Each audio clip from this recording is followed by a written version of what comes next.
Every stylish guy knows what takes an outfit from good to great is the attention to detail. And nothing completes a look like the right belt. You know what ruins a great outfit fast? A worn out belt that doesn't fit right. Most guys are still rocking belts with stretched out holes that either pinch your waist or sag and throw off the whole look. That's why I'm excited to partner with today's sponsor, Anson Belt & Buckle. This family-run company has been around since 2009 and they've completely reimagined how belts should work. Instead of holes, Anson Belt uses a micro-adjustable track system with quarter-inch increments. That means you get the perfect fit every single time. And once you feel that kind of comfort and precision, you'll never want to wear a traditional belt again. The best part, you can mix and match every buckle with any strap. One box set gives you 9 different belt combos, so you'll get to maximize versatility with way less clutter in your closet. But this isn't just about style, it's about feeling more comfortable, more confident, and more put together every time you get dressed. Anson Belt moves with you, so whether you're sitting, standing, or on the go, you're always comfortable and always looking sharp. I've been wearing mine nonstop, and honestly, it's the best belt I've ever owned. Once you try it, you will see exactly what I mean. You won't go back. And here's why you can trust them. They're still proudly family-owned. They've earned over 40,000 5-star reviews, and every belt is backed by a lifetime guarantee on functionality. They stand behind every product they make, and once you try one, you'll understand why. And because Anson Belt & Buckle is sponsoring today's video, when you click the link in the description or scan this QR code to build a box set, you'll get 2 bonus pieces, a buckle and a strap completely free. That's 3 buckles and 3 straps, which you can mix and match into 9 unique belt combos all in one box. It's an exclusive deal you won't get anywhere else, so click the link, build your set, and upgrade your belt games today.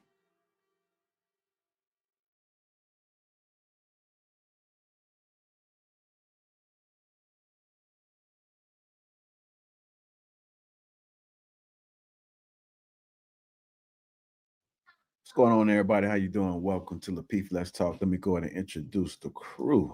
We got Mr. Trev Smooth, Dr. Lady O, Lady Di, Darwin McPherson. There go Bougie, Bo, Sweeney, me, myself, for Lapeef J. Welcome to Lapeef Let's Talk. How y'all doing, family? How y'all doing? All is well. How are y'all? Doing good. All is well.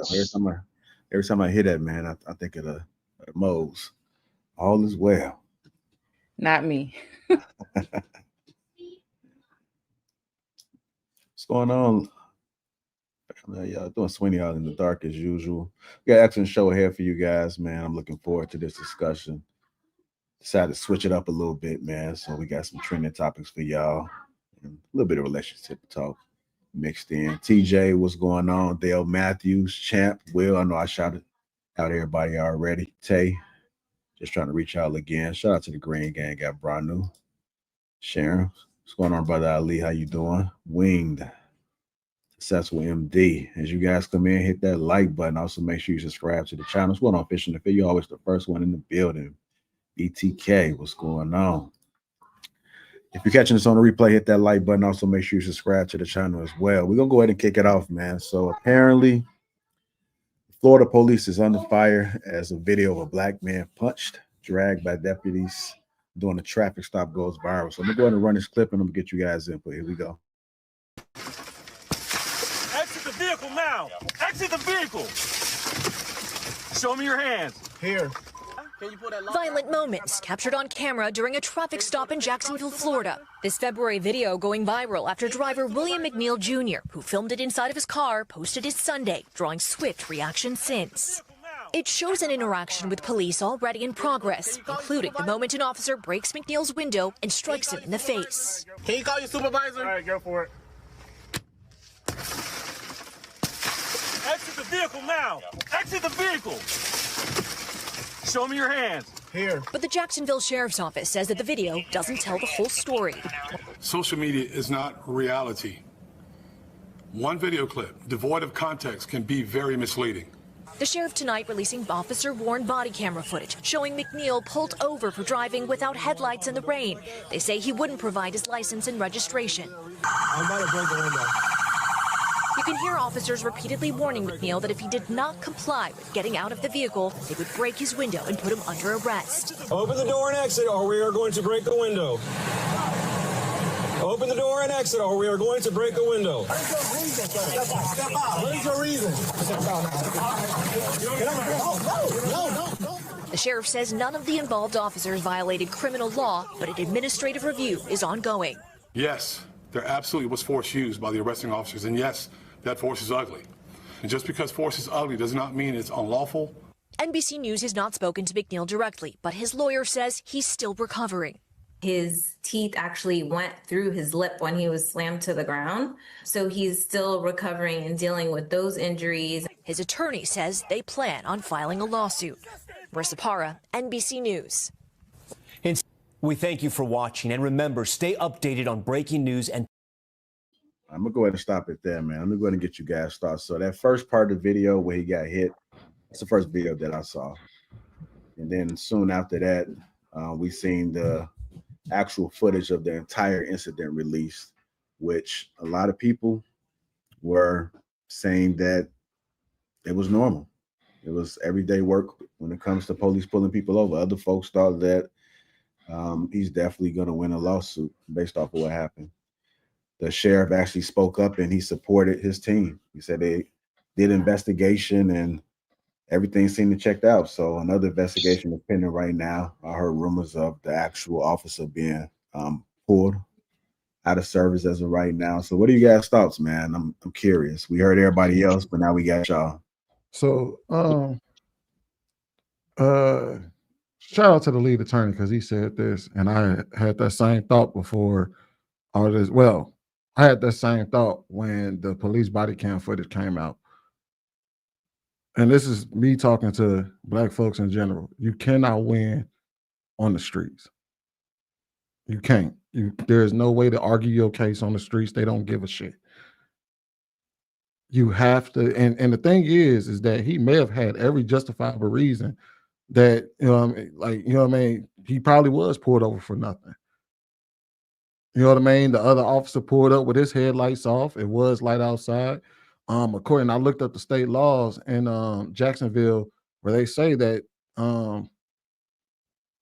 that there's only 3 circumstances where your lights have to be on: inclement weather, fog, and or between dusk and dawn, I believe. So he had every way to actually fight the case in court. The thing is that a lot of people try to fight the case on the street, and you just won't win that battle. You have to fight it in court.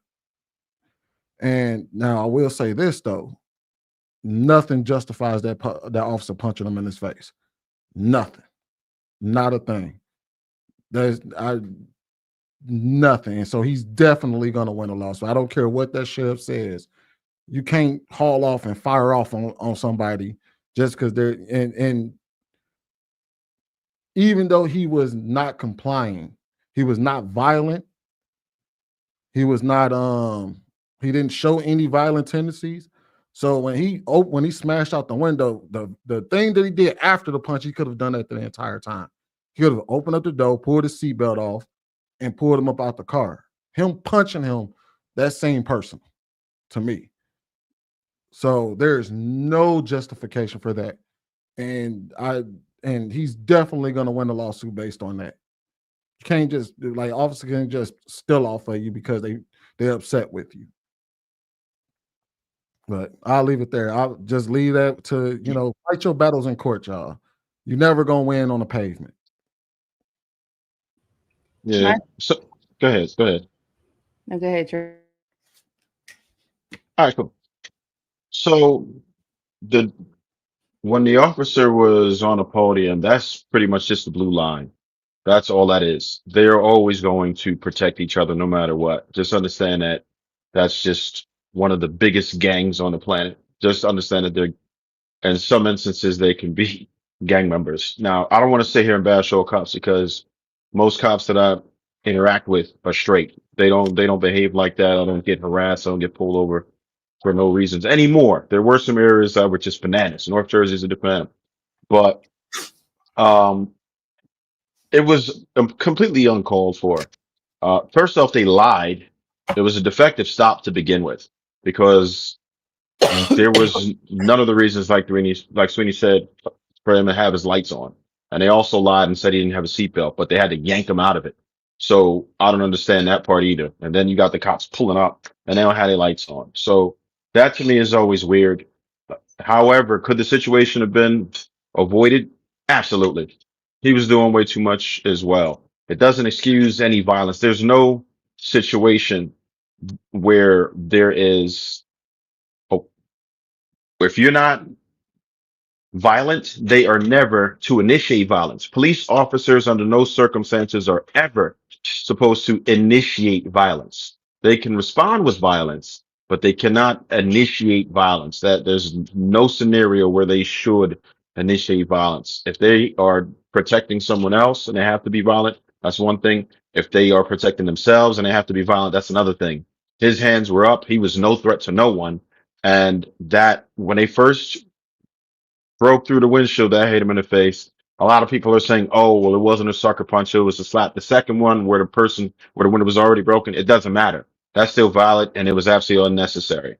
And then he was uppercutted when they pulled him out of the vehicle, and on his way down, he was getting punched all over his midsection, his thighs, all of that. So they was just tearing him up, and it was more than one person beating him, and all of them were handling him, telling him to do different things. How do you even respond to that?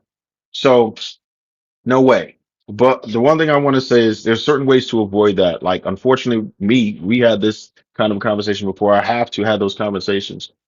We have to do that on how to teach your children how to be pulled over and how to make it calm, about rolling all your windows down.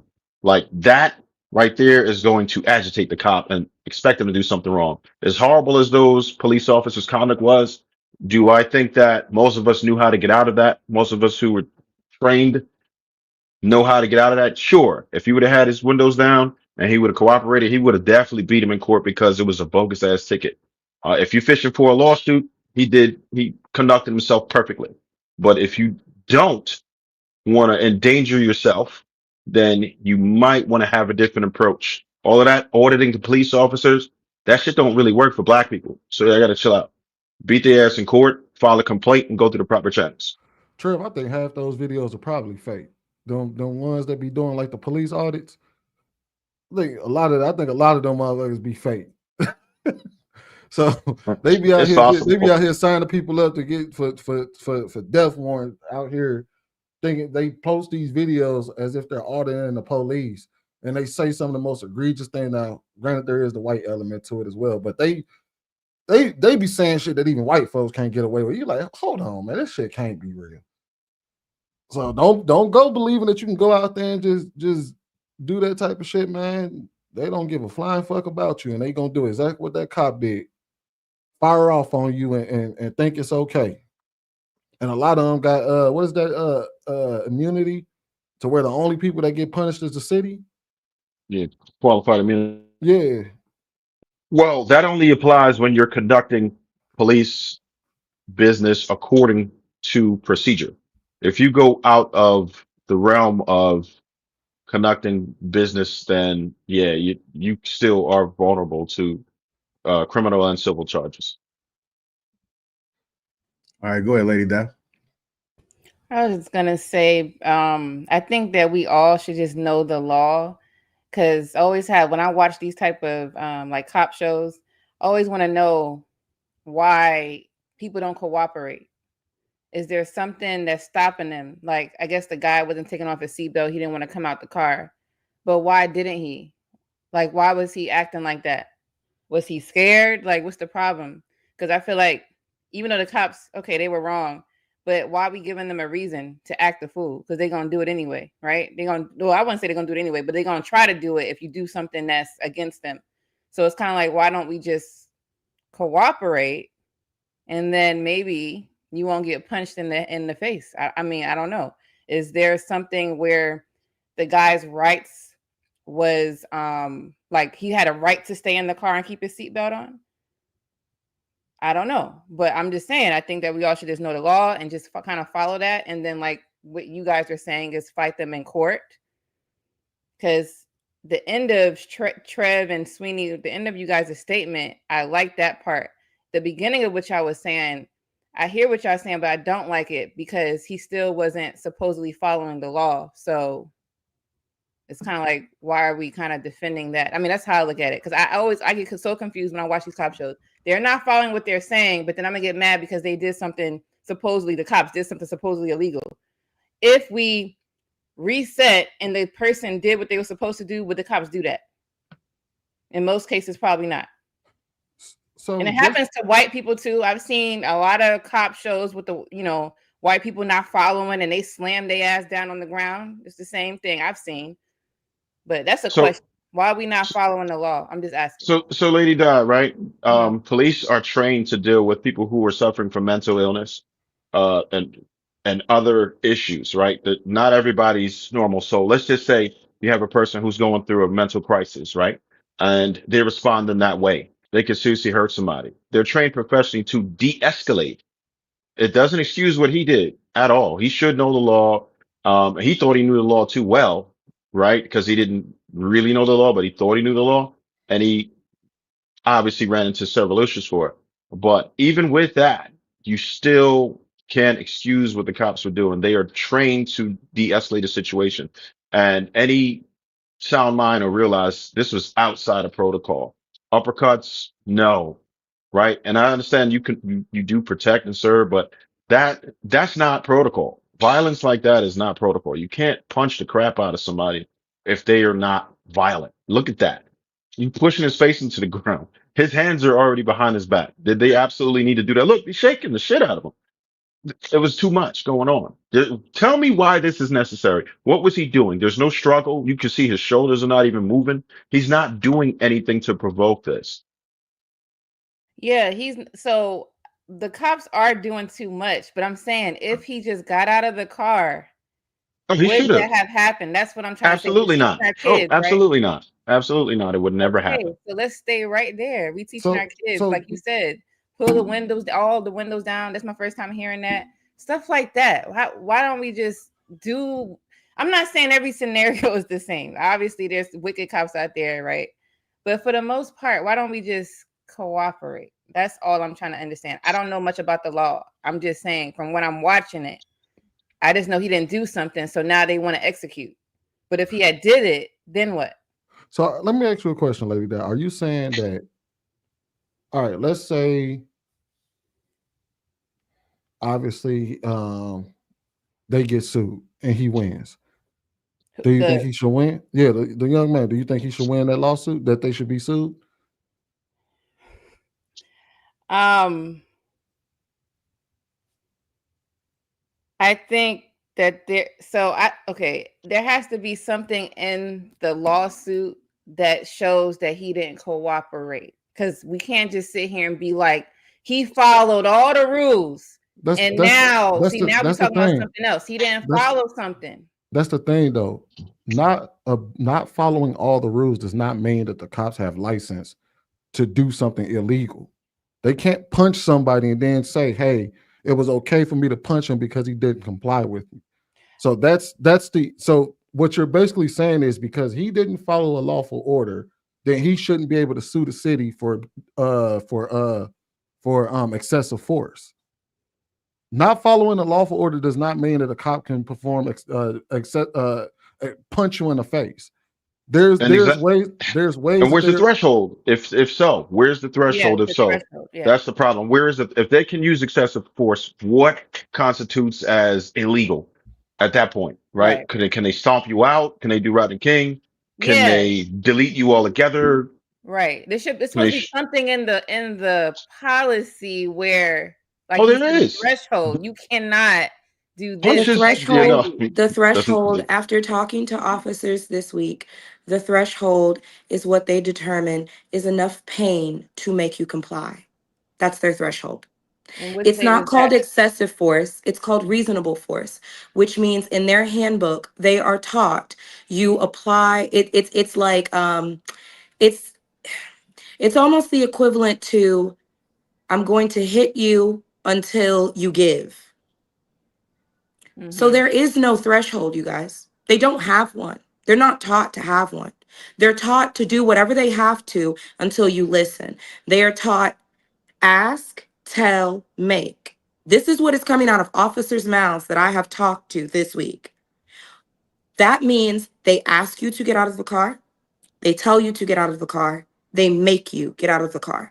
Now, whether that means they have to tase you 3 times, whether that means they have to beat you with the baton until you remove yourself from the vehicle, whether that means that they have, like, whatever they have to do is what they are willing to do, and they will call it reasonable because the ultimate goal is to make you succumb to what they are telling you to do. That's what it looks like in the video to me. Now, I'm gonna just say this. If I was a cop, right? I'm a female, so I'm gonna only deal with females. I ain't trying to deal with no man. If I was a cop, do you understand not that guy. I don't know what that guy's what time he on. But a lot of these people be out of control. I'm not saying I would punch his teeth through his lip or her. I'm sorry, I'm talking about women, right? But some of these people, honestly, not him. He seemed like he was just chilling. My hands is up, sir. Okay, cool. But some of these people be out of control. And a lot of cops be too damn nice for the reason. Like, I feel like, why? I don't even know. I'm gonna stop talking. The initial, what I also would like to let you know, Lady Di, is that the initial stop was wrong within itself, right? Okay. The definition of inclement weather is when you cannot see more than 500 feet ahead of you on the road. There was no sign of that in the video. Everybody wants to do these talking points that I've heard so far of, oh, he may have had weed on him. I've heard people say, oh, well, there was a knife in the car. That's why he was punched. Oh, well, you do see that the road was slick, so it may have been inclement weather. No. When we look at this video, we don't see any of that. And also, having a pocket knife is not illegal. So at the end of the day, when you stop somebody and you say to them, sir, do you know why I pulled you over? No, I pulled you over because you didn't have your headlights on in inclement weather. Where's the inclement weather, officer? Oh, well, give me your license and registration. No, sir. Why did you pull me over? You said it was inclement weather. There is none.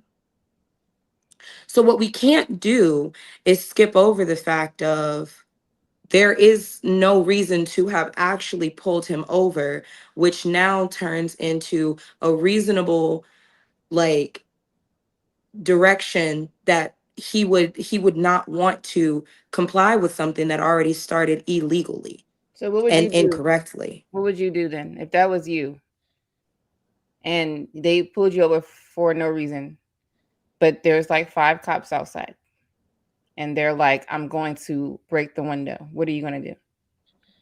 I'm gonna call my dad. I'm gonna call my dad. I'm gonna call my mom.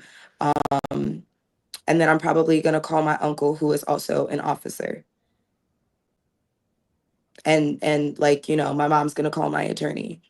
Because, like, certain things just we have to stop being in this place of just like turning the other cheek and accepting everything and letting everything always happen to us. It gets very tiring.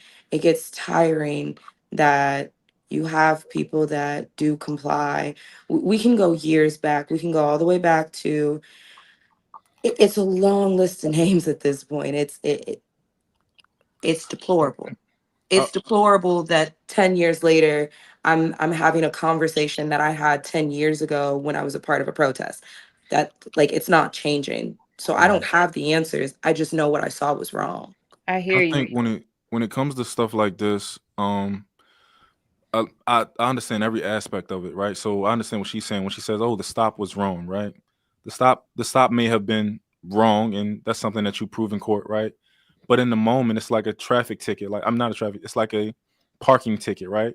You're going to get a parking ticket. You can fight it later in court, right? And a lot of them get thrown out. But the idea that, okay, he was pulled over for something that's not an actual. This is it's not raining outside, so it's not inclement weather. I agree with you. You still have to comply in that situation now. However, I agree with everything up until he did punch that man in the face, because we can all see it. If you punched him in the face to help you pull him out of the car, I get it. But you didn't. You did it, and it didn't help you at all get him out of the car. You just wanted to punch him in the face. So, and I'm one of them people. I look at all of these situations individually and objectively, and most black people tend to disagree with me when it comes to these situations. However, I watched this situation, and no matter what they found in the car, it's all irrelevant. You punched him in the face because you wanted to punch him in the face. You had no idea what he had in the car. So we have to look at all of these things individually, and we got to acknowledge the truth. Y'all know dang well that cop didn't need to punch him in his face. So that's one bad cop. Cool. Get rid of him. Let's advocate to get rid of him. You know, all of us. I think when we kind of like, a lot of times we come for white people in general, and it hurts us in the end, because this is a situation where everybody needs to be against what this cop did. And I think everybody would be, but a lot of people of other races are looking at us like just trying to get back at us for what we be saying on Instagram and Twitter and all that type of stuff. Like, I think we need to be more objective also and look at everything individually. All right, let's go to get some of these other folks. Go ahead, Dr. Ladio. I disagree with some of the things I heard. First of all, y'all missed the point that guy, when he had his door open and a police officer told him to get out the car, he actually closed the door up. And then when the police officer went to the door, he locked the door. They couldn't open the door. Go back to that. Copy. We saw that. Yep. And just hold on. That part right there. And he couldn't open the door. Let me tell you something, black people. Mother of 4 black boys. Shut up and get your butt home. It doesn't matter what they stop you for. We know they're ignorant. We know I've been stopped before, but trust me, unjustly. Shut up and get home to your family and take it up in court, because you do not stand a chance 90% of the time with these cops. You do not. And when he closed that door, if he would, a better defense for him would have just go ahead, get out the car, get out the freaking car. That would have saved him that punch. Now, do I agree with the punch? Not necessarily. After he bust the window or whatever, no, I don't agree with the punch itself. But we have got to stop trying to question everything. That's the problem with black people. You get stopped by the police, and why you stop me? Don't worry about it. I have been stopped before going down Metropolitan at night, and I was knowingly speeding. And an officer, and I had my license hand out the window. It was late at night too. He said, "Ma'am, you know you're speeding?" I said, "Yes." I said, "Because I heard about some random shootings, and I was trying to get off Metropolitan." He did not give me a ticket. He said, "Ma'am, can you just please slow down?" He said, "I'm just saying, get home." And that was my quest of the little black boys. Get home to your family. Your mouth would get you unalived. So I'm saying, if he would have not closed that door when the officer told him to get out that car, and the officer couldn't even open up the car door, y'all gotta be a little more realistic as to that. Now, do I necessarily agree with the punch and all that stuff? No, I think maybe should have grabbed him, but understand where officers are coming from. He could have locked the door, grabbed something. We do not know the threat, and this y'all got to understand where officers come from. So when it comes to that as well, this is white, black, or whoever. So that's all I want to say. I 1,000% agree with you, especially when it comes to just comply all day. Just comply. There's nothing positive that can come out of this. For most people, you think that if you wait and call a supervisor and all that it's just going to get better for you. It's not. It's not going to get better. You're going to have your day inconvenienced, and whatever is going to happen, you still going to end up in jail, even if you call a supervisor. It is what it is, right? So I agree with you when it comes to that. However, that does not give an officer carte blanche to do whatever they want to do. Right. That's my point. I kind of look at this like self-defense. You know how you can't claim self-defense after you walk away? Mm-hmm. When he shut the door, The officer backed off, and he was like, "All right, let me call somebody." They went and they had another conversation on the other side. So it was an officer on the other side who had eyes on him. He was having a conversation. They could see exactly what he was doing. The other officer broke the window on the other side, so they knew he wasn't reaching for anything and nothing like that.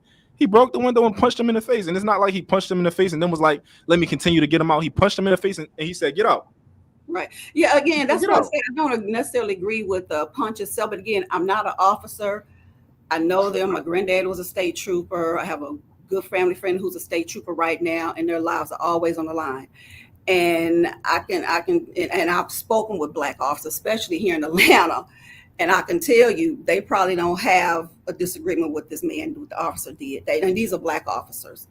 And so I'm saying I necessarily may not agree with that part, but at the end of the day, I think the whole thing had gone too far when he locked the door in their face and they couldn't open the door. I think that probably pissed the officer off. Exactly. That's important. You said you think that pissed him off. Here's the thing: two things can be true at once. Mm-hmm. If he didn't do this, this may not have happened. That's true. We're not. I think we're arguing. I think we're having a conversation if we're saying that he should get off or nothing should happen to him for resisting arrest or whatever. That's not the question at hand. Well, that's why I asked Lady Dot a question that I asked her when I said, should he be able to sue? Because I don't think he's gonna win. He's definitely going to win. First off, he got Crump. You know who that is? He's winning. He's definitely going to win. We've seen people win for less. He's definitely going to win. I don't think so, because all that's going to do is entice people. Oh, you could just go ahead and not do what the police. This has been happening for years. You can sue. Everybody gets paid out. That easy. Well, yeah, you can't. Well, the problem is that police officers can't just start punching people in the face. That's how he's going to win, because that punch to his face was what cost him everything.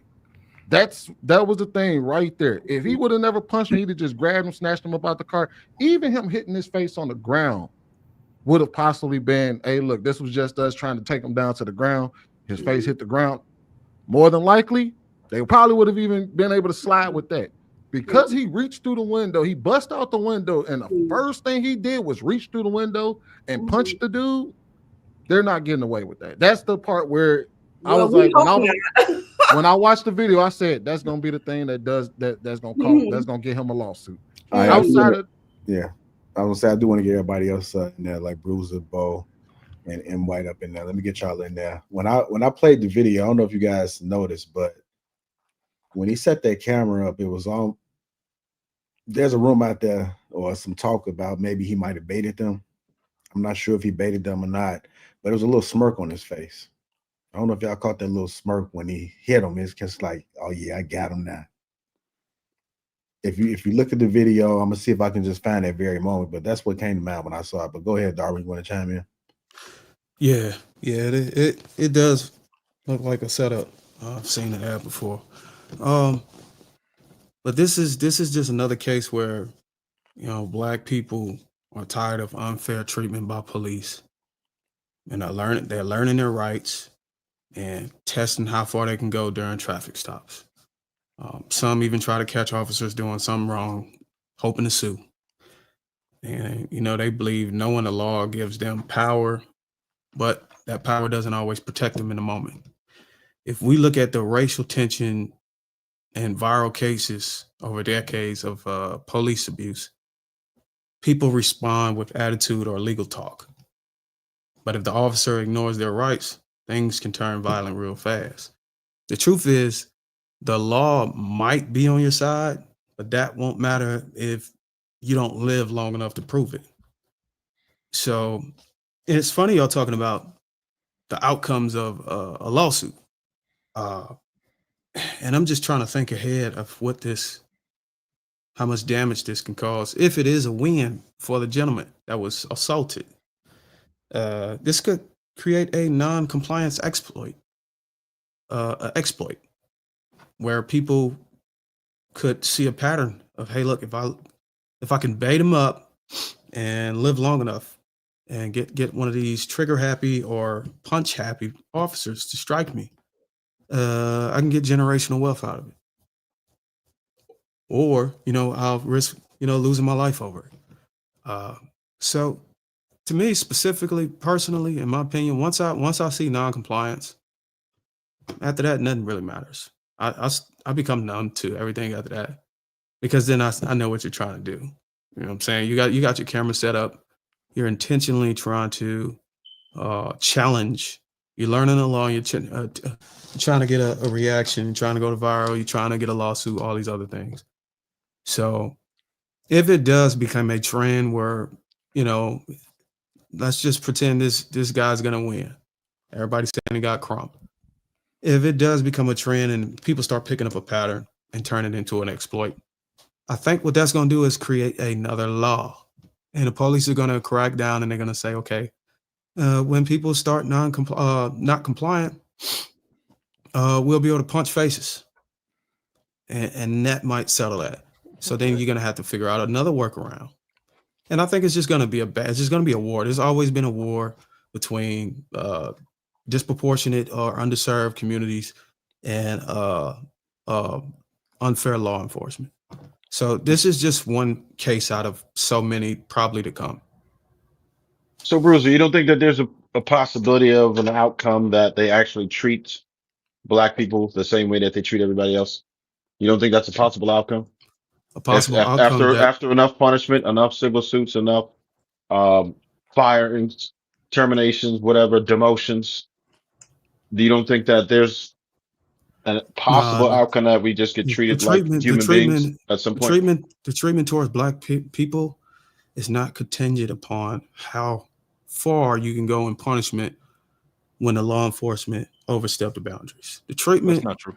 The treatment on black people is contingent upon their own behavior as a people and how they're looked at and perceived in the society. We control how we have the power to control how we are perceived in media and all these other things. How we treat each other, how we treat our own people, gives people outside of our community, outside of our races, indicators that perhaps we don't even care about our own. So why should I even care about you? You don't even care about your own flesh and blood. So I believe if we started building up our communities economically, family-wise, financially, all of these other things, and strengthen that, we could show the world that we absolutely care about our own people, and we can be strong enough to where when people try this stuff on us, they would think twice, because we have a unity or we have some type of aligned mission with each other. So I don't care how many times you punish the cops, as long as we're punishing each other, people are not they're gonna look at us like we at the bottom. I disagree with that. Don't you think a lot of people are just trying to push a narrative? Like, all right, just for instance, right, how they were trying to say, oh, we had a pocket life, which Bruce said is not illegal, which is correct. It's not illegal, right? So the dude's a biology major. He volunteers playing drums with people. He has no criminal history. So it's a regular dude. I do think he was ill-advised. Just a basic profile of their parents. It's a shame that his stepfather actually had a situation like that and never told him what to do when you get pulled over. I think it's crazy to not have those conversations, particularly if you've had those experiences. That's wild. But I think if enough people, right, to talk to your point, if enough people, so I can't see it if every single police officer was held accountable for it, and you knew that you were going to be terminated, you knew that you would be publicly shamed, you knew that you were going to have a civil lawsuit.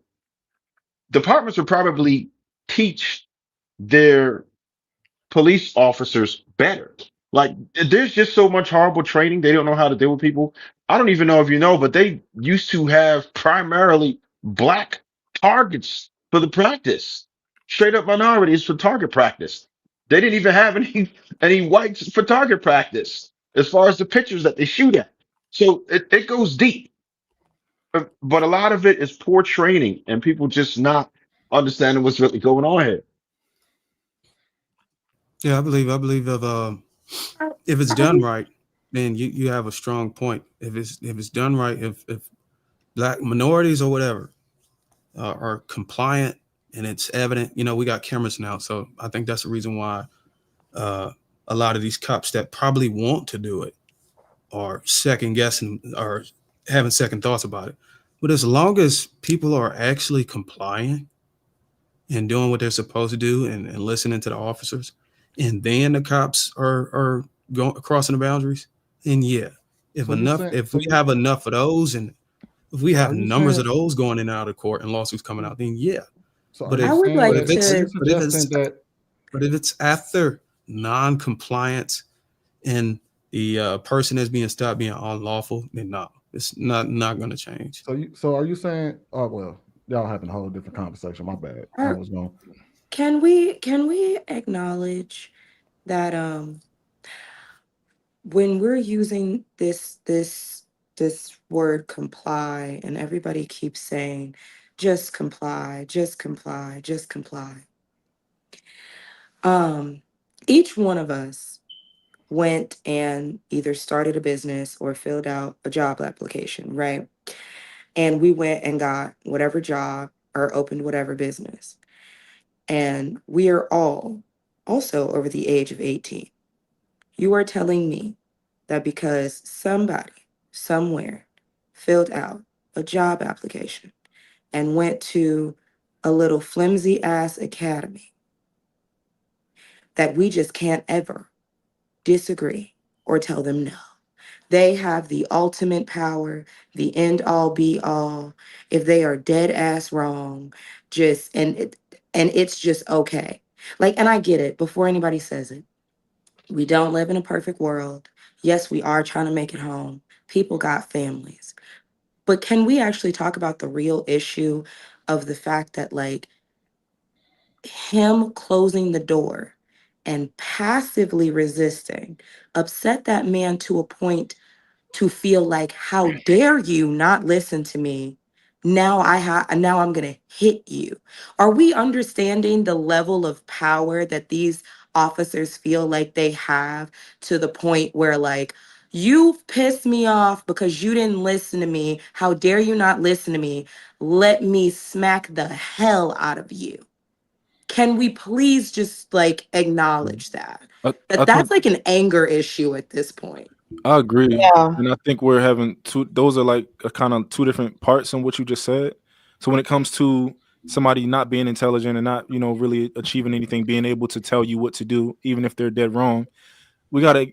That's not realistic because cops aren't asking you for blowjobs, right? They're telling you to get out the car, get on the ground, put your hands behind your back. These are the things that they're asking you. So let's say they are dead wrong, and they're like, "Hey, I'm going to detain you or I'm going to arrest you." It is what it is. You have to do what they say, and then because they're not the final decision maker. We understand that. The final decision maker, you will have your day in court. This person may have the ability to inconvenience you. Absolutely. I'm inconvenienced. My day is ruined. But and I'm smarter than this person, and they're being stupid. But you still have to just I agree with the just comply. They're not going to ask you to now if they asking you like, yo, let me stick my finger in your butt. Yeah, that's you're violent. But they're just saying, put your hands behind your back. I'm about to put some cuffs on you. Like that's as worse as it's going to get. So I agree that we have to comply, but at the same time, that officer is out of line, and we should get all the officers like that when we see it, and we're being objective about every single situation. And it's like, oh, we can obviously tell you were just upset. You wanted to take your anger out. I don't care. Your wife might have cheated on you this morning. Something might, she might have got, by a black guy or whatever. I don't care. What you did was out of line. We can see that it wasn't necessary for you to use that type of force. Be getting rid of you. You out of here. That's all. No, Be objective about every situation. they have psychologists in those police departments. So all he would do is probably be suspended and get anger management and all the other stuff because it probably was an anger issue. Now, I have sons. If one of my sons, if let's say that was my son, goddamn it, in that video, I'm gonna be pissed. You know how many people be pissed at? I'm gonna be pissed at my son. I'm not gonna be pissed at them. I want to know why the hell did you do that and why you didn't comply? Because that's what your ass get. That's exactly what I was telling my son. And I'm not saying that just because it ain't happened to my son. And I'm not emotional because it's not my child, but I'm dead serious.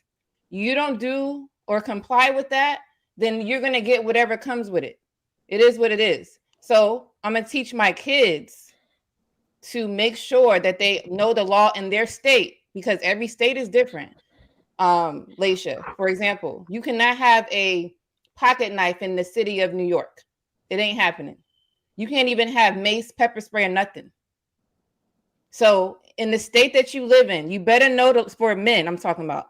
Women, it's a little different. We should know the law too, but we know we get treated differently a little bit, right? But men, y'all should know the law in your state, everything inside and out, and stuff like this, relationships, whatever. Because I do want to just stop it there. He didn't comply, so everything after that, it is what it is. Like seriously, That's the problem. who cares about the after effect? Because he's only going to get anger management, possibly. He didn't kill him. Let me try to see if I can make some sense out of the what Laisha tried to ask. I think she said, "Why are we acting like you can't decide to wake up and say I don't want to comply?" It's your right. You got the right to speed. You got the right to steal, whatever. That's not what I'm saying. What I'm saying is that what I just feel like is becoming an issue is that they're getting these jobs and they just feel like there is endless amounts of power. Like yeah, you're right. When they're saying, "Oh, let me put my finger in your butt." Yeah, that's diabolical. But we can't act like they like there aren't officers that go to those lengths as well. And I don't want to let's make try it to speak about on that, what's the but matter I'm at saying that hand. they truly believe that they have extreme amounts of power where they cannot be wrong. There is no discussion. There is no anything. And I'm saying that when somebody feels like that they have that level of power, that does pose a problem though, Darwin. That poses a very large power when a regular person like you and I just so happen to fill out a different job application, and now that gives them full autonomy over every single person in their area. I think That's you're jumping to the scary. extremes when you say full autonomy, and then you're talking about they having power. This is a response to non-compliance. It's not like this is happening before that. I can grant you your argument if you're saying the police pulled this man over, shattered his window, and pulled him out of the car. There was other things that took place in between that. You have to look at this as the same as we had a case where we have many cases on this panel where people offend each other. There is respect. Oh my God. But when the other person responds, when both come, so the thing we didn't account for is, okay, what if I know that I'm not complying. What if the cop decide he doesn't want to comply with the law? Uh-oh. So what happens is we have this habit as a people is where the other person doesn't comply. We want him to match my level of non-compliance, but we don't compensate for the fact that they might go higher. And it's the same thing with respect. We have to. And that's why I said once people cross the line, I become numb to that. It's just irrelevant at that. But do you find that reasonable? You can't say that something. It doesn't matter if it's reasonable or not. Once you cross the line, you do not know. You can't predict. Once you cross the line, you cannot predict the outcomes. So the problem is, you can be hopeful. I don't believe in being hopeful of outcomes. No. If you want to have control, if you want to shout out about autonomy over your life and control over it and protect yourself, you have to stop crossing a line and then expecting to have hope or hoping or that things are going to turn out right. It just doesn't work that way. We done had so many cases and people done died. And these people probably are turning over their grave like, wow, y'all didn't learn that. I done lost my life for this shit and y'all still out here doing this shit. Like, how is it doesn't make any sense at all. How is it that you can understand that? But then if we see, we say, oh man, well, if you don't comply or something happens in it or disrespect happens in this end, and then disrespect comes back, then it is what it is, and you become numb to it. But then we can sit here and be flabbergasted if somebody murders this person, and then that person goes back and get it in blood, and then that family murders that person, then that family comes back and murder that person. Then y'all want to say, oh man, stop the violence. Because they have a badge. Have you ever heard? You referring to me on that? That's the difference. People think that it's not okay to get it back in blood when you don't have a badge. But when you have a badge, they can have that mentality. It's okay. Was that a question for me, Sweeney, or that was? Yeah, what I'm asking is Like, how is it? How do you reconcile with the fact of you can say, hey, look, in this moment, you can't expect you when you disrespect or something happens, then you become numb to the outcomes. But then we can be on this same exact panel, and then we start talking about street violence and street justice, and then now we're all of a sudden surprised that street justice happens and how violence is perpetuated. I'm just not connecting the dots where you brought Sweetie, me can I into try and help you? the I think you question of understand. Yes, I mean, Sweeney, I would love. you I seen Marcus perk up, so I want to hear what he has to say because I already Sweeney, know are he you feels me on saying this. Sweeney, are you saying that basically with that last situation, because you're saying that, okay, if your perspective is you can't control how someone will respond once you cross a line, right? So let's you're just saying that in general. So if you let's slap say me in the somebody face, you don't know if I'm going to stab you in the neck. got you. So if you happen to kill my son, even if it's in the line of your job, and I disagree with your action, you cannot control if somebody is going to come and do something to you because that's you chose to do what you're going to do. So that means you should be numb to it. So say for instance, if they shot that kid on the street because he didn't comply with a lawful order, and his family came back and murdered that cop in the middle of the street, you should be able to tell that cop and his family, I became numb to it because I mean you can't respond. You can't justify how somebody's going to respond to it. Oh, you making my point. What? No, I'm once asking I you. see, Is that your point? You made my point once, and I stated this when I very started talking. Once I see these instances like this, I see them over and over too many times. Once these guys start challenging and saying, "I know the law, get your supervisor," and they don't want to put the seatbelt on, they don't want to put their hands on the dashboard, they don't want to comply. I don't even. It's irrelevant at that point. No, so no, you're missing my question. I said, say he didn't comply with a lawful order, and the kid wound up getting shot. If that kid's family came back and got it back in blood and they killed that police officer, you should have that same exact response by saying, "Hey, look, I'm numb to That's that true. cop." So is that what you're saying? Yes. Oh, well. I said from the point when it first started, everything after that becomes irrelevant. It's an agenda. All right, y'all, we got to get Bo. Hold on, y'all. We got to get Okay, Bo my and bad. White in there. Go ahead, Bo. Can y'all hear me? Wonderful. I think that there's something that we are missing. Comply is the last word that anyone that's Black should be listening to or speaking of. Comply should never come out of anyone's mouth because, one, it doesn't matter if you comply. If they're going to do what they're going to do, they're going to do it, whether you comply or not. Officers who have their brain set on attacking someone, they're going to do it either way, whether you're nice to them or not. Can you They give us have the their source that mind backs that? set Because that sounds on like a the dangerous things that claim. they are going to do either way. Here's the other thing. Compliance with whatever it is they're telling you to do is, to me, dumb.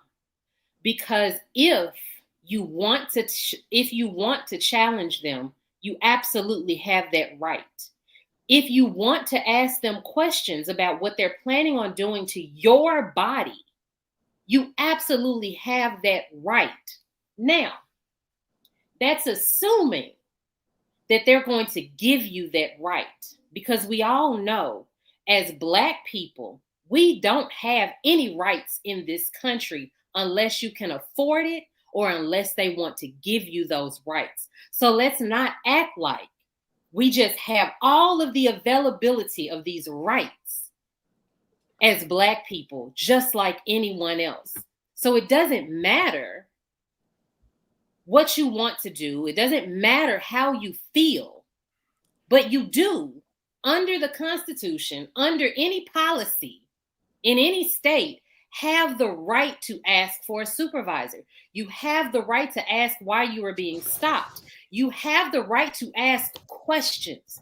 You do not have to just do as you're told. You're confusing me. You can challenge them. No, Also, you're confusing me. The urge, it doesn't matter.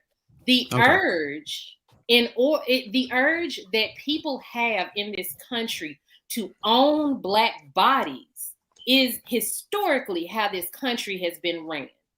They've owned our bodies. They've told us what to do, where to go, how to do it.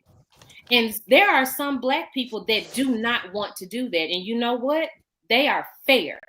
They are fully justified in feeling that way, because as Black people, you should be tired of being told what to do, what you can do, what you can't do.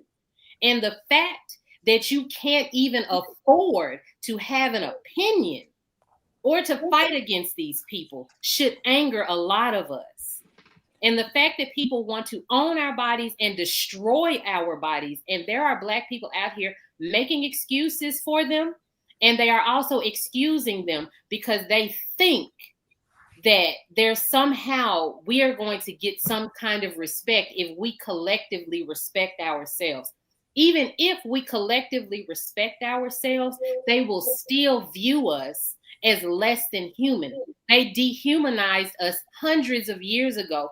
That is why they are able to do the things they are doing to our bodies, because no one humanizes. No one sees our humanity. It doesn't matter how much we respect ourselves. They will never see our humanity, because that is how this country has been set up.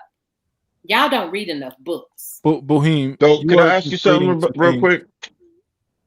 How many times have you been pulled over by police officers, approximately? Quite a few times, but this is not about my personal experience. All right. So I'll say this. I've been pulled over more than 200 times by police officers, right?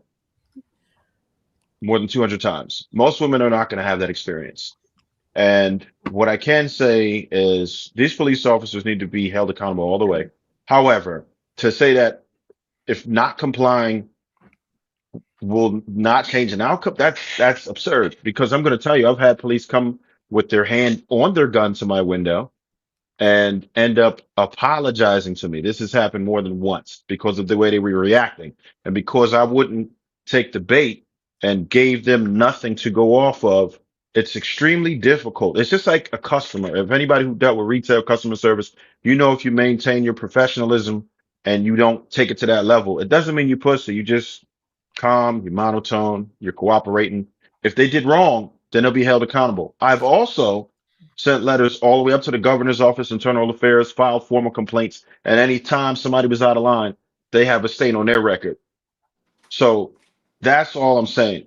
The outcome is going to absolutely be determined by your conduct. There's no way that anybody would really believe that if he would have just left his door open and complied, that they would have gave him all them punches to the face. And it could have went worse, because some of these dudes is outrageous. It really could have went all the way downhill, and then he wouldn't have no story to tell. We would just that camera that he had, we would have just saw the other stuff, and you already saw what type of narrative they were able to push from their police footage versus what he had on his own. So we have to be careful when we put the messages out, because what you do is definitely going to determine what the other people do. Well, and I'm glad you said that. Hold on real quick, boy. I'm glad you said that, Trev, because the reason why I'm not going to even say I was confused. I knew what she was trying to do, but I'm glad you put it like that because it's very dangerous to give the message. Like, God forbid somebody's listening to this and saying, and then nervous the next time they get stopped because somebody on this panel said, it doesn't matter if you comply or not, the cop going to do what he wants. And then they just start acting in a manner that makes the cop scared, and it end up being a bad situation. So unless you could actually pull up something, some source that can substantiate that the cops, no matter if you comply or not, is gonna be a bad situation, we don't need to say that, because that is very dangerous. That's why I said that's a dangerous take to make. And I was trying to ask her what her source, and when she said it doesn't matter if anybody's confused, I'm glad you cleared that up. Yeah. Also, I think Bo wanted to respond. I think Bo wanted to respond. I don't want us to misunderstand what I'm saying. You all are misrepresenting what I said. What I'm saying is, I told you I was it confused doesn't earlier. You didn't matter care. if you comply or if you don't. The result is going to be the same if that police officer has his mind set that he's going to do what he's going to do. We have seen this plenty of times where Black bodies have complied and they are still not with us to this day. Well, I'm not saying don't comply. I'm saying that that man had every right to do what he did. And the response, whatever response that police officer gets from a Black body, it is warranted and it is justified because of how we have been treated. Fear makes us do certain things. I'm disgusted and I'm tired of it. I've asked questions on a police stop. I'm also not a Black man, and y'all's bodies are viewed as weapons just at the onset. So that's going to be completely different. But why am I being stopped, especially if I didn't do anything? So, Bo, you're telling lies. How police officers conduct themselves. I know the laws in my city, and I can ask these questions, but I don't want us to misrepresent me saying that you should not comply. I never said that. I said, why would you associate that outcome that never happened, that didn't happen in this case? That because what you're trying to say is if the cop decides he want to unalive you, he's going to unalive you. I think that goes without saying, but to attach it to a situation, but that's not even the case. It's almost like lumping all officers in that narrative that you just painted out. I think we all can agree. I think it goes without saying to say if somebody, and it ain't got nothing to do with a badge and a gun. It can just be any person in the world that has a decision made up to do bodily harm. But you're making it seem like this is isolated or exclusive to the badge and the gun when it's not. That goes for anybody who has a desire to unalive. Whiteness. That's what it's exclusive to. Whiteness. No, it's exclusive to all people. I 10 years ago, I moved from a neighborhood where it was actually people that look like me, you and me, that we can attach that. People. I said whiteness. That's a culture. Okay. Also, Bo, you're lying technically. You're telling lies. You said that you have the right to. You said that he did nothing wrong. He had the right to do everything that he did. He didn't have the right to do that. You said that you have the right to ask why you were pulled over. Yeah. I'm not sure if that's true or not. It may be true, right? And let's say they have to tell you why you were pulled over, right? You said that you can challenge that. You're a liar. You can't. That don't mean that we can have a court session right here. I don't think that that's true. No, it's not. No, my tires are filled up and my light does work. That's a lie. You're not telling the truth. Yes, it can tell you, hey, I pulled you over because your lights.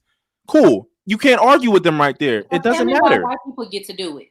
Tell me why white people get to do it. You know how many white people die a year by cops? Tell me why white people get to do it every day. I'm not talking No. You're talking about your perception based off of videos. I'm trying to figure out why white people get to do it. Why white people get to actually have a weapon and point it at cops and make it out alive. I'm trying to figure out why white people get to challenge police officers, but now it's a Black body, and your Black body is telling me that that's a lie. Okay. Yeah. So you're talking about your perception. That's your perception based off of what you see on your social media algorithm. You know how many white people die a year? Let's say last year 500 white people got shot by police officers. Argument now. You saw 0 of them. Derailed. I'm sorry. I think y'all have an equality argument now, and I don't know. If no, not even. The thing is, like, well, you about to respond to her why we can't do what. I just wanted to say, like, you saw 0 videos last year of white people dying. However, probably 400 of them died by police. You didn't see none of them for a reason. It's not on your algorithm. So in your head, it's like none of this happens to white people. That's not true. But go ahead, yo. I'm sorry. Yeah, hold on. Let's go ahead and get I know in White and Lady Di wanted to say something. So I don't know if you want to let Lady Di go and White you want to go. Y'all sort it out. Yeah, I go. Can you hear me clearly? Yes, sir. All right. So I'm gonna teach my son to operate as if you're getting robbed. Keep your hands up. Understand that they can kill you at any moment, and I need you to make it back home. That's point blank because I want him to survive. When you said that, I guess Bo had said that police officers was targeted and killing people, and y'all said that's not happening. So Joseph Mensah, Wauwatosa, Wisconsin, a black officer shot and killed 3 people in 5 years, all of whom were black and Latino. In 2020, a lawsuit alleged that the Wauwatosa police had a target list and used SWAT-style tactics in black protests. Evidence surfaced of a WhatsApp group among officers discussing violent protesters and targeting. Then you got Terry Parnell, convicted of plotting to kill a black man who was dating his ex-girlfriend. Parnell used his law enforcement background to track, stalk, and plan a murder. He was convicted in I don't think 2018. nobody said that wasn't true. And White, but you can keep going. Okay. And to your point earlier about once somebody crossed the line, so I know Sweeney was referencing Ricky Hinton, right, Jr. or Ricky Hinton Jr. How you say his name? No, I wasn't referencing him, but I did think about him. The one that ran over that police officer. Random police officer, Yeah. or David Dorner, or the people who say, I had enough of this shit. I'm just gonna go for my move. You breaking the law, so I'm gonna break the law too. I mean, if that's your stance, I get it. I'm not even gonna argue with you against that. I ain't mad at them, so I ain't mad at you for having that opinion. I actually might celebrate their birthdays if I remember. And White, do you remember in Baton Rouge, Louisiana, after the police proceeded to murder Alton Sterling in front of the convenience store, I want to say it took 10 days later and a sniper killed 3 officers at the Be Quick on Airline Highway. Right? Does everybody recall when that happened? Or the sniper that happened right here in Dallas. So when we're saying meet, like you how Darwin was just kind of saying like meet disrespect where it meets you at, like that seemed to had bothered You a took it out of lot. context. Oh, okay. Well, I guess my main question is it seemed to had bothered so many people that there were officers dying. But then, everybody was like, Alton Sterling should have just complied. And what I keep trying to figure out is why was the officer's death more important than that black man's death just because of his job title? The same way that it wouldn't be okay for somebody to disrespect you as a human being on this panel and then you haul off and punch them in the face. But because of his job title, oh, you didn't listen and I felt disrespected. So now I'm hauling off and punching you in the face.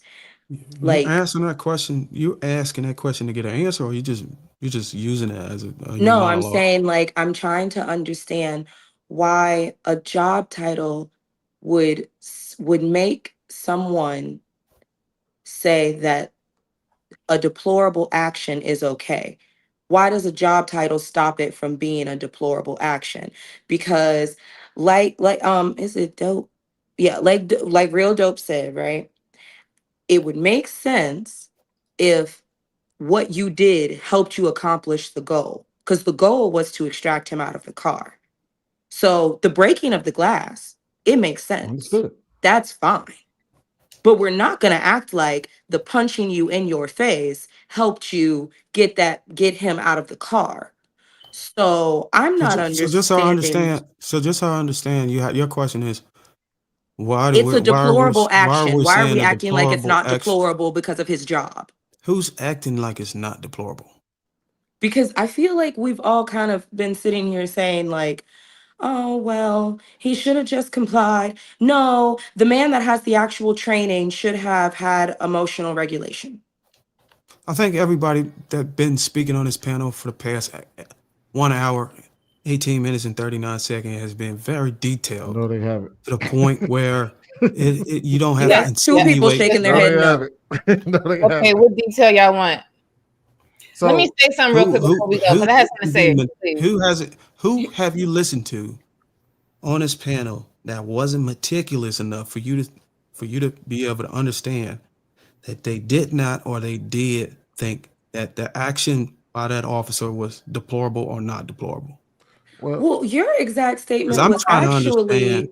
your I'm exact actually giving statement. everybody props for articulation, and I think we have been doing it well enough for nobody to be like confused. I think we are courageous enough to be able to explicitly explain precisely how we feel about this situation without sugarcoating and beating around the bush. And I think Well, that's what everybody been doing. well, when you say once somebody is non-compliant, I'm numb to whatever happens afterwards. That essentially says that that officer's actions no longer matter because he wasn't in compliance. So therefore, you don't care about what happened in the aftermath. And I'm gonna explain what that actually means if people like you thought like that in court. What would happen then? Hold on, but Hold on, answer Bo's question with first. wait. But we got to Hold on, answer her question first because she had a question.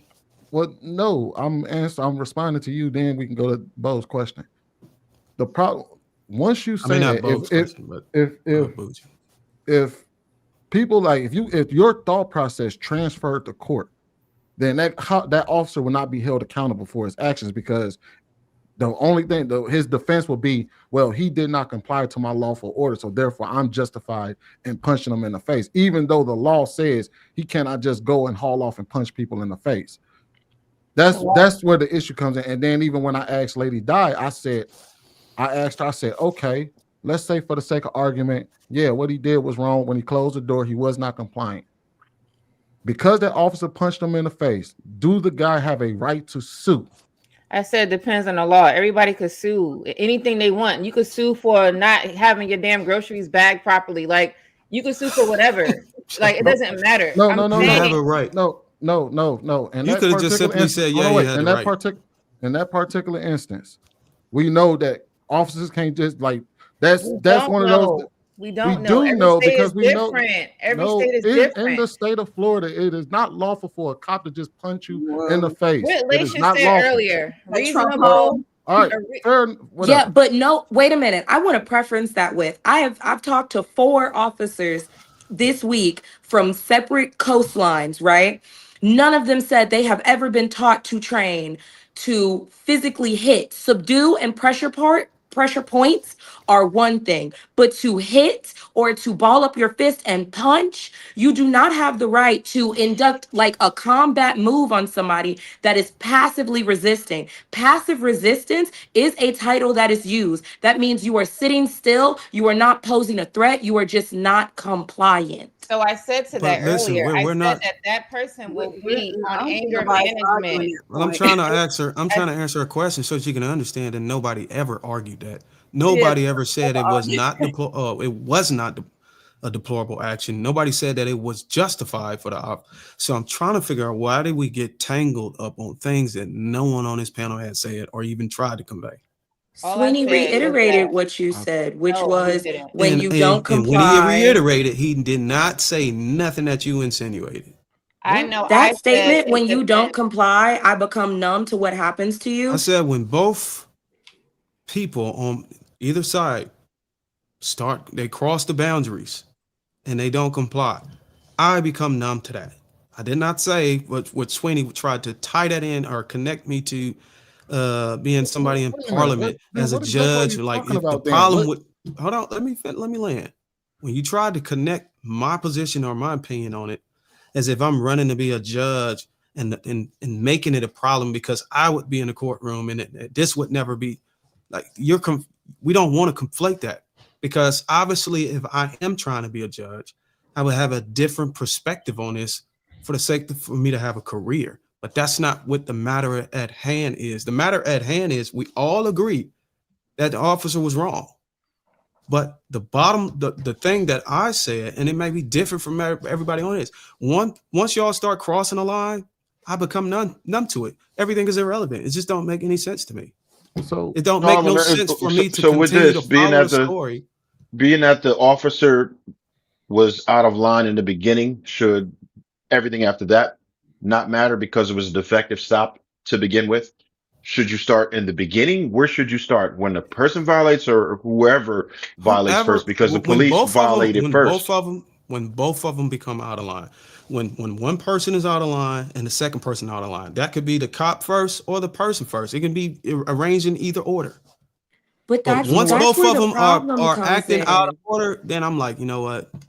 But that's where the problem comes in, because the cop was out of order first. He stopped him for a false reason, but nobody wants to. If that is going to be people's You're logic, making my then point. they have to say his non-compliance does not I matter would listen. because the I would have cop continued to lied. watch it, and I would have not been numb had the second person in response having become out of order. So if the cop was out of order initially, and the gentleman responded in order in compliance, that is something that I would witness and see through, because then that's especially one of us, our people, sending a message that, hey, look, even though this motherfucker's out of order, sort of to M. White's point, my dad told me that they could take my life and I want to get home. If we could see that going through, I can watch that all day, and then watch these cops get fried in the courtroom. But once we have an agenda, once we have or start challenging and taking these risks, it don't make any sense to me. So We now had you so Hold on, many y'all. We gotta get. cases. Hold on, y'all. We gotta get that Lady Di get in there because she's been trying to complete her thought.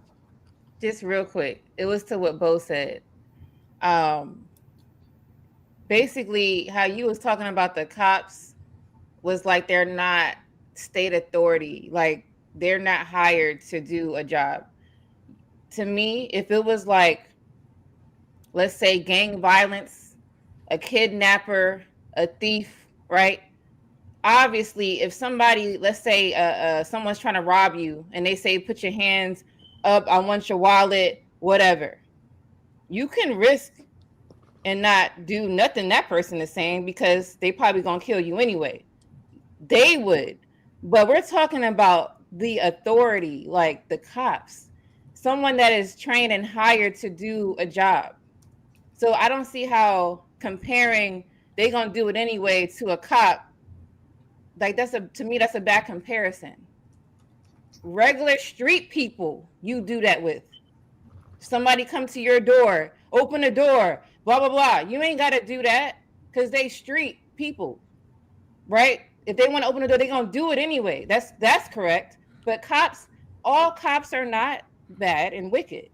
I've seen, as far as white people go, to both what Bo was saying, I seen a video the other day where this lady, her baby's father, called the cops on her, white lady, called the cops on her in front of the courtroom because she wouldn't comply with whatever he was saying, the baby father, their, interference, whatever. And the lady did not want to comply with the baby father. So the cops came trying to open the door. I want to see your license registration. She did not do it. Her window was still rolled up.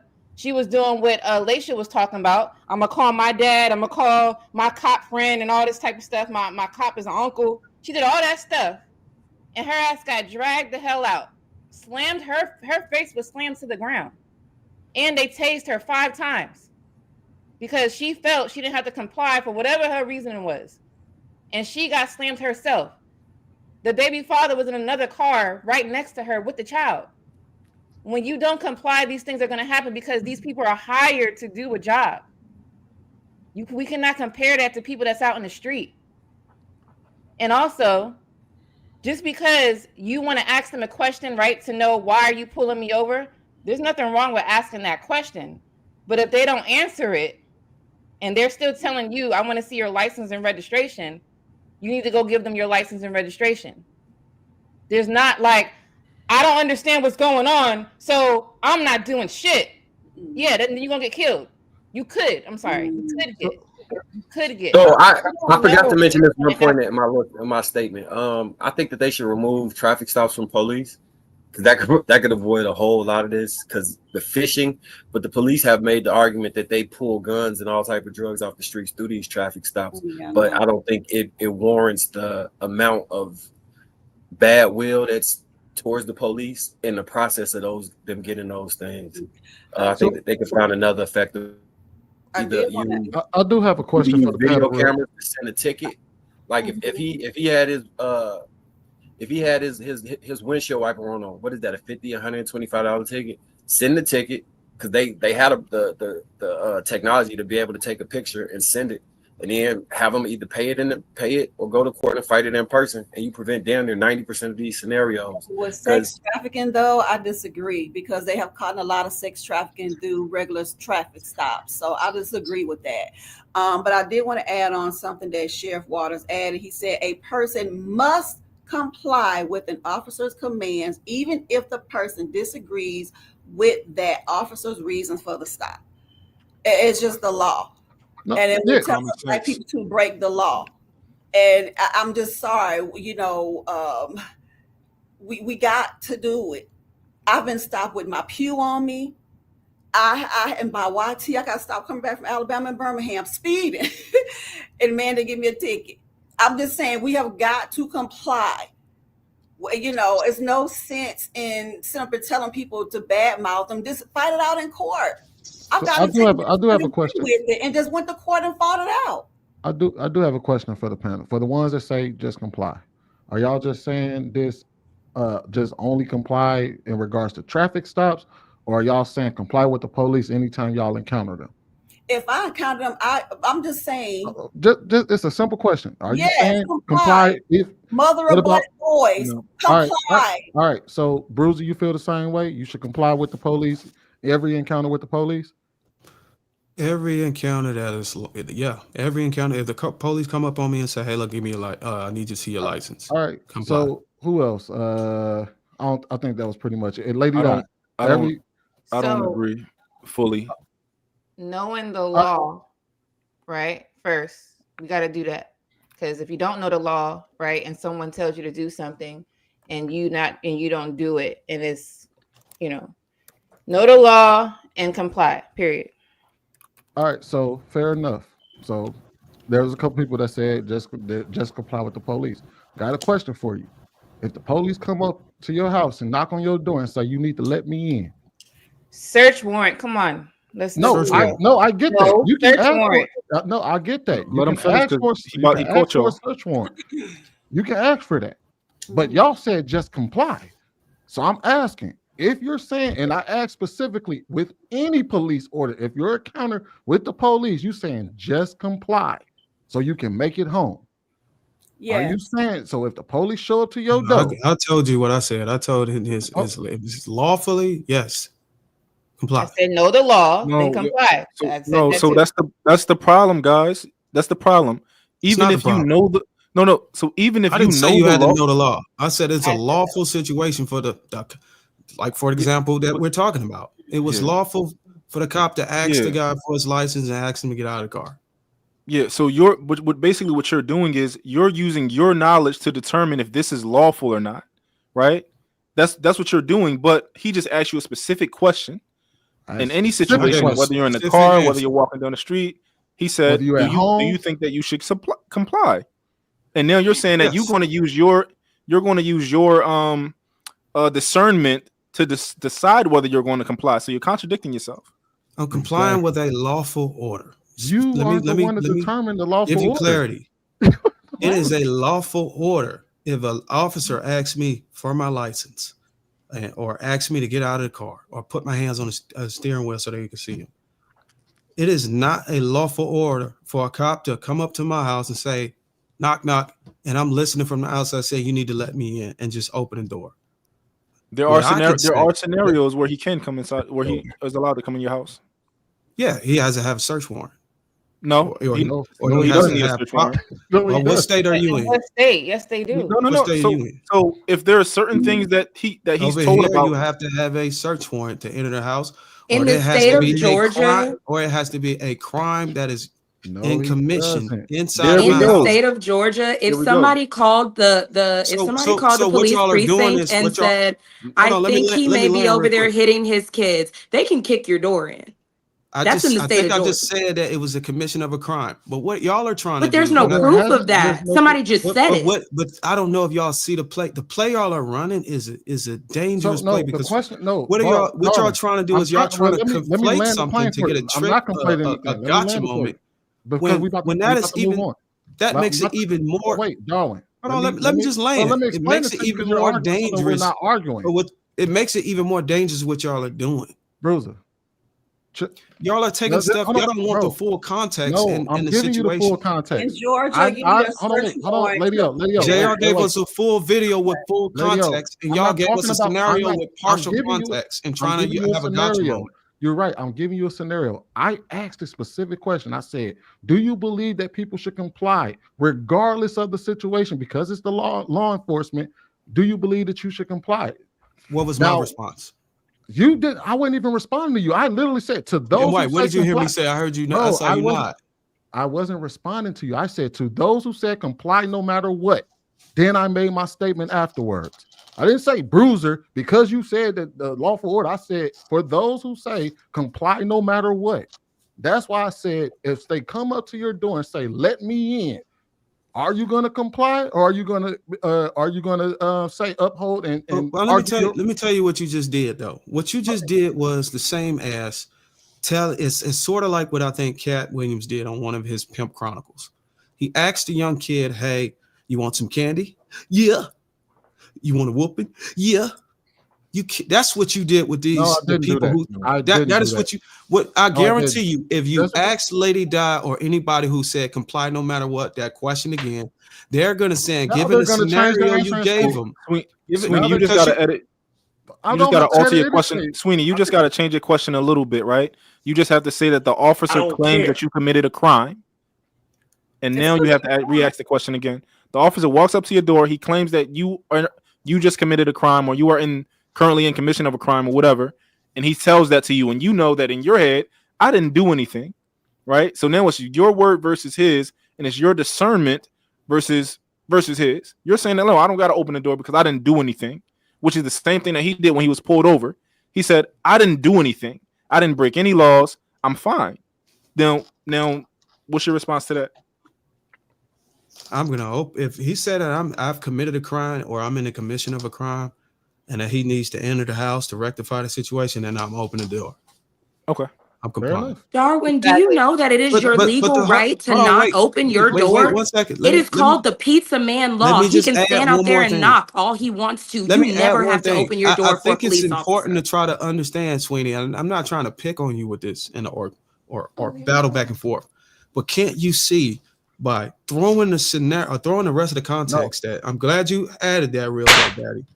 Toward the end of your question, it was almost like you tried to set up a gotcha moment. Bro, I wasn't even arguing with you. I don't even understand why you're the one arguing this point. You said what you said. Well, it doesn't have to apply to me. I'm just asking you, is it why true? Are you trying to? Why are you trying to? No, it's not true. Why are you trying to make an argument for me that I did not make? I think y'all just trying to better understand each other, but I think we're trying to. I got a real dope. I'm not arguing against anything you said. I said to those who said just comply, no matter what. In this particular scenario, if the police walk up to your door, y'all never even gave me the chance to give out the full context because all y'all tried to start responding once I said, "Are you going to open up the door?" Well, what about the context? Well, I'm going to give you it first. Come on now, son. So you put it. We know. We're just telling you we spotted. We exposed you. You didn't expose anything. You just arguing the point. You said, "Well, I said I'm going to open up the door." How did Real Dope Dad know to add to your story because he saw what you were doing? So the Real Dope understood the scenario. How come y'all didn't? No, you didn't because you're sitting over here worried about being caught up in the gotcha moment rather than answering the question. Let me tell you why I understood it. It's because my answer compensated for it because I knew it was a trapping question. Yeah, so you running from the question. Unfair. What I'm saying is disingenuous to do that to people, knowing they. It's not disingenuous. So Lady Di and them didn't have the full context, but like I said, if you ask them that question now with the full scenario, they will have the same responses. So y'all gonna open up the door? Everybody, hold on, wait. All right, fair. So y'all will open up the door if the police said, somebody said you did something. You know you didn't do anything. You're gonna open up the door and let them in. Yep, I've done it. And that makes my whole point, Sweeney. That's all I was trying to do. Bro, I was just trying to prevent. Now y'all are lying, and it's okay. Y'all are lying, and it's okay. Now we're lying. I'm really Lady Di. I just want to let you know, Lady Di, that under no circumstances it is called the Pizza Man law, and that is almost I'm fairly certain all 50 states, right? You never have to open your door for them. It doesn't matter if your lights are on. It doesn't matter if they know you're home. You are not obligated to open the door unless they can present you with a Thank you, Malik search Mack. warrant. You can talk through the door, and if you don't want to open it, you don't have to. If they come to your door and say, I think They should. They I know this. heard They you were know under this. suspicion of without a search warrant, you don't have to open your door. Well, I They There said are know. that. They I said, know. scenarios where They they I can know said break this. your search. door Somebody down. would. Wait, They hold know on. damn I well they did. wouldn't open up that door. I did say I will ask them for a search warrant. I'm not just gonna open the door because they asked me, right? Because I And they know. say we don't have a Hold search on. warrant. We Hold on. Open the damn door. I already know, at least for my house, because we Oh, change black people scenarios, fucked right? up. For the house, they have to have a search warrant. That is true. I said I will ask that first. Basically, it doesn't matter how many times y'all move the goalposts. It's not moving a The goalpost. compliance argument is done and over. I don't know why y'all feel the need to try to re-engage from different angles with different scenarios. Throwing the scenarios, coming in with the scenario What are you hoodwink. worried about the scenario we bringing up? Don't answer the question then. I'm a part If of the you don't want to get caught conversation, up, and I just you feel like this is interrupting like the conversation with Well, your you asked me a trying to question dead and it. I'm trying to answer it. I didn't ask you This is a anything. very, very difficult and sensitive conversation that somebody could actually walk away from and have misinformation and end up unalived. And Bro. I think we as a people, for us to have this happening to us more frequent than any other race as an argument, it may not even be true. For us to sit here to play around with it Jesus Christ. like that is it just baffles me. Okay. Like we Now, should we be gotta go very on to the next serious about a topic, guys. situation like this. We gotta Real go quick, can on I? to the I just next want to. I just want to correct a not truth real quick. Just a lie real quick. When it comes to like the peace of man law, cool. That's cool, all cool and dandy. But the cops can kick your door down for certain reasons. If you're inside it, if somebody calls the police and they get to your house and they hear a gunshot, doesn't matter what you say, they cannot. They can kick Yes. that door down. Yeah. So there are certain reasons that give them, the ability to go inside of your house. Okay. No, All right. that's why. That's why. We gotta go. We gotta move on, man. The will also remember 999. There are protect and serve cops, and then there are blue line cop. I have all the respect in the world for cops that protect and serve. I have nothing but contempt for the thin blue line cops. Ian Simmons, 1999. Fight your battles in court, not on the pavement. Successful MD, $2 research for the use of force.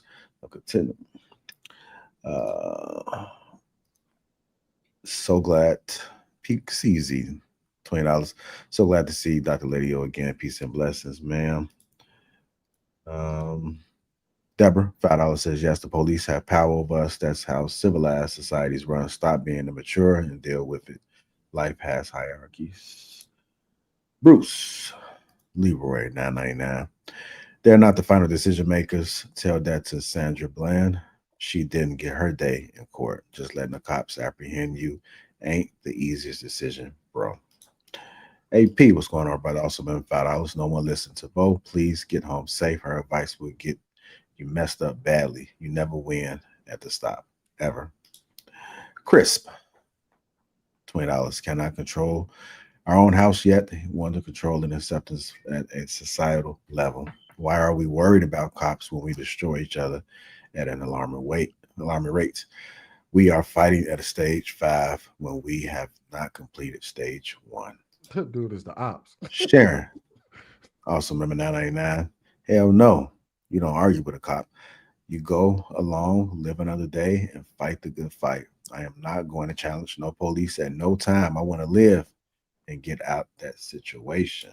Mott, which is actually on the panel right now, 499. I told zero lies. Officers may have to tell you why you were pulled over. I never said they didn't, but you don't get to challenge them. That's not right. The will, the 499, also a member. Lady dies incorrect in a traffic stop. Law enforcement is required by law to inform you why they are pulling you over. AP.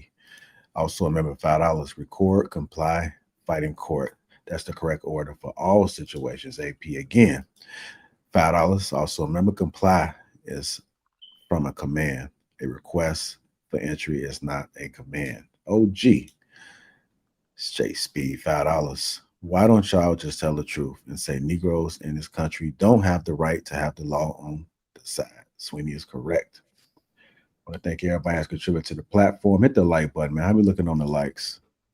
Look, where we at right now? Let's check it out. Let's see. We are at 192 likes. 192 likes, and we got 386 in the building. It's not making sense. If you can, hit that like button right now. That's all I'm asking for is a like. The likes are free. And we did have a couple more come in. Big and 11, $10. Even in war, there are rules of engagement. And D Rob also remember $10 says, Miss Laisha, you look so much better today, Miss Lapeef. Man, keep on keeping on with that ism. Thank you. Appreciate you. All right, let's go ahead and get into this next top. The T app. Have any one of you guys heard about the T app? Are you familiar with it? Yep, I got it. I see bougie eyes lit up. I was unfamiliar with it, right? So before I get on to the male version, let's just get a little introduction to the T app for the folks that's not aware of what's going on. Here we go. T-App update. For those of you who don't know, the T-App is the new app for women. You literally have to vet that you're a woman before you can get on the app. The app is supposed to help women date smarter. You can also do background checks. I did a video on it. Anyway, so I'm on the app, and I thought surely this app is created for people who are like early 20s, to late 20s, and early 30s. Child, the ages on the people on that app starting to creep up. It's grown people on the app now. Real grown. Like, you should know better. Your behavior should not be exposed on the T-App, but they are exposing. And what really makes this app interesting is when other people start corroborating the stories that are being shared on the app. And then it gets even worse when people go, yeah, girl, I saw that guy in a Facebook group. There are Facebook groups that are also exposing men as well. And people will say, girl, I saw that guy in a Facebook group a month ago. What? Yo, people better walk in the light. I don't know what portal Cat Williams opened up, but people are still being exposed after that Cat Williams interview. This is wild. I mean, every time I get on there, I am seeing something new. People are exposing who not paying child support, diseases people have, who they cheating on, if they've been to jail. It's a lot of stuff going on. Now, if you get on the T-App, one of the keys to being able to get access easier is inviting friends to join the app. Once you do that, oh, you in there. Highly recommended though. We'll see how long the app lasts. But for now, it seems like people are really being informed. I know I'm not the only one who's been scrolling on that T app, or I know you're at home waiting to be accepted. Yo, my bestie called me yesterday. She said, bestie, there's this app and they're exposing all the men. I'm like, tell me more. Tell me more. I want to know.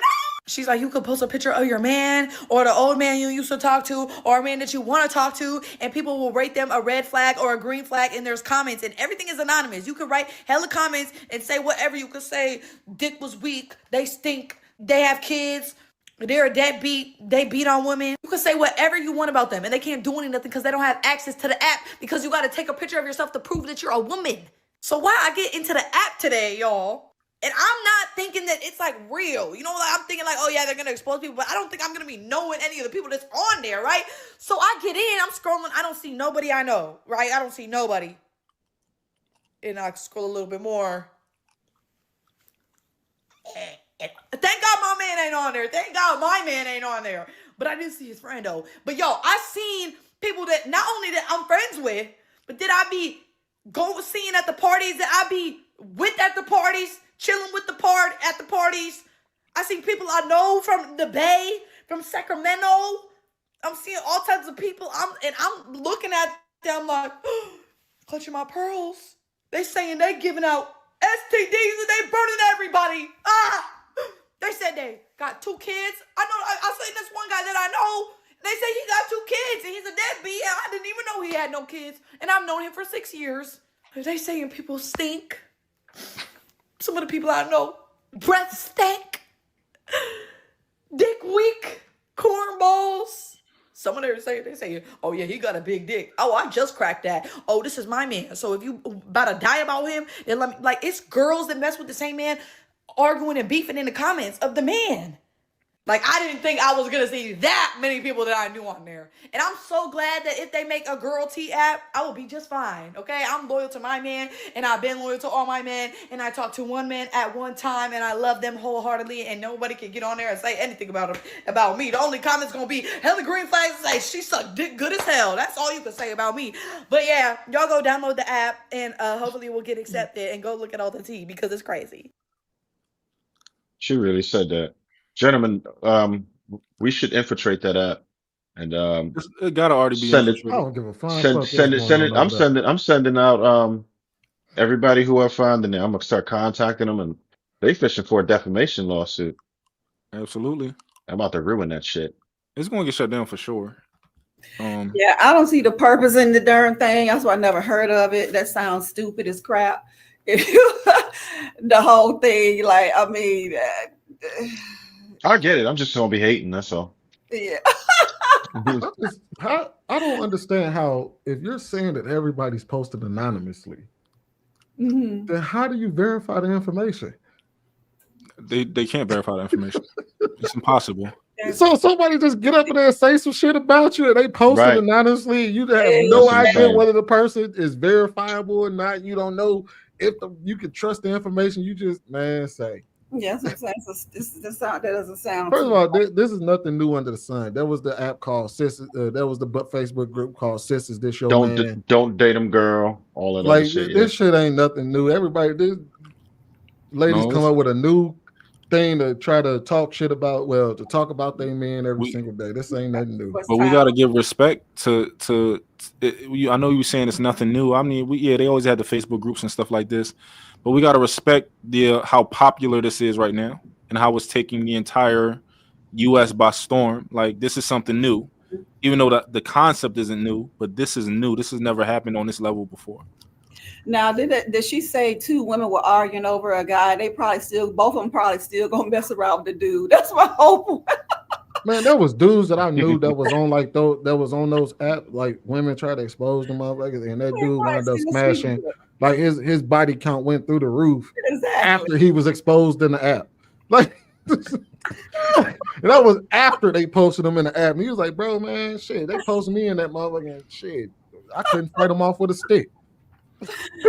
I think it highlights poor character, like in these women and women, like a lot of women in general, because you know damn well you would probably off yourself if niggas was inside a group talking about how many of them hit you, exposing your body count and all that type of stuff.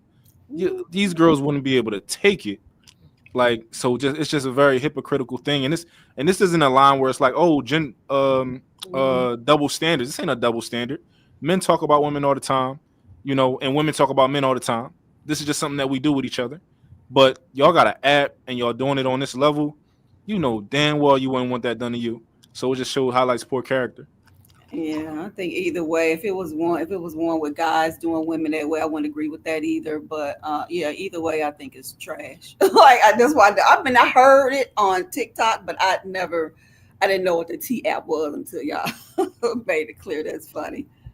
I mean, look, I ain't got no problem with women coming together and comparing notes and shit like that. It is what it is.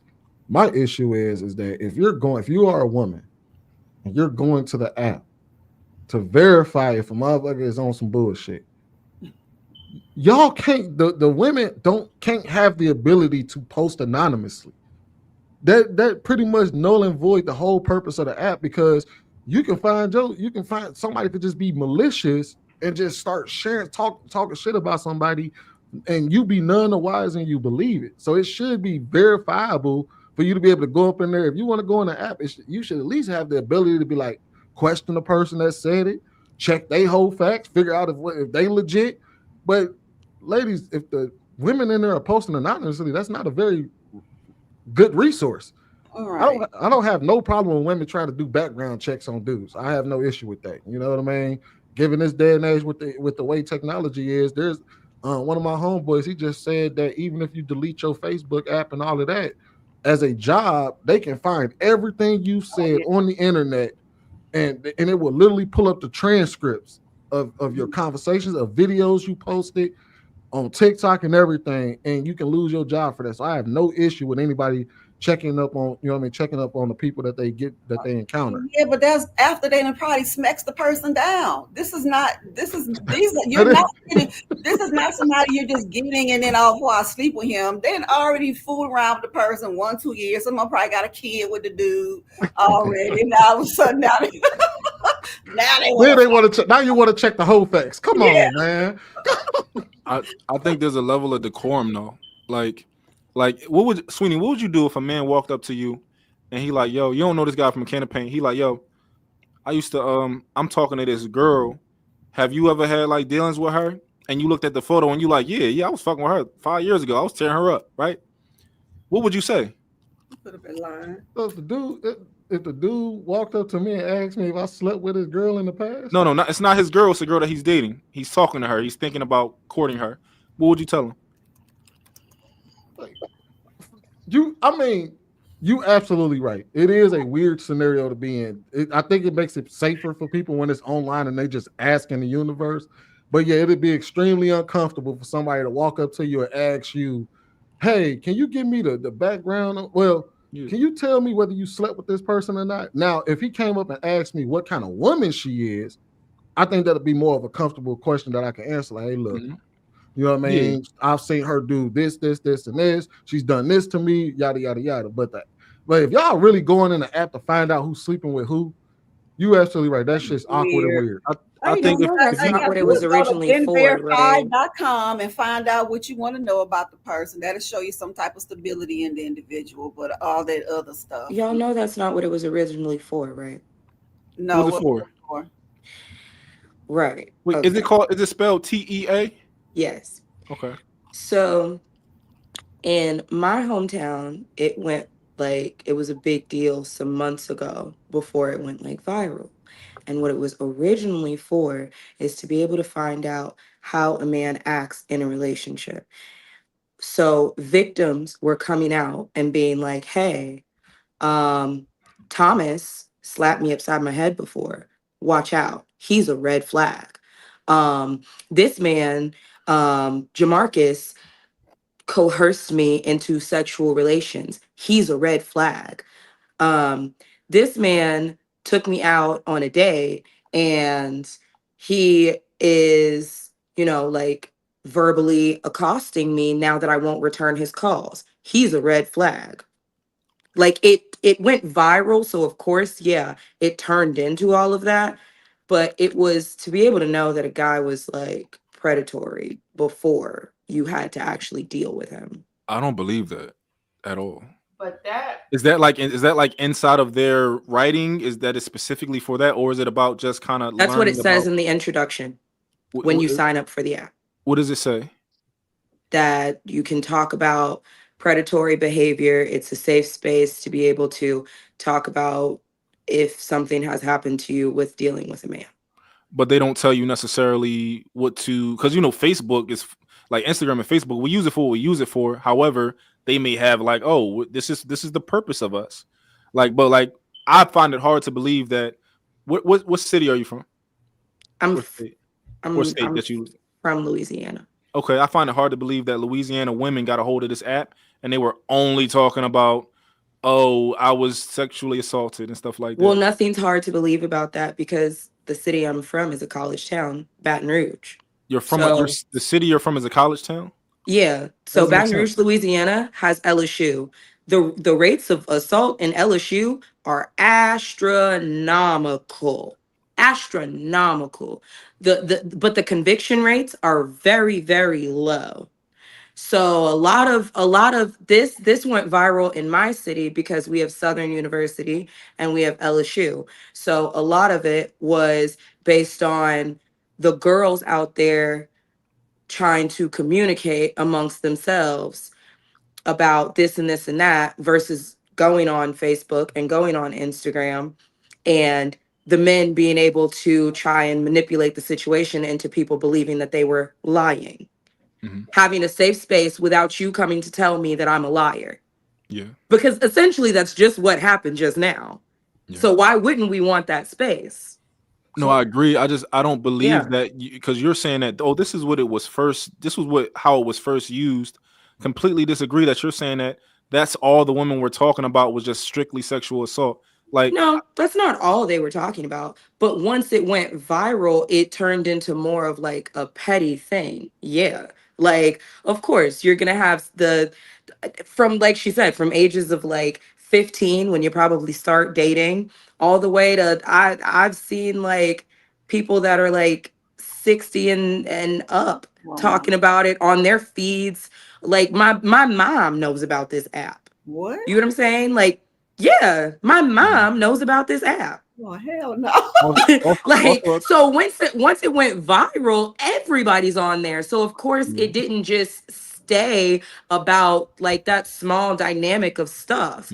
But that is originally like when I first heard of it about like 2 or 3 months ago, that is what everybody in my hometown was talking about. Because you also have to remember, let's say like the girls in LA, like I think that girl in the clip, she was like, I think maybe like a Cali woman, right? So the girls in LA could be talking about one thing, while when you're in a college town, like in small ass, maybe like somewhere in the middle of damn Idaho, maybe there's not as much gossip and they're using it for completely different reasons. But because you can look up your own select area, you can look up Chicago specifically, you can look up New York specifically, Houston specifically. Of course, major cities are probably using it for more of like, oh girl, you messing with my man, or la da da da. But in my city, when it first became a thing, the college girls were using it But for you that. said Louisiana. Yeah. Like Louisiana gets busy. Like not even just with what you talking about. They get busy like out there. It's a major city, especially with black people. It's a lot of black people in there. They get busy. They fucking.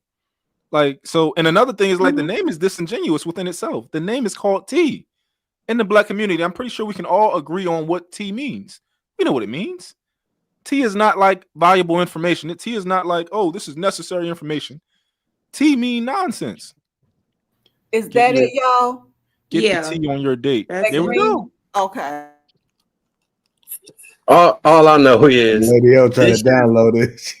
Yeah, this shit is gonna backfire so bad on women.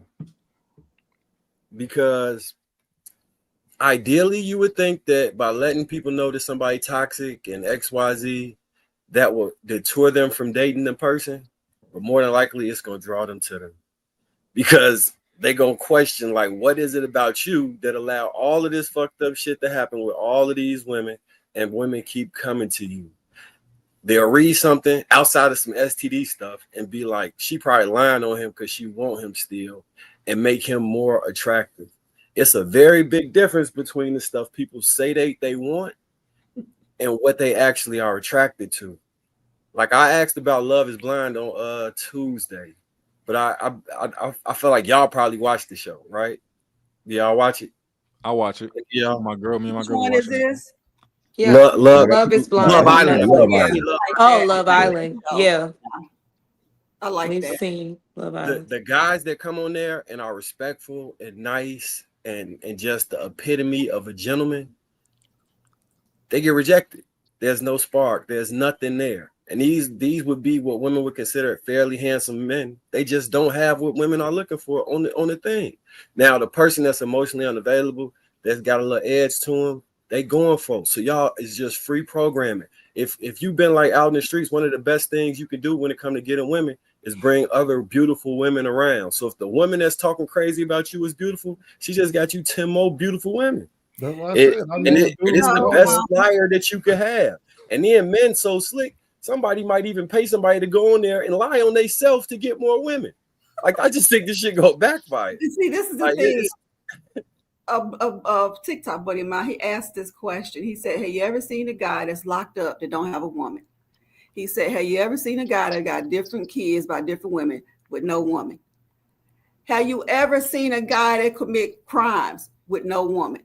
We gotta stop. It's going to draw these women in because there's going to be one woman that think her stuff is the bomb. And I'm just saying. I did want to say this to you, Laisha. And so the thing is that you may be correct, because that's not the first like group that I seen pop up with this original intent was for that, right? The problem is, and I think this comes down to the developers and the people who are moderators and administrators over these pages and these apps. The moment you let the riffraff in, the whole entire point of the app goes out the window, which wind up leading people to look at it the same way that real dope would look at it. Is that once you start letting everybody come in and it becomes the T app, and not the app where women can actually vet men and potentially understand, like, hey, before I get into this situation, is he abusive? It becomes, hey, sis, is this your man? Now everybody looks at the app differently because now it done lost its original purpose, which was to actually protect women. Now it's just a bunch of people up in there gossiping about men, and you know what I mean? It's basically smut. It's not to protect, it's all smut. So it kind of hurts. Like when these people come out with these apps, they should moderate them to protect against that type of stuff. And they shouldn't allow people to come in the app and just bring smut to the app, because it loses its original intent, that which was to protect the women who were actually using the app for its intended purpose. Also, the name T, like that already threw it off. If it was to protect women, they should have had the authority, the cops or whoever they do the background checks with. That should have been part of the app, so you can actually really look up a person properly. Is. Okay, so it has that. Yeah, Okay. you can Good. do actual Cool. background checks on anybody that you want to run their name on. That, like, you can do background checks. You can ask for like evidence. Like, for instance, if somebody says, oh, I that's also my boyfriend, and a girl can be like, well, nah, I've been dating him for 6 months. Okay, prove it. Now she can respond with posting a picture of him and her together, and then another one, and then another one. Okay, now this woman has proof. She's not just is spewing libel and slander. So now you know that your man is cheating on you. That's You not know that he's stepping out.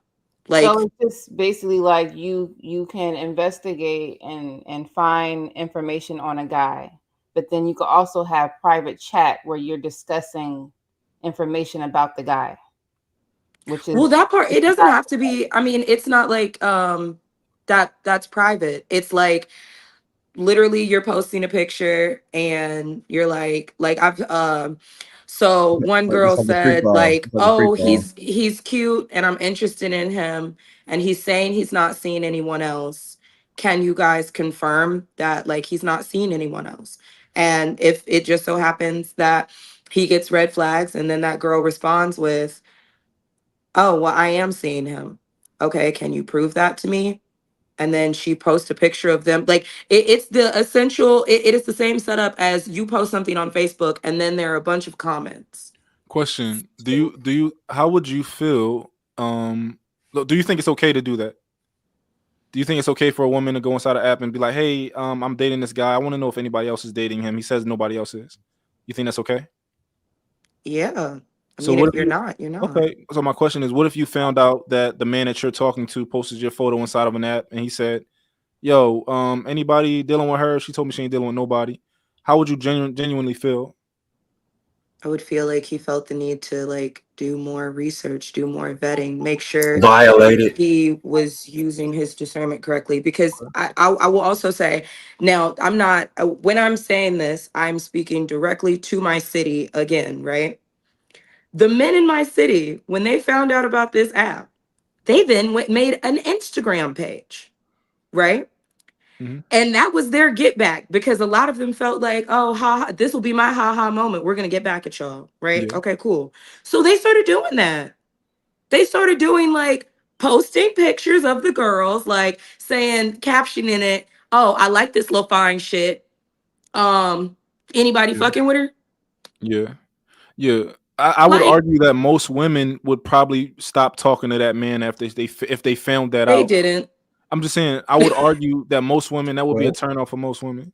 They well, they didn't. Like, most of the time what it turned into was the same way that y'all have a response, the response that y'all are giving to the women is the response that the men gave to the men, which is, that's some fine shit.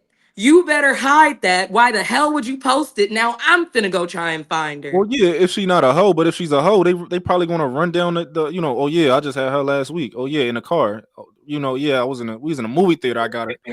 I think I if mean, they I if don't they a think hoe, they're that gonna get more action. I don't think that Like, this is any different then like everybody on here has their generation of this same thing. Whether that's you pulling up Shorty's picture, going to your homeboys and being like, oh, I like her. This who I think this who I might be fucking with. Whether it was word of mouth, whether it was MySpace, whether it was Facebook, whether it was Instagram, we've all had our app, our talk, our like it just depends on the generation. Now all of a sudden that it's turned into a literal app outside of making it a Instagram page or a Facebook page. I don't see it as any different. The app is like, but the app is doing too much, don't you think? Why do you just can't have? You said you from Louisiana, LSU, a private page of that, since it's so so many things going on there. Why it has to be there at one point there was, and it became like a lot of women on like, so when I moved to Atlanta, I joined a Facebook page that's like make new friends out here. And a lot of the girls were just on some like, oh, hey, I'm a nail tech. I just moved out here. I'm looking for clients. I'm looking for friends. Or like, I'm a hairdresser, that type of thing. But it wasn't a safe space. Just like Trev made a joke and said, I'm going to try and infiltrate it. Something in men's mind is literally reading a title saying, women's only safe space. Let's make friends. That was like the title of the group. And men were like, let me find a way into these spaces. So that is what is happening across these platforms. So somebody, I guess, decided, let me create something where you have to verify you're a woman. And that's what it was supposed to be. Like a women's safe space, verify you're a woman. But they have Facebook groups. I mean, it's not to What's wrong with that? What's wrong with women wanting to have their own space to talk about whatever the hell they want to? Speak on it. Let me speak on it for a minute. So this is just a mask. The safe space is just a mask. You ain't got shit to do with no damn safe space. That's a mask for women. Basically, all I see is the T app. All I see is the T app doing is proving the point that modern women keep dating the same guys over and over. It exposes this big lie that women have a lot of options.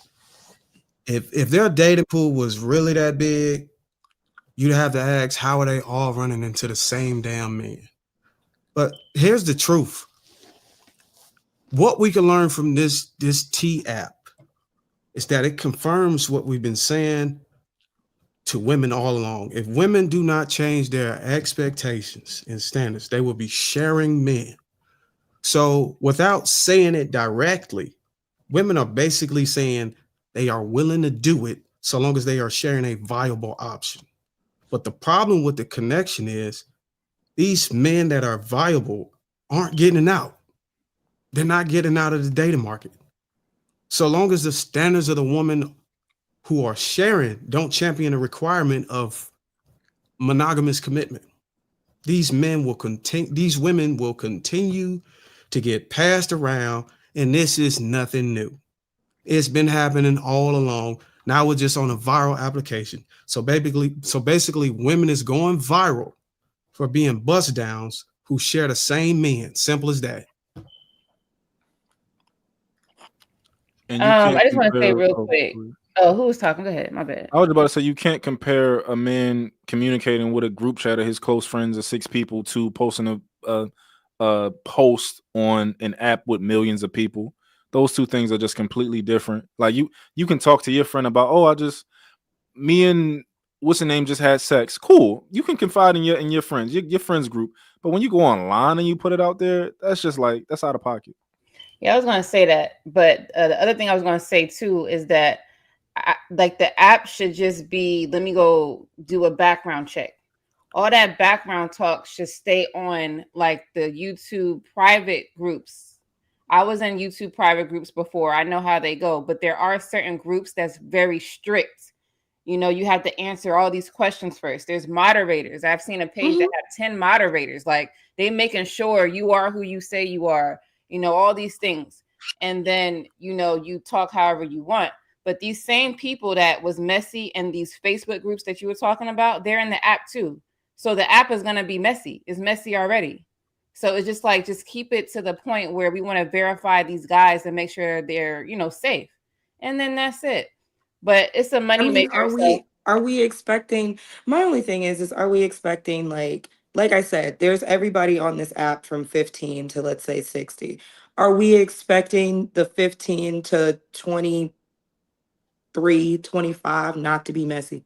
Are we expecting them to be the most mature people in the world? No, we're not. Like it like we have to be real. If that entire age gap of women is on this app, of course there's going to be some type of mess. And the the pages that I have been on that, yeah, like you said, have a bunch of moderators and stuff like that. I'm not saying that it's an abundance of a problem, men being able to get into the app. But what I will say is like, yeah, it turns into an issue because I do see posts often where the moderators are saying like, hey ladies, this person's a scammer, or hey ladies, this is a fake page, this is actually a man, or whatever, whatever. So I think the app was supposed to be formulated for like, if you have to literally take a picture and prove you're a woman, like right there in that moment, I have to snap a picture and be like, hey, I'm a girl. Like, you know, um, Which and can mind be you, illegal. I don't think it was ever meant to go viral. It was supposed to be a well-kept secret amongst the girlies. But obviously, like we gossip, we talk. You went and told your safe space that was your boyfriend or your husband. He went and told his homeboy, or you saw your cousin on there. Because I'm not gonna lie, I'm guilty of it. When I downloaded the app, that's the first thing I looked up. Is all of my boy cousins.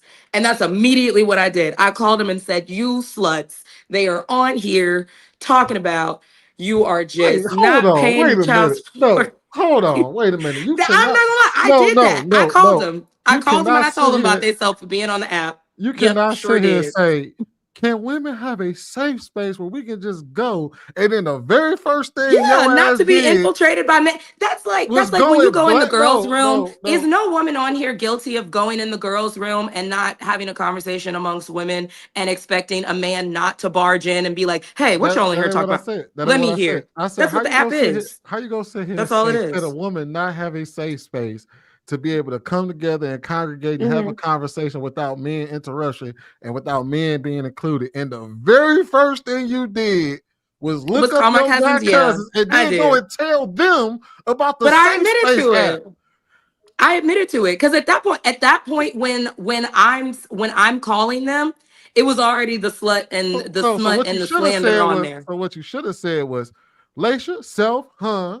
Why are you Huh? violating these women's spaces and letting these men in It these was spaces? already, you're missing what I'm saying. When that action happened, we already had the men talking about it on and making their Instagram T page to get back at us and all of that type of stuff. So that discourse had already happened where the men already knew. When you Like told your they cousin, what'd he say?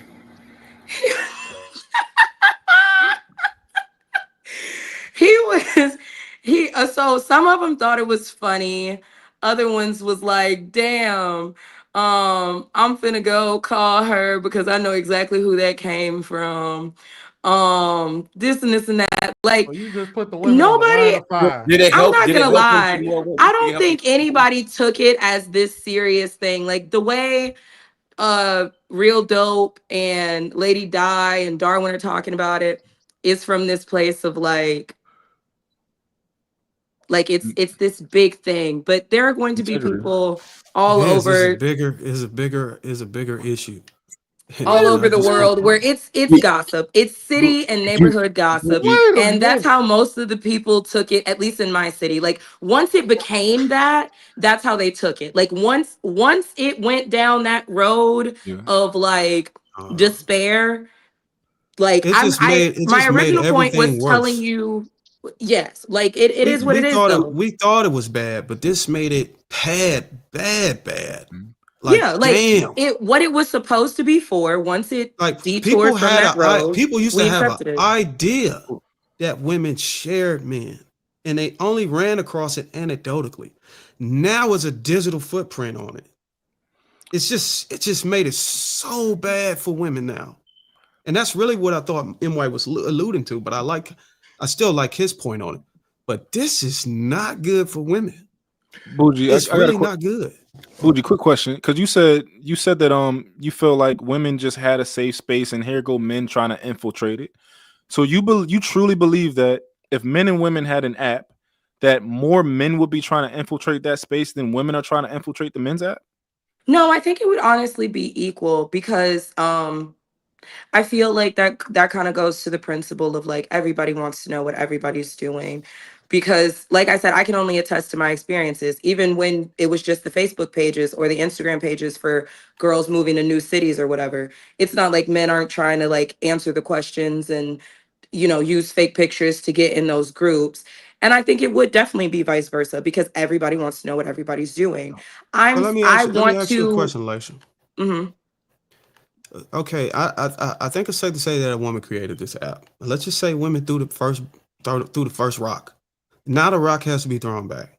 What if I told you a man created it? What do you think is going, regardless of who made it? What do you think is going to happen when men come out with their app, and then now men are already disgruntled and pissed that women have this experience, and now that is going to come with a digital footprint.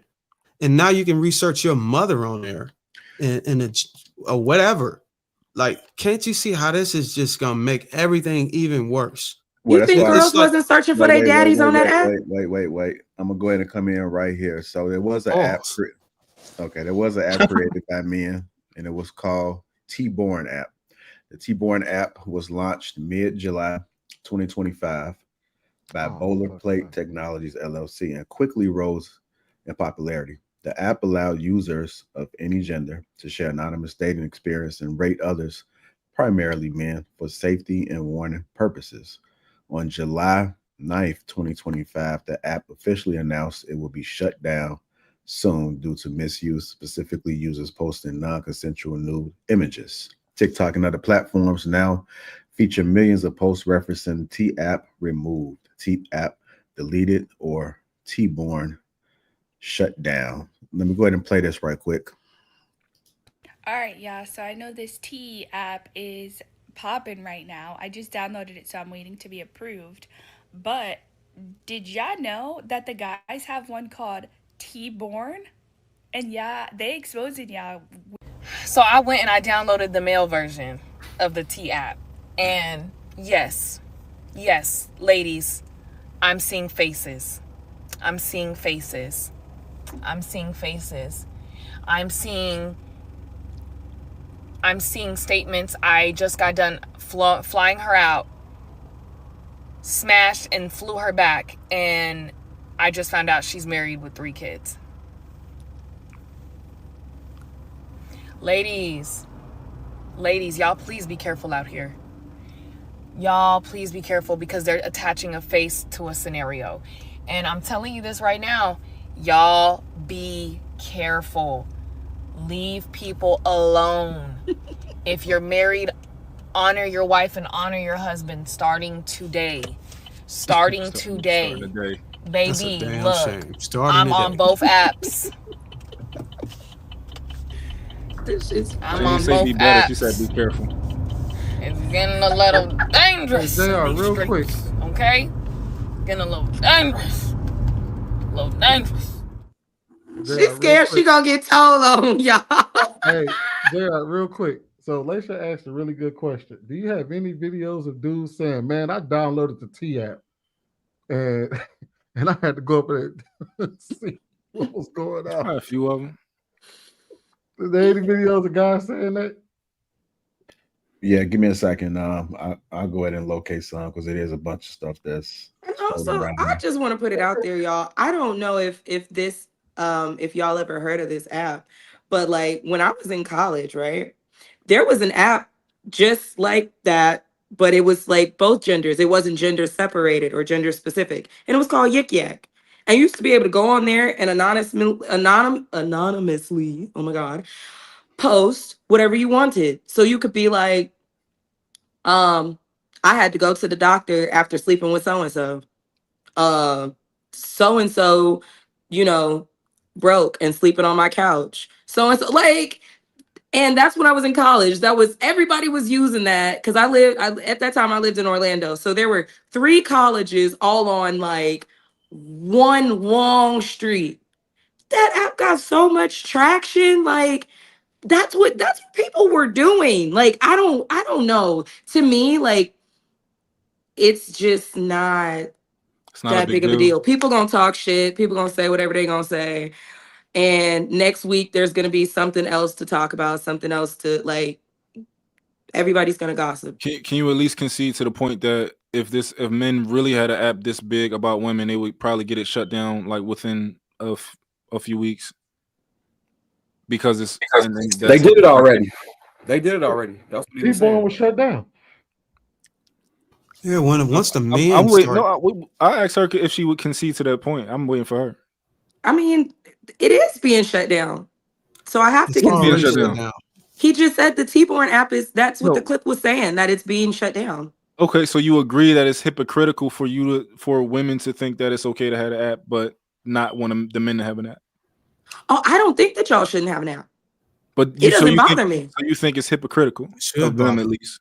Oh, you're saying yes, it's hypocritical. If you're gonna use the app, don't try and get like the vice versa version of it shut down. Like that doesn't bother me that y'all got an app. If y'all want to sit up there and talk about y'all's escapades and dating life amongst each other and not feel judged, cool, great. Well, the app That's what women are gonna do. The app for men actually became a secret weapon. So now you get to see women who you think that maybe you didn't have a chance with, because men are being competitive at the ones that can play the game. They're actually competing at the top. The small percentage of men that are recycling most of the women, and they're able to see, well, damn, she let that dude hit. Oh, I know I can hit for sure now. She let him hit. Ain't no way she better not tell me no. And guys like to do this thing. I don't know if y'all ladies heard it. They call it alley-oop. I don't know if they still do it anymore. Absolutely. We used to throw each other alley-oops all the time. So this was actually a masterful tool for men. And had it got like refined and updated to the point where, oh man, it would have made women, it would have made it even more harder for people to connect, get married, all that stuff. Because a lot of y'all who do like to practice promiscuity and all that stuff before y'all get married, no, y'all were going to get exposed, and y'all wasn't going to get lucky whenever y'all coochie got tired and y'all wanted to lay it down.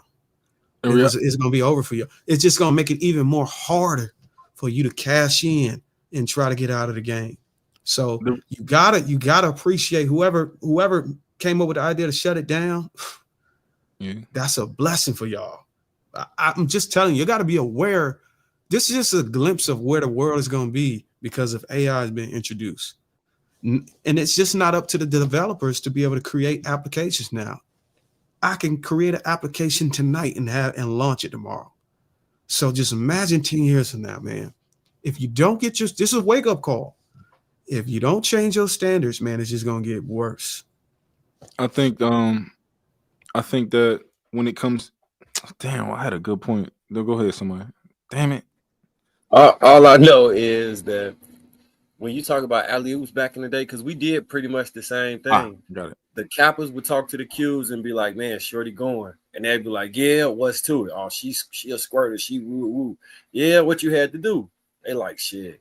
Just slide on there and bring something to drink and you can smash. Or you don't even gotta do that. When you leave the calf, just go holler at her and she gonna go. Or shit, you might have to go on a date or two, whatever. Then she gonna go. Like niggas was giving whole game plans prior to the rundown. You know, I'm glad you said that, because what you just exposed is that another thing, the degree of difficulty. Some women might want you to do X, Y, and Z, but the next man is giving you the loop saying, hey, look, all you gotta do is bring some weed. And he was good. Like this little insider tips right here, it completely shuts down a woman's ability to run game. Also, but that's what I'm saying. What's funny like, about this whole T-app controversy? It shows how delusional and irrational a lot of you women are. Neither one of y'all think about the bright idea of investigating any of these claims that these women is putting on here. In my honest opinion, this app is another CIA operative test to see how delusional black women is. So I had my lady, apply to the app and everything, put her face and all that stuff, and she put me in the daggone app, right? I haven't lived in Philly in 20 years. I'm from Philly. I haven't lived in Philly in 20 years. She put me on the app. This chick on talking about how I got her knocked up 5 years ago and left her and abandoned her and some baby. This other chick gonna get on there talking about how she went to dinner with me, and after we ate, I said I was going to the bathroom and bounced on her. This other chick gonna talk about we was in a relationship for 10 years and I was cheating on my wife with her for 10. None of this stuff can be verified. And I told her to put me, because listen, I ain't in these streets. I'm confident that no girl, no chick got dirt on me. Like I don't even move like that. Wow, You that know nigga what I mean? did That's some what of I'm that. saying. So He did some of I'm that stuff. confident in all this stuff. But it's crazy. It's crazy out here, man. This T app, all it is feeding into the woman's mindset of to have controversy.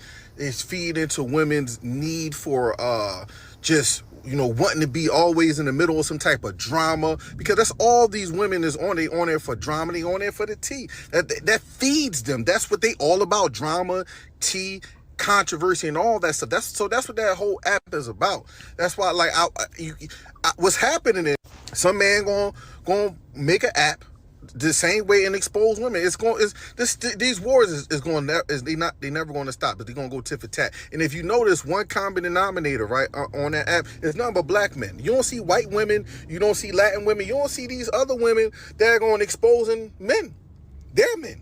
This is these black women is falling into every trick that these people is putting out there, and it's really unbelievable at this point, because I'm like, yo, every month or so these people is putting stuff out there, and these black women is eating it up left and right. That goes to show that these black women, unfortunately, sisters, y'all don't have a mind for yourselves. Like, y'all falling into every trap that these people putting out there. Now it's crazy. It's crazy. You know what I was going to say was the apps are that whole app stuff is worse for women than it is for men, because at the end of the day, it might get men a little bit less boxed, but it's going to keep a lot of women from getting married.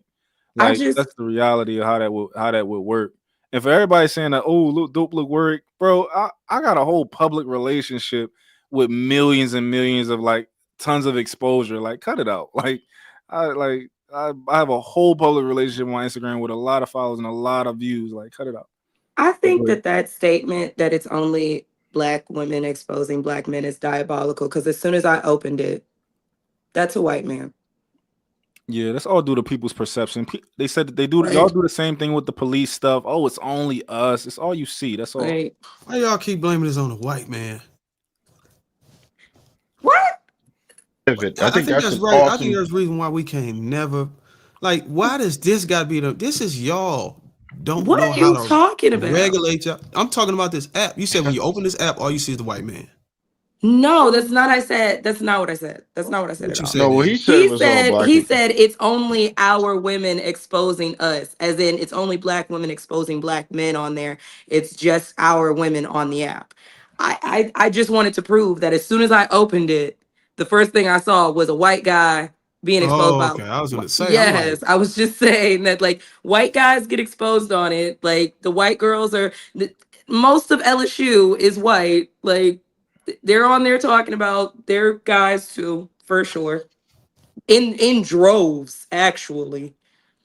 Like, when you type in Atlanta, the crazy part is that it was more white men being talked about and exposed than black men out here, actually. Hey, Bo, what you thinking? You've been making them face expressions. What's going on through your head?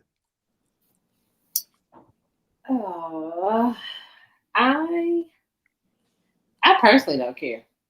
I think that the app is going to do whatever the app is going to do.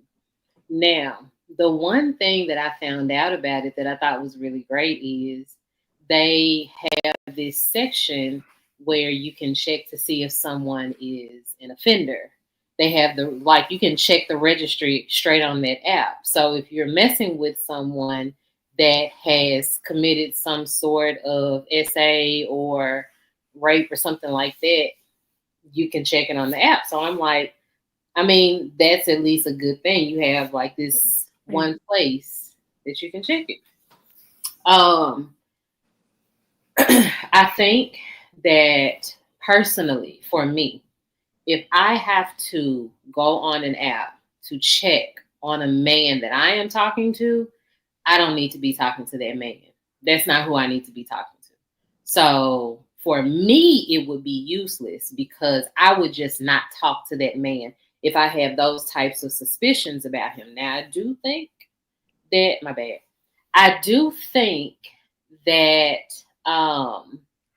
you should do your due diligence for anyone. I think that you should be checking the registry for anyone that you date. Just at the onset. But if you think that he's cheating, if you think that he is somehow just a bad person or whatever, you should stop talking to him. So that's for me personally. That's what I would do. If I needed that app, I don't need him. So it just would eliminate the app for me altogether. But that's just me. It's funny. You would think the app would, if this app was actually really effective, then all the men that are red flags would stop getting boxed. And I would wager that that's not going to happen. Wishful thinking. That's not at all how that works. Why would you think that men with red flags would stop getting boxed? No, the if guys the- that red flags, because they have red flags, is the reason why they're getting boxed. Yeah, Because so they're what the bad boys and they're out of order and they degenerates, they're getting the most tail. Yeah. Do y'all feel like homeboy was legitimate with that, or do y'all feel like he was just trying to get ahead of it? Do you think that's actually a really good strategy for cheaters to just put yourself in it and go make a video about it? Because I mean, him or anybody Oh, that else is a can good kind of do strategy. that, huh? He and I That is a have good been, strategy, actually. I've been on panels with him. He's a legit dude, St. Reese. Yeah. I mean, I don't know everything about him. What I'm just saying, for what I Right. think, generally speaking, I think he is being honest. I do believe that there are some outliers that just post stuff on the app too, but I'm not going to rule out everybody. Just they're not telling the truth about some of the guys on there. But as far as him, I could believe some of the things that he's saying. Some Is things he from Philly? Lady, Huh? is he from Philly? Is he from Philly? I think so. I think, yeah, St. Reese is from up. He's from up north somewhere. I mean, I don't think if I was on the app, they had me. Not- lady, you from Philly? I've been on panels with him a lot of times. Lady, you from Philly? Just because No, he wasn't I'm on the from- panel, that means he ain't been in no tail. I'm Michigan, but my southern accent, I got it. I was about to say you're not supposed to say up north. No, I'm Midwest girl. Down north. Down north. Yeah. I would say if okay, unless he was trying to go viral, right? What he's saying in essence is technically true. If that's why I had an issue with the ability to post anonymous, because he's absolutely right. What's the point of going on the app if you cannot verify the stories that are being told to you on the app? Like, I like what Bo said about, okay, at least you can, that's something you can verify. You can go on the app, look this up, bam, picture right there, verification. But if you can go on the app and a bunch of different women, they may be jaded from their own shit. They may have just caught their man on the app, so now they feel some type of way. So now that they see another dude on there, so they say, well, let me go ahead and fuck this situation up too. Like, or seriously, in all seriousness, people come up with fake stories and shit all the time just for entertainment. Just so they can entertain themselves and watch people squirm on the app. They'll say whatever they gonna say about your man or your woman just to see the comments and get engagement on their post within the app. So it's not beyond That's funny, especially if it's a Oh, girl yeah. that you don't like and she look like she in a happy relationship. Yeah, Like, yeah, yeah, that They shit. will- like I watch people come up with fake text message scenarios every single day. We're starting to see them come up with fake videos of scenario. You like, bro, this don't even sound real. And they do it just for engagement and entertainment purposes. If the app is anything that I think it is, I'm sure there's people who get. Well, let me ask, Laisha, are you able to gain followers on the app? No. You're not able to gain followers. Are you able to gain like engagement or people that monetize? No. Well, no, obviously you can't monetize. This is literally just the concept of if you post it on Facebook and then you can like and leave a comment. Well, he said engagement. Essentially, you can. If you can screenshot or screen record what's on the app and then put it on social media, then you can make that go viral and monetize from there. Yeah. So like, cause even if you think about it, if if they make a post, can a bunch of people comment on the post and like the post? No, you would probably have to take it to Facebook or Instagram or TikTok. No, I'm asking Laisha, on the app, can Directly on the app make a post? Directly on the app, you can. It's not really like a like system. It's either a red flag or a green flag. Yeah, that's pretty much a like system. You basically they're basically creating engagement on this, and people can comment and engage under the post, right? No, you can only put a flag, a green or red flag on it. It's like it's like he's a red flag. You click red flag. He's a red flag because this reason, and that would be like the comment. So it would be like a red flag right here, and then like whatever you're saying about him next to it, and then it doesn't comment.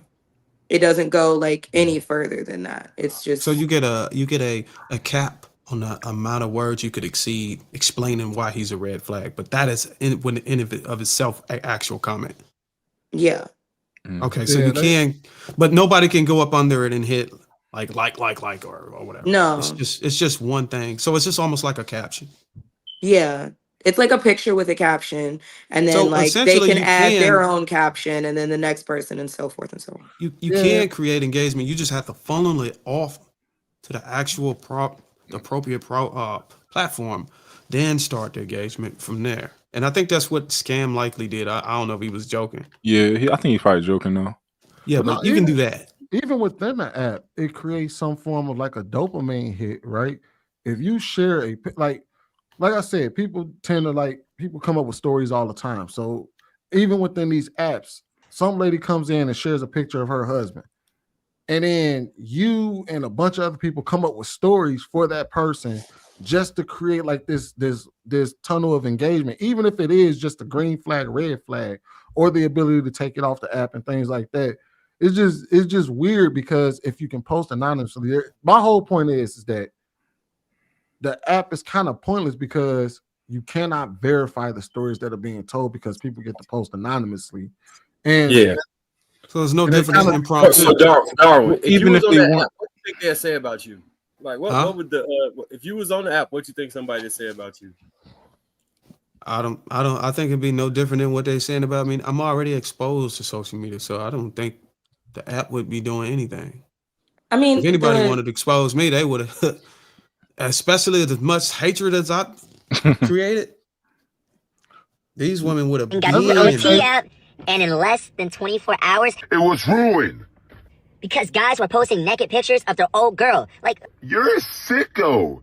And you gotta think how men work. Your girl could have type 5 AIDS, and a brother still would want to crack. Like, you're not stopping anything. And I don't know if your girl talk crap about you on the T app, but posting a naked picture of her is not helping anyone. You need to go to jail. The app is supposed to be, hey, let's post this girl. Hey, she cheats. She has this. She hits you. And then, you're saving us from a terrible girl. But instead, y'all posting naked pictures of women? Men, do better. Come on. I agree. That's out of pocket. All it was a trial for something that's going to come. I'm telling you, you're going to let the right people get this in their hand. They're going to do it right to where you actually properly screen people, because we just heard the case where a woman was able to get in on the app that she had no business on.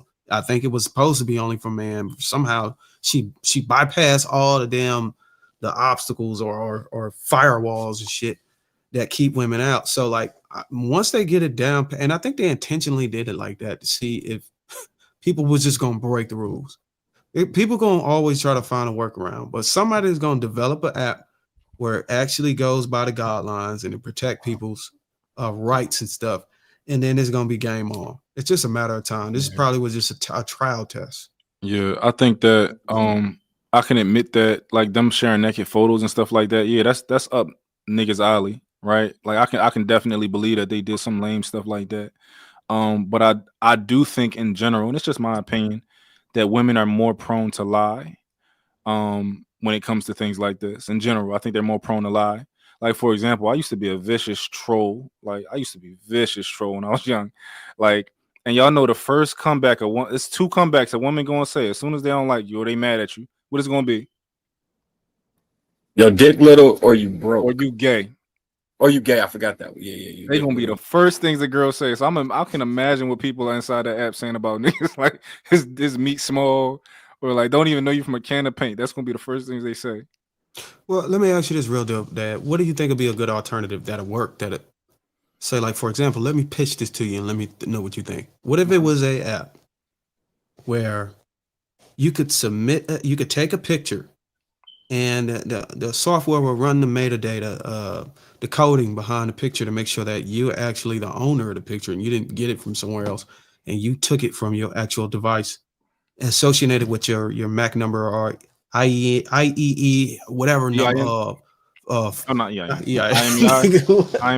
whatever from your mobile device, and you submit a picture and you say, hey, me and this woman just went out to coffee, or I just smashed this woman. And if somebody else can submit a same picture, or somebody has the picture of their spouse and they have face recognition on there that matches images up, and then you get a notification that you have a match from one of the images in your library, and it's a premium feature. It's still a way around it, Darwin. You have to pay $100, but everybody's anonymous. You have to pay $100 to unlock it. And when you unlock it, it'll give you the reveal, and it's up to you to look at the image and say, oh yeah, this is an actual match. Oh, now I know where you were at last month at 2 p.m. when you didn't answer the phone. You think that would actually work? That sounds like a money grab. But listen, the person in the picture's name is not given. None of the details. It's just a face. The answer is no, because most people that spend their time searching to catch somebody cheating don't plan on leaving. Because if you really felt that strong, you just would have left. No, I'm saying, do you think the application would successfully continue to operate? Yeah, people would pay for it, but it ain't gonna change nothing. Like people gonna still do it. I think the bottom line is to actually create revenue. Yeah. When you ask would the app change anything, do you mean like would it? No, I'm saying, do you think that it would? Obviously, the apps, these past two apps are failing. I don't know if they took. Trying to come up with an app. That's what I'm saying. If there's an alternative that would actually succeed, and somebody can actually, whatever developer can actually get a revenue and keep the ball rolling on. Oh yeah, I think absolutely, like some sort of facial recognition, which they're probably working on possibly. But facial recognition would be huge because you can post a photo and it'll identify who else is posting that photo, and it'll kind of connect y'all, or you can post a photo to see if you're inside of the app or if you're facial recognition would actually be huge for something like that. Because imagine you on a date with a girl, you just flew her out and y'all taking a selfie, boom, you upload it to the app, and then somebody get the notification, hey, you got somebody's matched with one of the images in your library, and it can be one of the chicks you talk to, or it could be your wife, or it could be and you're like, hold on, what? And then you call, hey, where you at? Are you no, how did you know I was out here? Because but also we got AI now, so it's a little bit that might get a little sticky soon with AI. Yeah, and the question is that and I know you did ask this question, Rosa, about it being able to, if you posted it from if you took the picture on your phone, but I'm willing to make the bet that most people are grabbing these pictures from somebody's social media profile and then putting them in these groups. So, you know what I mean? At that point, even if you did match, it'll wind up just matching with another social media post that you had on there. Yeah, but that's why I preface it with the metadata from the actual image. There's an encoding that's attached with the image that if you know how to decipher machine language, and you don't have to do this, the software handles it itself. It'll attach it to the timestamp and the GPS location and the time the image was taken, and from what particular device. And so it'll there's tell you whether it was screenshotted from social media or not. So there's metadata inside of I know if you take a picture and if you don't screenshot it, you just kind of leave it as that initial file, you can read metadata, but you can only read it from that in that format, right? You can't read it from looking at the photo. They can use another phone and take. It's hundreds of different machine languages that can read. It depends on what machine language you use. The image comes with it, and it might be if it's JPEG or it's PNG or it's whatever. All of them come with their own different types of coding, and it's a unique coding. It's nothing like no other images, and it's a unique coding, and it tells you exactly where it came from. Where the FBI uses it, but it's been deployed in AI now, so it helps you it. If you upload it to the software is going to tell you, no, we know you took this from a screenshot. We know you took this from Facebook that was taken 20 years ago. And then they were like, okay, you just took this picture on your phone through an iPhone 16 at such and such clock GPS location, whatever. So damn, like, I think I just gave somebody the game. Yeah. We can go ahead and transition now. If anybody else got anything to add. Bo, you want to say anything? Or you good? Okay. All right. You good up there? Bougie? This whole name change, man. Bougie. So JR, why am I looking at social media right now? Somebody has uploaded a YouTube video saying 5 girls deleted because of the T app. A whole group, a mass deletion or some shit like that. Like, that's crazy.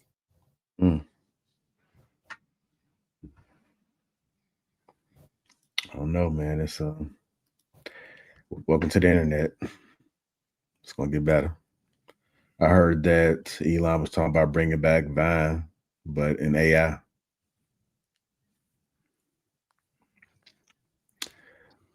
Can you repeat that again? I'm sorry. Elon Musk said he's gonna bring back Vine, but it's gonna be in AI. Talking about the comedy app. Where people was like, do it for the Vine. Yeah. It's on the black girl. It was a lot. I ain't gonna lie, that was funny watching those videos. I think a lot of people became celebrities off of that. I think was DC Young Fly on there? He might have been. Let me get to these super chats real quick. Big and $11, $10. Even in the war, there are rules. I read that one already. D-Rob, also a member. $10 says, Miss Lace, you look so much. Damn, did I read all these? Mr. Lapeef, man, keep on keeping. I read that one. Successful MD, $2. A bunch of pookie ties, hyenas spreading toxicity.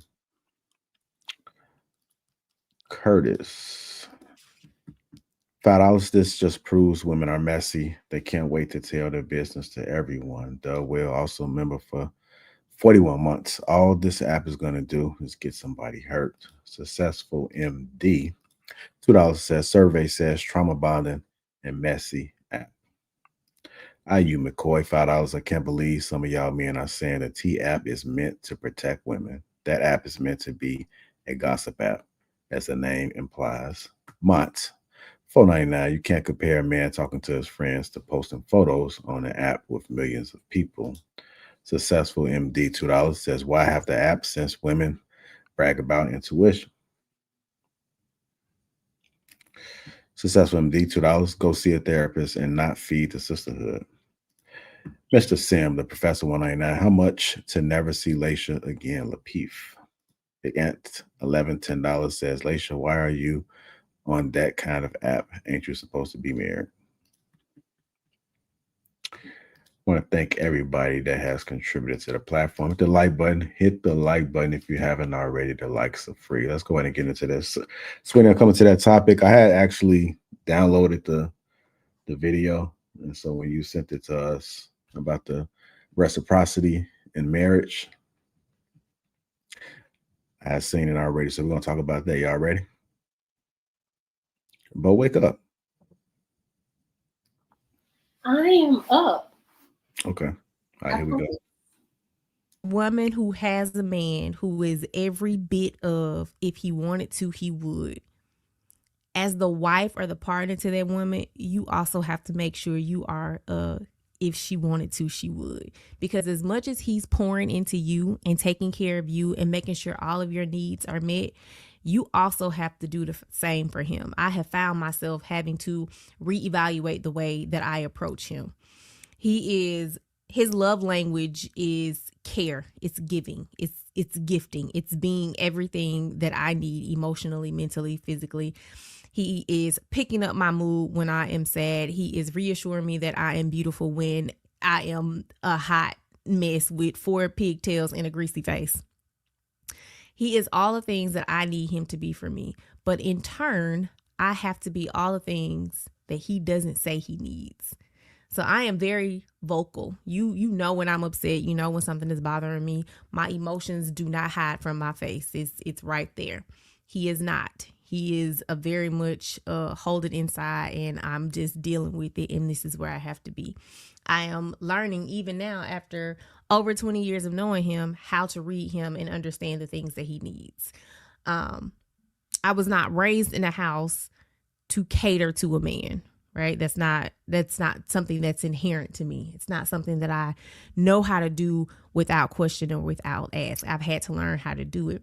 And in learning how to do it, I take cues from him. So the same things that he does for me. So if I go to work and I tell him I've had a horrible day, it's awful, everything has gone wrong and it's just been awful, I might come home to a candlelit bubble bath and a massage. And so in turn, I do those same things for him. Even if he doesn't say he's had a bad day, just I got off earlier, his dinner is made, I'm making sure he has a shower ready, his clothes are ready for bed, his food is warmed up in the oven. Just little things to make sure that you are returning the favor just like he's given to you, making sure that he is taken care of. We as women can sometimes be so used to receiving that we forget to give and pour back into the person that's pouring into us. What I would say is that statement, if he wanted to, he would, is partially right. I don't know if I completely agree with that. To a certain extent, yes. But what I would say is if he's able to, he will. I'll change it to that and try to at least couple those two together. And the other thing I would like to point out is you got to create the environment for him to want to do the things that you said that he should be doing for you. And really, it's just really important to realize that both of you should be creating this environment for one another, because you can take a look at women, and you know how men, they like to harp on, good old grown up time, the horizontal time, and women will say, well, you need to create this environment for women to be willing to do these things with you, even if you're a husband. Well, it kind of goes both ways. You got to make sure that you're just creating this environment for one another. Remember last year when I was supposed to go to Costa Rica and I got up all early in the morning and went to that airport and sat in that airport and then got on that airplane and sat on that airplane for 3 hours before they canceled my flight. And then you came and got me. And I was in tears. Because I wanted to go so bad. I was so horrible. Excited. It was a girls' trip. I was ready to go. You talked to me the whole ride. We're an hour away from the airport. You talked to me the whole way, asking me, what can you do? How can I make it better? Well, how much was this trip that we had planned? Maybe we can plan it and go next month. Maybe, we could take the boy. Like, you were ready to do whatever it was to dry up my tears. You came, you got me, you took me to the mall. I didn't want to get out of the car. You went and got me food. It was good. I was still upset. You bought me clothes. I was still upset.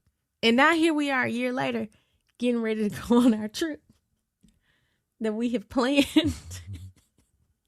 and you made it happen. All because I was sad. Shouldn't have took a year, though. I'm sorry. Listen at you. Listen at you. It shouldn't have taken a year. It took a year because we had to plan vacation time and make sure the kids were straight because we're going without the kids. You had to get a new passport because you lost yours. It was a whole ordeal that went in to this trip. But you made it happen because I was sad. Just because I was sad. you go above and beyond regularly on a regular day basis, not even just something like a trip, just a regular thing, because you love me, because you want to see me happy. Because I'm in love with you. Let's get that right.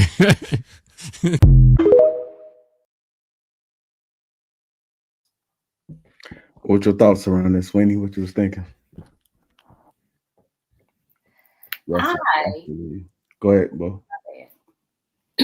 I personally think that was absolutely beautiful. And that's usually what I'm talking about when I talk about like relationships between men and women. There has to be reciprocity. Like, I am going to give you the energy that you give me, and vice versa. I think that whole thing was absolutely beautiful. So I do agree with taking care of your person. But if it's not reciprocated, I don't think that there's any drive, any like motivation to do that for your partner. So a lot of things kind of fizzle out if you're not returning your partner's energy. So I think that was really beautiful. I love how she talks about her man. I love how he looks at her and it looks like he dotes on her, and we don't see that a whole lot. And I really like when people find their person and they really take care and they love each other and they love on each other. So reciprocity is all I've ever wanted. And it's a thing that I personally have been missing in relationships is reciprocity.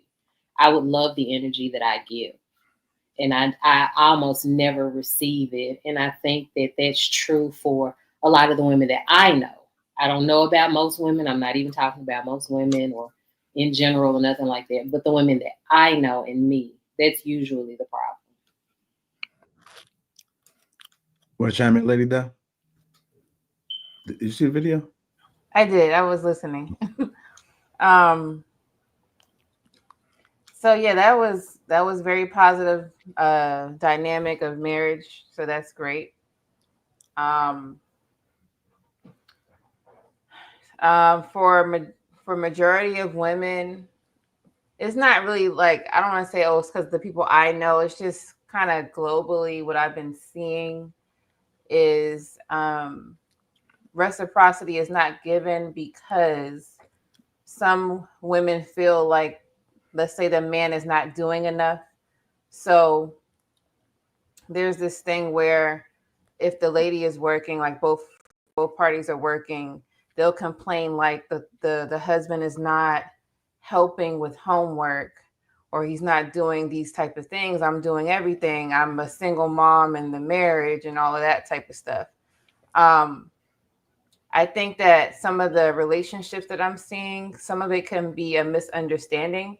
I do believe that we as women have to learn our man and what they can offer.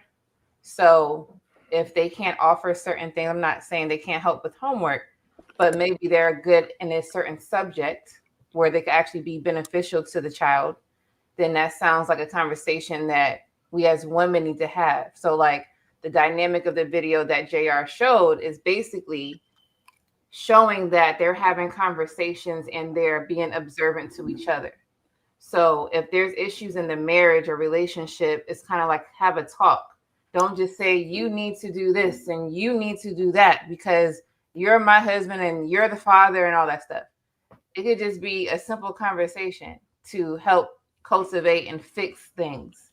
So I think it's just a lack of communication in the community where in some cases where marriages are not working, like how we seen in that video.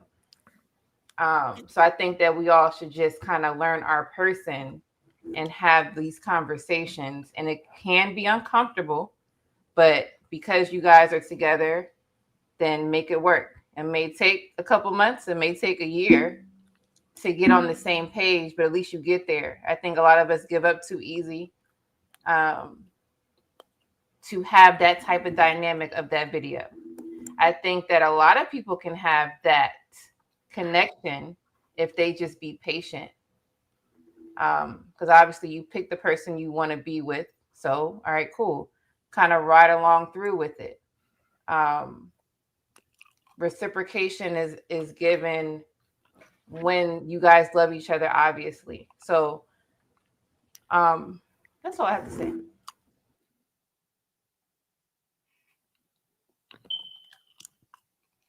Go ahead, Trev. I know you haven't spoken in a minute. How did you see the video? Do you agree?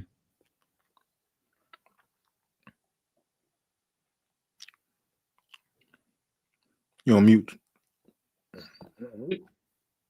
No, we just couldn't hear you. I'm sorry. Oh, okay. Yeah. I mean, I think there was some good points made. She did say that a lot of times people don't understand how to even please their person anymore. She had to like really make a conscious effort to think about what it is that his desires and needs actually are. And I think a great portion of us don't really do that.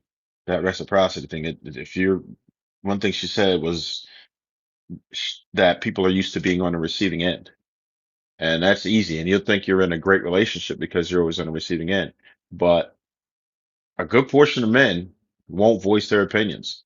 They'll just go with the flow. They'll just be on autopilot and won't explain what it is that they actually want. And sometimes they'll get too wrapped up into making sure their wife is good and they won't be good themselves. And it'll eventually be detrimental to the relationship because the man will just grow weary of it. And depending on who your person is, sometimes if you try to voice the things that you actually want, they might see it as an attack. So there are some people who are, that far gone to where you would try to express your needs and like, well, damn, you don't think I do enough? And it'll just be a combat situation.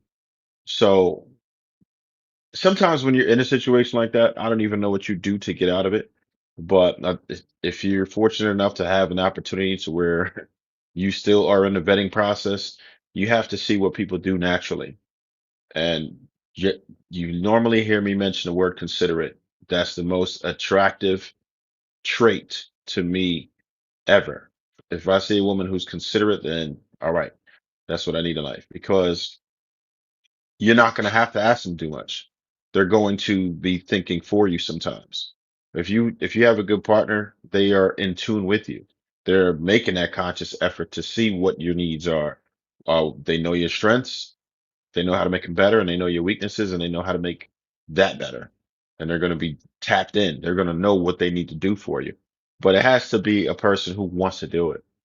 It has to be a person who's not selfish. Being with a selfish person can be a nightmare, or being with the person who's just unaware, that can also be a nightmare because I don't think that people are being malicious, right? And again, no one is the antagonist in their movie called Life. Everyone usually feels like they are doing the right thing, but many of us just don't have the ability to be self-aware and reflect on our own actions. So two things I would always say to look for: a person who is self-aware, because if not, you're not going to be able to communicate with them effectively. And many of the things that any issues, any gripes are always going to be seen as an attack, and a person that's considerate. All right, go ahead, Lady O.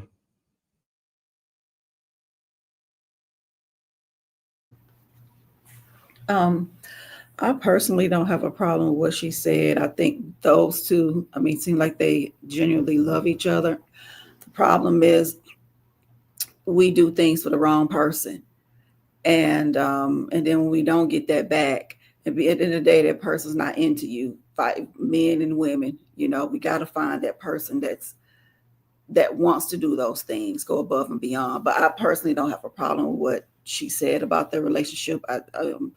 It's unfortunate that more than enough people don't do reciprocity in their marriage. It takes two to make it work. So if he's going above and beyond for you, you should go above and beyond for him. and vice versa. But you want to do it for the right person, and that's just what I get out of it. Especially when we're talking about marriages. So yeah, I don't have a problem with what she said. All right, go ahead, Sweeney.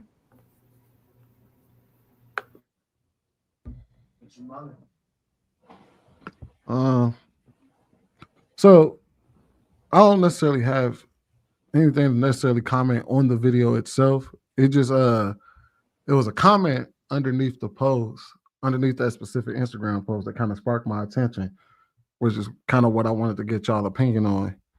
And the comment goes, she's preaching, but why is reciprocity such a hard concept for humans to understand? And that ain't the first time I've heard that. A lot of people have had difficulty understanding what reciprocity means in a relationship. So I kind of wanted to get y'all opinion on why y'all believe reciprocity is so hard for people to understand in relationships. Well, I was going to ask this to kind of go with that. So if a man decides to give his lady roses, and then in return she decides to, I don't know, cook him his favorite meal, are those two things like hand in hand reciprocity? Because I think that people no. You said so. I think that she need to wear some knee pads after that. Oh Lord. So I think that some people they might be doing something that they believe is nice or considerate to the other, but then the other person gonna be like, damn, I just bought this person a diamond stud earring. That shit cost $2,000. And she just gonna, do this. I think those are issues too. Like they may be giving, but it might not be the way that the person wants to receive. Yeah. I I think that is reciprocity. I think reciprocity is considering your partner. If I consider you, you consider me. It doesn't necessarily have to mean like the idea that it has to be a tick for tack. Like I did this big thing for you, and what you gonna do for me? Like you gonna give me a threesome because I just took you on vacation. Like you gotta do something big. Like what you gonna do? Like I don't think that's necessarily how things gotta work. I think that consider me, give me what I'm looking for out of a relationship, and I want to give you what you're looking for out of a relationship. It's really that simple. Like especially me as a simple man, I'm a simple man. All you gotta do is do what I say. And I ain't gonna tell you to do a lot of. I ain't gonna tell you nothing crazy. I'm old school. Like, just respect me. Like, I like the cooking and clean, all that simple stuff too. But like, it's real easy with me, and I'm gonna give you whatever you want in this world. I'm gonna go get it, whatever it is. So But do you think that majority of people are considering the type of reciprocity given though? I think that comes down to communication because that's a big thing. Is can you communicate to your partner? Like, do you know how they receive communication? Because you can be talking to them, but maybe they're not hearing you.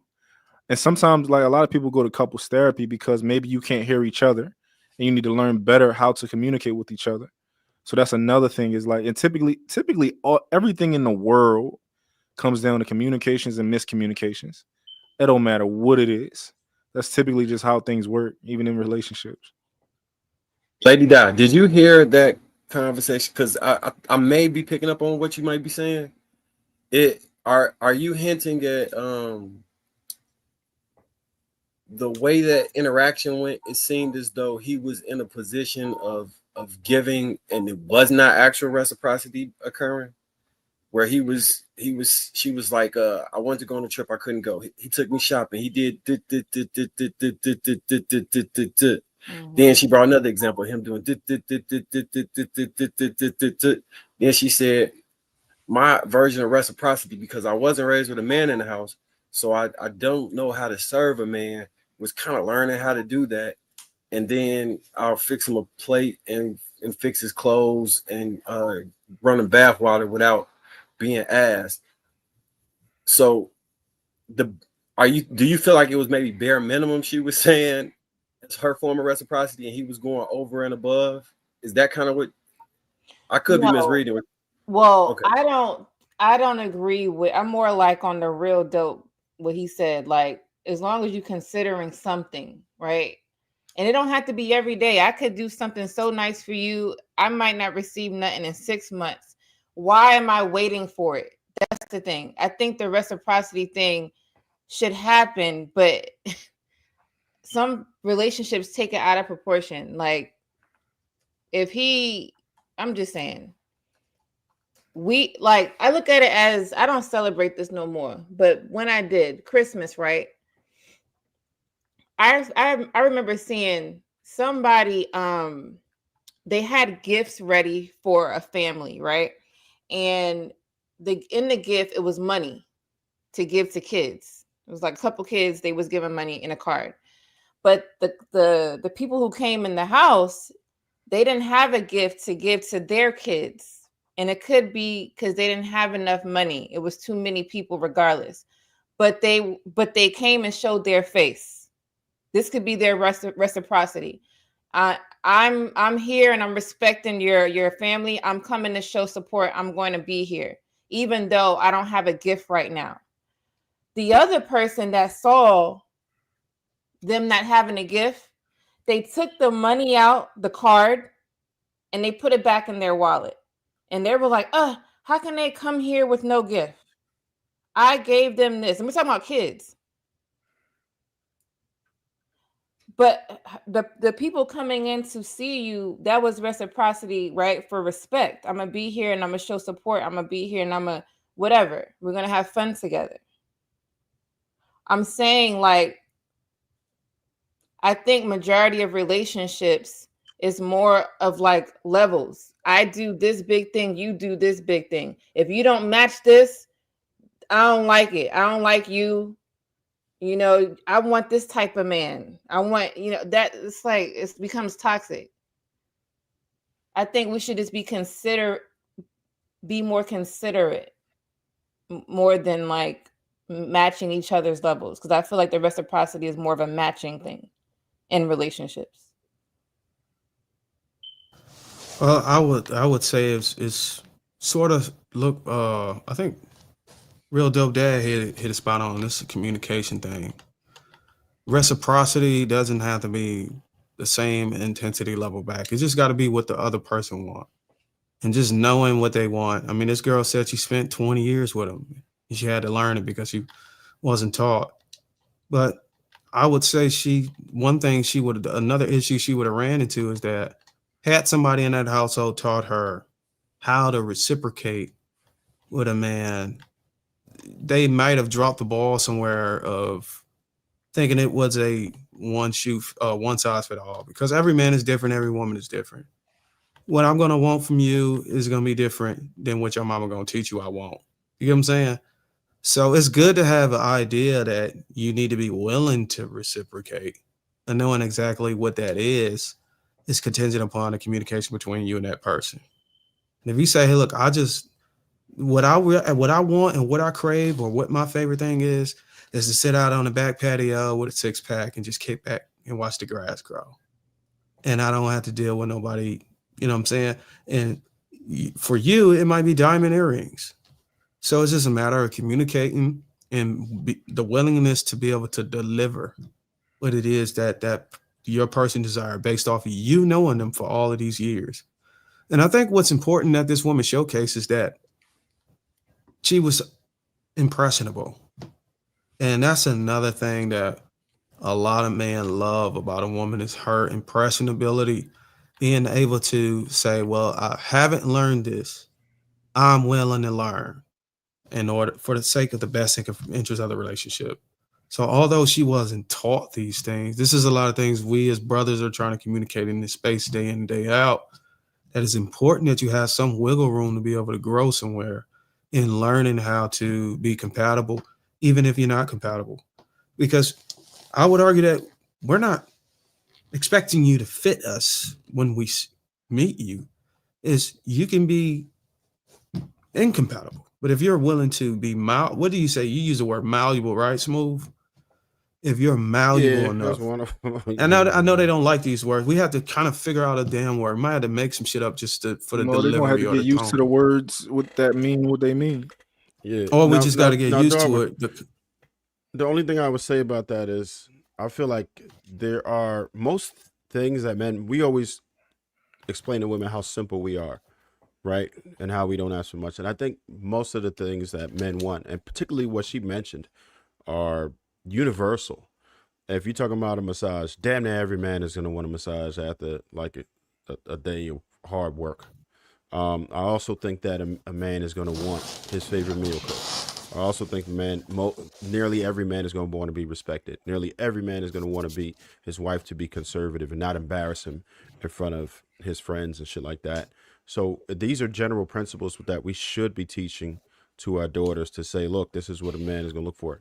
Now, there are some things that are more intricate, which is like, okay, find out what his interests are, try to get him where you fit in, and just be, like you were saying, malleable, then you'll be good. I think she should have been taught that. If she would have been taught those general things, then she could damn near fit into any man's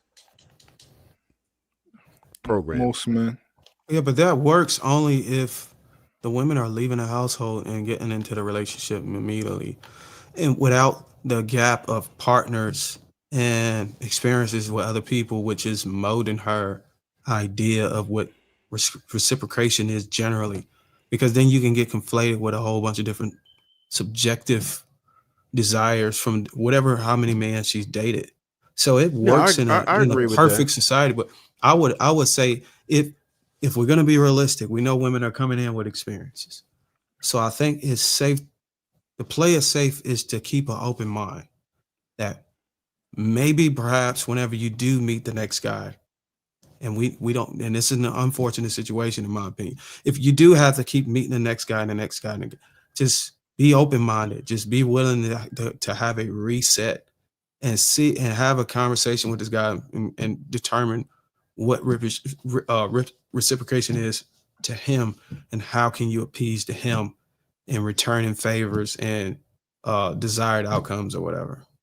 I agree with you, Dorian, but I also agree with Trev. I think that if a woman is truly raised with a father who is masculine, she's going to pick up and study everything. She's going to be used to hearing male guidance. She's going to be used to, like, I know for me, like, I don't raise my daughters like my son, but at least right now, when it comes to like certain things like making a decision and, every decision that you will shape your future. They 6 and 7 and they're learning that right now. Like think about what you're about to tell me before you say it, because it will shape your future. Every decision you make. So like when you are raised with a certain type of father, she learns these things, and it's easier for a masculine man later to be in a relationship with her because she already understands the prerequisites. So I think that's kind of like what Trev was talking about, is like most men, at least of a certain type of man, are going to kind of have very similar, but fine details are going to change. But for the most part, like, don't disrespect me. Respect is everything to me. Don't embarrass me when you go out here into the world. The ideas and you are a reflection of me. So I don't want you putting out city girl ideas if you want a panel talking to girls and you sound like Megan Thee Stallion. Like, I don't want those type of things. I want you to reflect me. So I think that y'all both right, but you're right too. Like, you want a malleable woman. But I want Bo to go. Both of us are right, but and that all is all contingent upon what audience you're speaking to. And I like to try to speak to the one that is most likely to hear us. And I think the audience that's most likely to hear us is the one is based on the statistics and probability is women who don't have the father, or the likelihood of having a father. But if we're speaking to the exception of women who are raised with masculinity and father, and obviously I'm 100% on your side. But I tend to like to stay the course and just focus on the likelihood of who we're going to be, who our listeners are, a target audience is. And it's just, you can play it safe. There's no way you can lose if you just tell a woman to keep an open mind and just be ready to pivot or maneuver whenever it comes to this. Bo is stressing over there. Go ahead, Bo. I ain't stressing over a thing. I thought that was hilarious. if I'm being honest, to sit and hear men talk about being raised by a masculine man and prerequisites, I'm like, y'all got it way wrong. But I thought that was hilarious. It's Why was it funny? because it's just it used to stress me out, right? But now I find it hilarious to hear people talk about things that have way too many variables, things that do not have hard lines. It is not a black and white thing. There is nothing rigid about the things that the topic that was just talked about, but I hear it talked about in such hard lines because being raised by a very masculine man, being raised by a very domineering man, would never allow me to take the things that a lot of these masculine men do, because my father warned me against men like him. And I don't subscribe to this super masculine man because they're dictators. And my father always taught me, never respect a man who doesn't respect you. And men love to lead with, you must respect a man, while also simultaneously not respecting their woman, because respect goes both ways. Communication goes both ways. And so Sound like fear of dating women who have been raised by masculine fathers. Yeah. Bo, I think that with all due respect, right? I don't know your father, but I would bet that my idea of a masculine man is not anything like your father is, right? Because a lot of people conflate the idea with like, oh, masculine is domineering and he goes on tangents and he just tells everybody what to do. Egregious. Like, can y'all hear me? Yeah, we can hear you. Oh yeah, like, and then he just tells everybody what to do. That's not masculine to me. Like, to me, to be a leader, you're a servant, right? At the end of the day, everything that you do is for the people who follow you. Everything that you do. And I don't think that to be masculine is like you crave responsibility. A masculine man craves responsibility. But also, like for example, with me, I take into consideration everything my woman says. I take into consideration how she thinks. I'll ask her, what do you think about this? But also, how do you feel about this? Because those two things are different things, right? I take into consideration everything and I prioritize how she feels. But at the end of the day, as a masculine man, I am the decision maker. But I think a lot of women have this idea of like, oh, masculine men, they just tell you what to do. They don't listen to what you got to say. No, that's not true. That's not how a marriage should work. I'm sorry, real dad. Are you trying to say she had the wrong perception of what masculinity was whenever you were explaining it? I think that she had a preconceived notion of what masculinity is, and it has something to do with like strength and power and things like that. I don't dictatorship. Those words. Yeah, I think that's kind of how. Know what I heard. That's all I know. And so my version of masculinity is nothing like I've heard on these apps. But I am literally going off of what I hear men say out of their mouths every single day. What about your man? What have you heard your man say? What do you feel like the people who were just talking to you? I don't know what their version of masculinity is. But see, here's the thing. Even when I'm on this panel, even with the men that have talked to me, and the men in the chats, every single time I describe what a man is to me or masculinity is to me, it's always some like beta or simp or somebody on the DL or some metro set. And I'm just like, y'all, but then when I describe the type of masculinity that I hear every day, I know which one you're describing.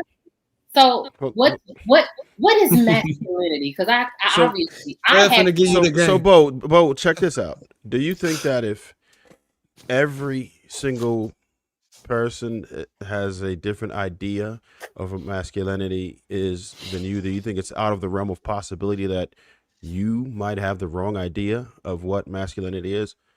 Or you think everyone else is wrong? I don't think that I have the wrong idea of masculinity, because that is my idea of masculinity. My idea of masculinity does not have to match anyone else's. And I'm okay with that. And no one else can tell me what I find masculine. You all have your ideas, and I'm okay with that. But what I'm doing, what I do when I speak, is I'm taking everything that I've heard a man say, because you all are the only ones that can tell me how men view masculinity. So I'm going off of what I've heard men say collectively. And if I have the wrong idea, I'm so sorry. That is how you all come off. And that is what I get out of what Well, to you be say. fair, we've walked it down with you for a long time on what you thought was masculinity based off your selection, and you got it very wrong. In fact, you took his balls from between his leg and put them between yours in certain instances, and became I can't do the that. decision maker. It's a metaphor. I'm No, talking no, about no, no. What I'm saying is, I can't take your job from you. I can't emasculate you. I can't take something that is inherently yours. If you are a man, Well, let and me try to remind you. are a decision maker, that's what you're going to be. I can't do anything. Well, let me remind you. We had a conversation, and if you don't want to have it, I know it's part of your personal story. We can say, you know what, I don't want to talk about that.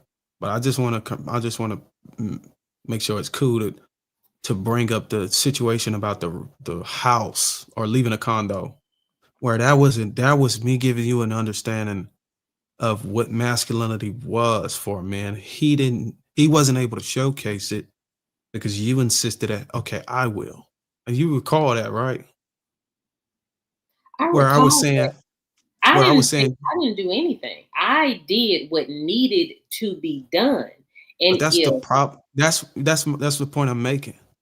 What I needed to know, be but see, done that's the is thing. just as That important. is why I think that it's a dictatorship, because you would rather I had sat up and looked dumb just to follow a man instead of making happen what needed to happen. Meanwhile, if that decision had not been made, I would not be sitting in the house with over 6 figures in equity in it. I did the thing that needed to be done, and it was a good decision. So I I'm not can't say arguing whether or not it was a good decision. I'm until just simply trying to get you to see where we exposed that you selected based off your understanding of masculinity. You chose to marry a man and you had an idea of what masculinity was, and you got it wrong. We exposed that he was not masculine. And now we're sitting here today trying to give you an understanding of masculinity, and you're conflating it with other things that you hear. Well, we surgically and meticulously walked it down using your own story where you didn't allow a man to activate himself. I get it. Everybody had a difference of opinion on that. But you as a woman, whenever it's time for a man to activate and show up as a man, you have to look the other way and shut up and be silent and let that man do his thing. That simple. Bo, I think that's where I think that's where she's I think that's where the disconnect is, right? So you see how Real Dope kind of put that. He said the same thing you said, right? But you said shut up.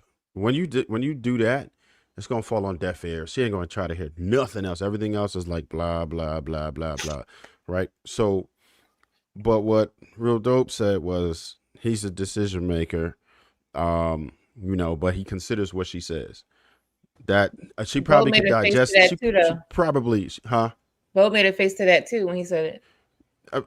Well, I don't know. You tell me, Bo. Do you think you could digest that? And if that's the case, then she's gonna run into problems forever. Thank you, lady. It didn't matter. It didn't matter about my tone. If she can't digest the way he said it either, or even the way I'm going to articulate it, which is basically the man does assume authority, but he also has responsibility, meaning that he's going to make sure you're good. If he fails to do that, that's another thing, right? But masculine men, one of our main traits is to be problem solvers. We could be thrown into a messed up situation and fix She it. don't like that. She don't like your tones, right? If that seems, well, that's fine. I'm just explaining it the best way I could. Let's put it. Let's make it. All right, let's make it make sense. Lady Di, are you familiar with Bo's story? I was going to ask what the story is because I don't know. I don't know. Right. I just heard. So if I could kind of describe your story in a nutshell. All right, in a nutshell, because I want to ask you, what would you do in this situation? In a nutshell, her and her husband was offered her grandfather's home.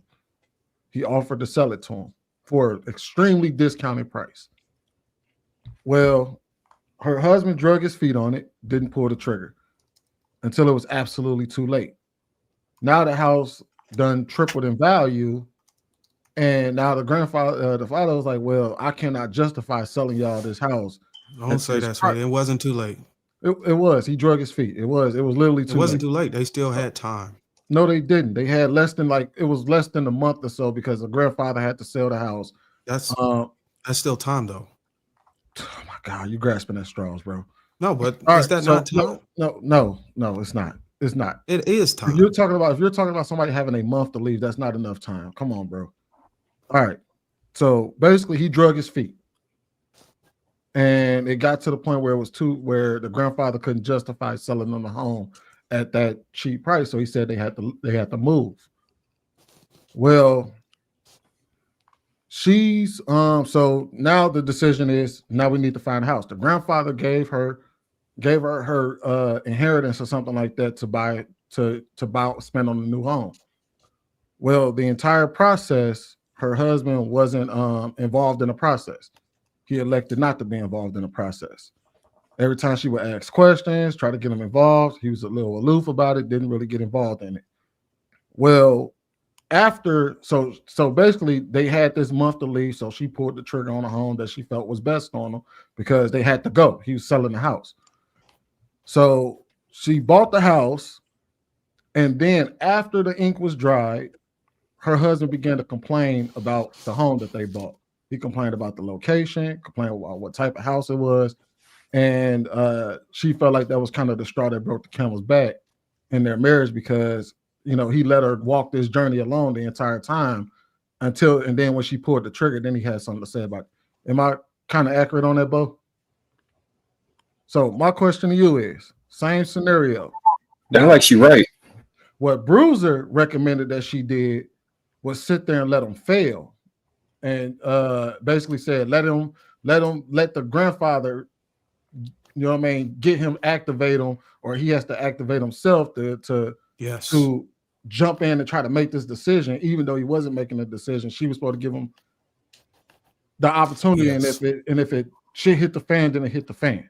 She was never supposed to jump in. That's how men become men. So all right. Oh, go ahead. My bad. I ain't gonna give you the secret. So I'm asking you, if the same scenario, are you sitting back and letting shit hit the fan, or are you gonna pull the trigger and do what needs to be done? Okay, I had this similar question asked to me in my own personal space. Okay. What I understand a man is, because what y'all talking about is that Bo, right? She had to make the final decision because he didn't want to do it. No, he said he was gonna do it. He just drug his feet. And Bo said, "You know what? I can't sit here and wait on this dude. I'm gonna do it my damn self." I think she actually asked him, "You want to do it?" And I think he was like, "I don't know," or he was fidgety about it. But you can tell from his behavior that something in there wanted him to be the one to do it. But Bo was adamant that, look, it's okay. We're a team, whatever. You know the deal. So, all right, I have to answer it like if it was me, because I personally wouldn't do what Bo did, because you see how later, right? Now it's an issue. It's a problem later. I don't got time for issues. So either we gonna agree to this shit or we gonna wait, because I don't like problems. I'm just being real. So the man of the house, to me, needs to, but we figure it out. We figure it out together, and we make a best decision together. Now, as far as him not moving fast enough, as I know what a man is, honestly, the same thing that Bruiser just said about men having to fail. I mean, they gonna have to fail to understand. To me, that's how I see it. That's what men do. They they have to learn the hard way if it's necessary. And then usually what happens is they learn that. I think she froze. Oh damn, she froze. So Bo, while she's froze, I just wanted to ask you this because we need a little bit of context. I don't want to keep digging in, but this would make sense to me. Yeah, pause. If there was a scenario where you had he made poor decisions that were of that magnitude or close before, has he failed and showed you that he sucked at decision making prior to that? No. Actually. Oh shit. Damn. That makes it worse. He was a good leader or a good partner before that? I mean, things between us, we saw things fairly well together before. He didn't seem very like dragging his feet. Like he didn't seem like he was the type of person when we first, like when we got together, like when we were dating. Definitely, like he was definitely like a super take charge. When we first got married, he was still, take charge. We talk about things, we solve things together. And then when it came to that condo, just downhill from there. Okay, so so yeah, see, I think it would have made sense. I think it would have made sense if he would have failed you before. Then I definitely could have rolled with you on that one. But being that he hasn't proven to be that type of dude, it's harder for me to get on the side of not letting him fail, because he probably wouldn't have if he was the type of man who made great decisions, like you said prior to that. Then he's already proven himself. It might have been a situation where he just really didn't want to do it for some reason. Because me personally, I wouldn't want to jump into it. This is just hypothetical. It could be completely off. But me personally, I wouldn't want to go into anybody else's house that was like, if we were going to do some family shit, I wouldn't want like her family for me to jump into something like that. I would have wanted to get my own shit. That's just me. But it could have been something that simple. It could have been a reason he didn't want to do it. So no, that's completely understandable. I think that would be fair to say about the condo. Maybe he didn't want to stay there. And then that's fair. But then when we had the chance to get our own place free and clear, this is not my family's place. This is not a family property, nothing like that. And now, like, money's no object. Go find something that you can afford, right? And then you drag your feet. I'm like, okay. So it wasn't his money either, right? Mm-mm. So it wasn't his money or decision. Like it's almost like an emasculation indirectly. But I will tell you this, and just to give you a story, Lady Di, because I know you got hung up a little bit. My connection went out. I don't know what happened. I took my nephew in a couple years ago because he was in danger of going into the foster home because my sister was on drugs and stuff like that. And she didn't want to take care of him. And my grandmother was getting old. She couldn't raise him, and she had ended up passing away. So I had to go to court and take him. He made it on a basketball team out here, but there was a case where, his uniform was dirty, and my wife kept telling him, hey, put your uniform in a basket because you have a game tomorrow. And we don't want you wearing the same uniform that you had sweated out. It stinks. And my wife got irritated that he didn't get off the video game and get his uniform. And she kept saying, why is he not getting us? I said, don't worry about it. Just don't worry about it. And I caught my wife going up the stairs to go get his uniform because she got fed up. Sometimes she just fed up, like, fuck it, I'll just do it. And I told her, no, Don't do that. He needs to. This is an example of what I was trying to convey. That no, he needs to fail. He needs to learn. That's how boys become men. They need to fail. You need to let them fail. So I told her, you need to let him learn. Tomorrow he's going to show up at the game. He's going to recognize that you didn't do what you have a habit of doing and grabbing his clothes and going to wash them and make sure they're clean. He showed up to the game stinking, and the coach did not let him play the entire game. He told him he wasn't going to dress out because it's unacceptable to be smelling like that. And he learned a lesson that day that, hey, now you're going to get off your ass, activate, and go wash and put your clothes. The audacity, you don't even have to wash them. You just got to put them downstairs in a basket. But that simple lesson right there, learn him the importance of allowing this young boy to fail, gave him a lesson that is valuable for his future decisions or future interactions. And it's also it overlaps into relationships too. And this is what I was trying to get Boheme to understand. She had a man that she was married to.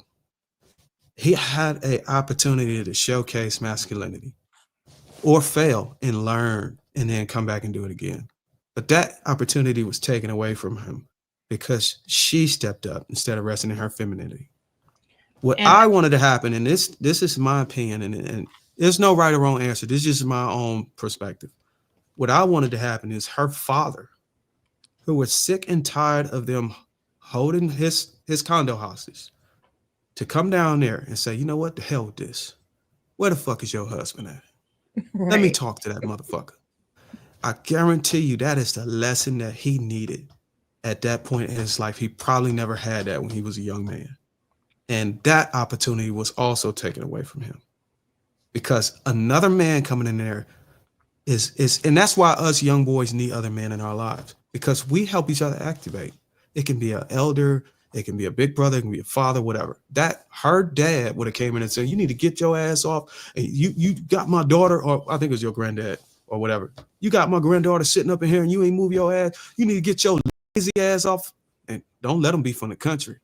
Get the molasses out your ass and do something and go find a house, or I'm gonna kick your ass out on the streets. Sometimes that is what a man needs. And you know what? Because we're raised with so many single parent households and single mothers, we don't get that. We don't get that. Our mothers coddle us. So we end up having to learn the hard way when we get out of the house. So these are the experiences we need. Young boys need to go out here and fail so they can learn. And we need to fail as young as possible. Because when we fail later as adults, the situations we get in can be irreparable. And that's just my whole point I was just trying to make. Yeah, I was gonna say sometimes even in a marriage, letting your husband fail or whatever that looks like, depending on the situation, can be necessary because he knows he has to hold the family a certain way. So when the man fails, he's gonna be like, "Oh, I didn't like the way how this landed. What am I gonna do to make this better? What am I gonna do to make sure this doesn't happen again?" And there's nothing wrong with that. It doesn't mean that your marriage is done. I mean, because he made a bad decision over a house. I wouldn't say that. That's two separate things. You know, he has to figure that out with the house and then make sure you guys are good. It's like two different things. Like the way how he loves you and the way how he wasn't, I don't know the whole situation, but the way how he wasn't moving fast enough and stuff, that's separate. I think we should kind of put those in two different corners. But that was my answer. And it's not wrong that a woman is not naturally supposed to know this. This is what men are supposed to be there for. So when women say they don't need men in their life, these are cases and a little bit of context on understanding why men are supposed to be in a kid's life, helping you raise the kid. There's things that you're supposed to be there for the kid that we really can't instill in the kid. It's everybody has a role in it. And we're just simply trying to convey that which is being eliminated from the norm these days. And there's only so many people out here that's trying to hold the line to keep it together. So Lady Di, really quick, it wasn't that in her story that he wasn't moving fast enough, is that they were on a time crunch. It wasn't about him moving fast enough. He was dragging his feet to the point they were running out of time. And had nothing been done, they would be on the streets. But you said it's a month left. I know when you buy and sell a house, you could buy and sell a house the last day. So I'm trying to understand what you mean. The grandfather put them on a time constraint. He said y'all had to be gone by this time. So they were on a time constraint that if they did not do something, they were going to be on the streets. And he was not doing, and during the entire process of them supposed to be buying a house, he wasn't involved in the process. He chose not to be involved in the process. So you telling me that the guy, the husband, was willing to be on the street? You think he would have took it there? 2 weeks to figure that out, and they never figured it out. No, I'm asking. He was willing to go to the street. Sweeney or Bo, you telling me that your ex-husband, right? He will be willing to go on the street if you didn't do nothing. They don't know that. That's what I'm saying. When we talking about stuff like this, we got to make sure we thinking about what the man is thinking about. You really think that the man wants to be on the street?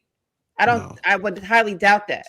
Maybe he didn't take the so the thing is that it's all like he doesn't have to believe that they're going to be on the street, right?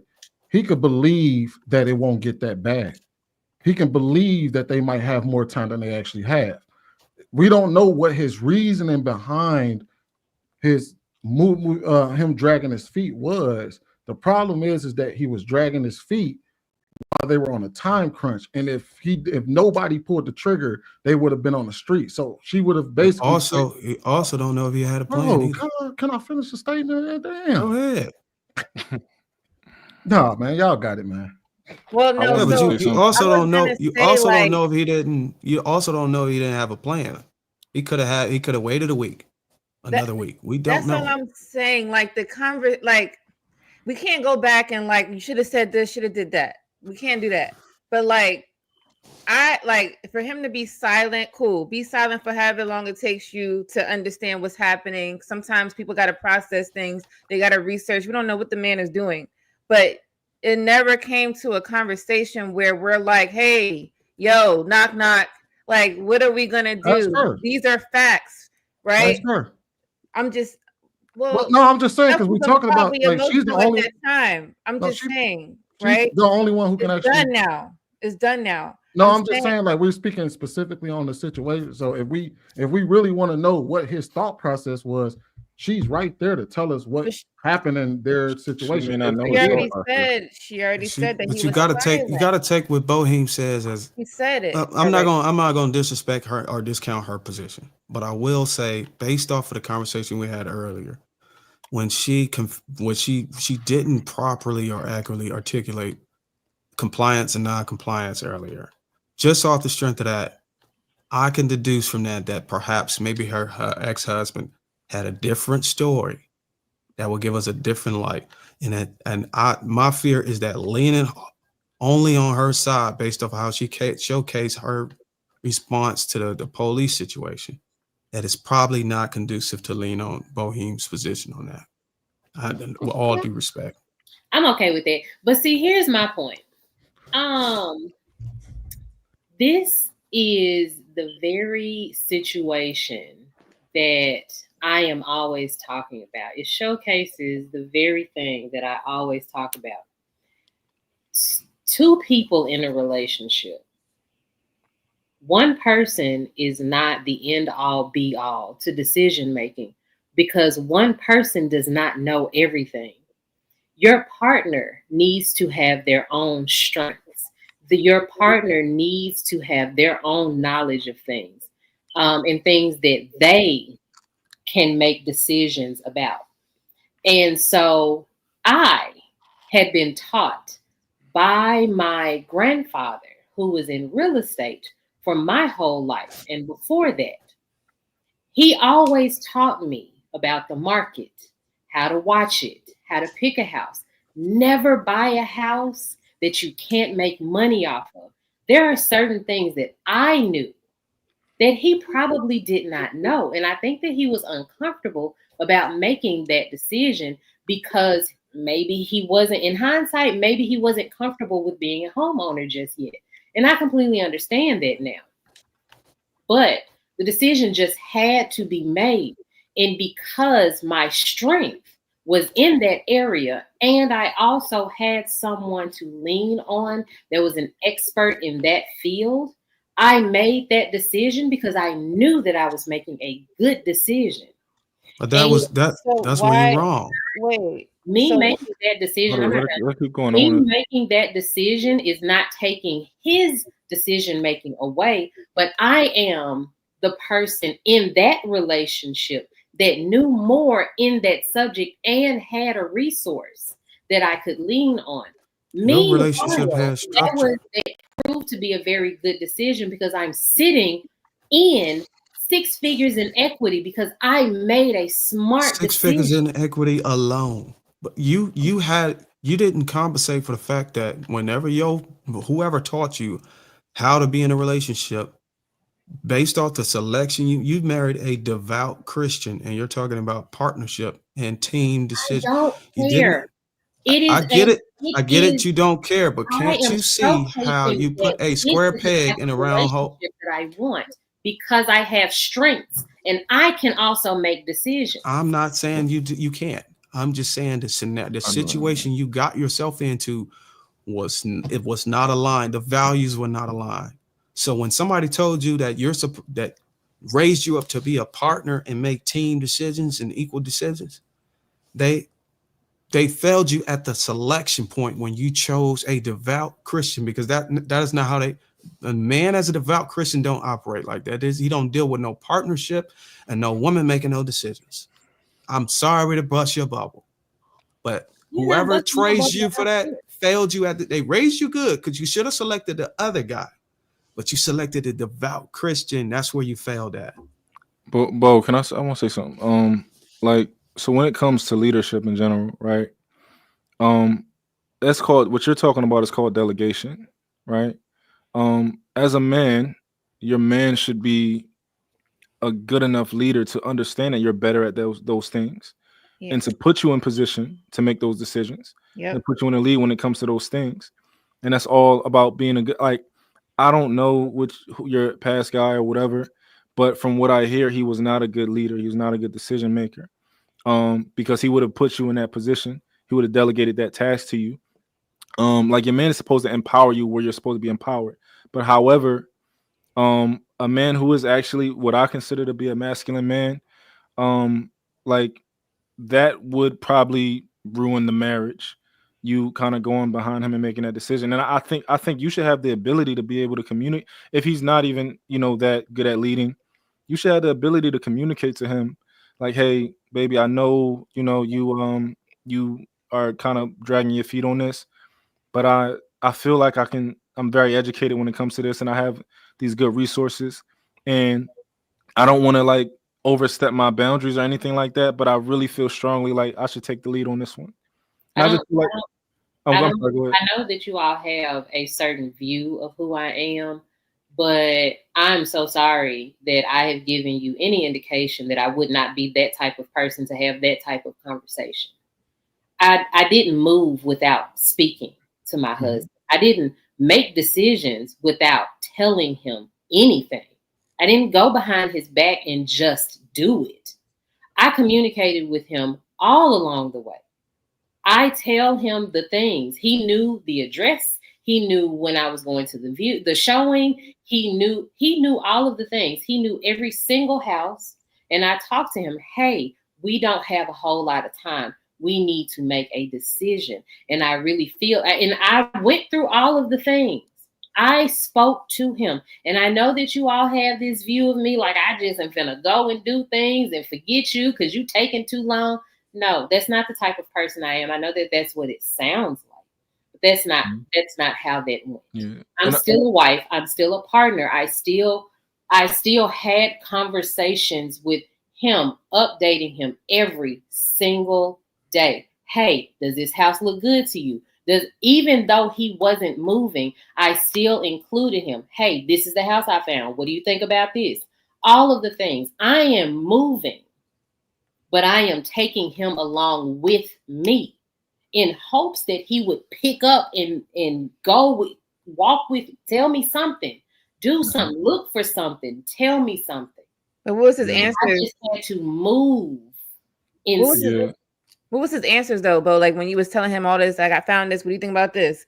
Was he just like, I don't know. Like what did he say? I Yeah, I mean, like he gave it. me a little commentary. He would kind of, yeah, it's okay. And he, well, I would rather be on this side of town. Okay, we'll find some houses.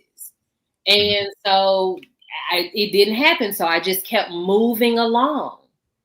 I had to keep moving. It's not that I just left him behind. I took his hand and took him with me in hopes that maybe that might motivate him and get him excited about something. But one of the things I want to say is like this whole idea of I get it, you made a decision and it made you some money. But the whole idea that like money is worth a good husband or money is like at the end of the day, like 6 figures in equity, okay, great. But it's just money at the end of the day. You guys could have made that back. You could have like life is going to take you different places. You could have lost out on that house and possibly got something better. I think that you do have to trust the process. You have to trust your husband. Well, you probably had something inside of you that was telling you not to trust him. So I'm not going to combat that, whatever. Maybe, I don't know if he made the wrong decision or not. But I think we have to trust the process. Sometimes we have to trust our husbands and we have to use discernment to pick good leaders. And I feel compassion for you because I wholeheartedly feel like any woman who is really with a masculine, what I consider to be a masculine man and a good leader, like their life is going to be blissful. It is like you would look like a feminine goddess right now if you was with that type of guy that I would love for you to be with. You would be glowing right now. You wouldn't be rolling your eyes. You'd be glowing right now. Like you wouldn't even be like you'd be at home doing your little projects, like and you like don't even have work or nothing like that type of stuff. What makes Like, you think I'm not doing that right now? you might be, but you might be. I could be completely wrong. I always reserve the right to be wrong. However, just from what I read and from what I feel about just the energy and the interactions that I've seen, you do seem a little bit jaded. But I think that the energy you would have would be completely different when it comes to men if you were with the type of man that I think is masculine. Well, to assume that I don't have any man at all. I didn't say that. But I know not you, but a lot of people do. However, I'm so sorry that I feel that I seem jaded to you, but the energy that I get is the energy that I give. So when I get here and I'm hearing all of these things that sound really crazy to me, you get this response out of me. And if in fact there were men here that really listened to what a woman's experience is and didn't say this is what women have to do to get a man, you listen to that's how you get a different response from me. You get a softer side of me when I feel like my opinions and my feelings and my experience matters. And when it doesn't, then you get a whole other side of me. And you will never, men who think that partnership doesn't matter, men who think that people should not work in tandem and that both people in the relationship can be leaders because both people have strengths and weaknesses. Men who think that usually never get the softer side of me. Men who get the softer side of me, men who really see that girly side of Bo, they are the ones who treat me like I am a human and not a woman or a female that needs to acquiesce to the needs, wants, and program of a man. I don't respond well to that. I don't like it. Mm-hmm. And so that's why you get this out of me. But I can guarantee you that man that be putting me through the mattress, he gets a much different side of me because he listens to me and he actually likes me. But I'm not supposed to give that to y'all. Y'all are never supposed to see that side of me because you're not my man. Yeah, but so everything is kind of reflected in the responses that you have and the beliefs that you have. Like when you hear certain words and you hear certain things, you go into a kind of like you make a disgusted face. I do. Which is interesting because if you were with the type of man that you say that you're with, who makes you who he gets that soft side of you and this other, you would completely understand everything that we're saying. And when you come on here, like when I said certain things earlier, and then you pretty much you're saying that you're not projecting, and you're saying that the reason that you're acting how you are is because this is how the energy that men give you. But I didn't give you that type of energy tonight. I didn't give you any of that. I don't think M White gave you any of that. I didn't. All I said was all I was saying. You especially did. What, Oh, because absolutely. You sure did. what Yes. did I As what soon did as I you came say? up here, yes, you did. What Yep. did I say that is? It's I of no guess consequence, but I'm just telling you. yeah. Your energy when you came up here is the reason why you got me Okay. the way I'm you just. got. What was my energy to you, or to something that to something that would made you turn your nose up? Did you don't remember the first interaction that you had with me up here? Well, earlier we disagreed on Yeah. something. Yeah, I don't respond well to that. What did I I? respond well to people who ask questions to clarify, but people who make assumptions and automatic, you're a liar. Oh, I Yeah, only said that because you that's were. why you get what you get out of me. I'm sorry. I only said that because you were technically lying. That's the only reason I said that. That's Because fine. you did say a lie. Well, And why you I saying you're would sorry for then? What I say just now? You said I'm sorry. But what was the full thing I said? What I said I'm sorry what? Well, I'm not sorry. I'm not sorry for what I said, but I'm sorry that it's coming off the way it came off. Well, she feels like how she feels, but I'm not sorry for if she lied. I'm not sorry for correcting her or calling her. I just want people to realize And it's that. possible I could have communicated that better. I don't know. We can always do better. I don't say sorry for nothing that I don't have no control over. But that's just my opinion. Listen, you do not have to apologize. It's all good. By the time we get off of here, I've been to forget it anyway. But I'm just telling you, there is always I am a reactionary person. I don't bring energy. I bring very kind energy until I'm met with not kind energy. Now, if I hear something crazy, I'm a very animated person, so I'm going to make faces. But that doesn't make me jaded. It doesn't make it. That's just what I do. I have thoughts. I have feelings about things, and I'm going to make faces. I react to things like that. So, do you make faces with your current man now when he says things you don't like? We're not going to talk about him Yep. at all whatsoever. He will never be a discussion at all. But what I will say is, I am a very reactionary person. I'm very animated, and so that doesn't mean anything except I have thoughts, and my thoughts come across my face. But people have many facets to them, and just because you're seeing this, you're judging me off of the things that you see.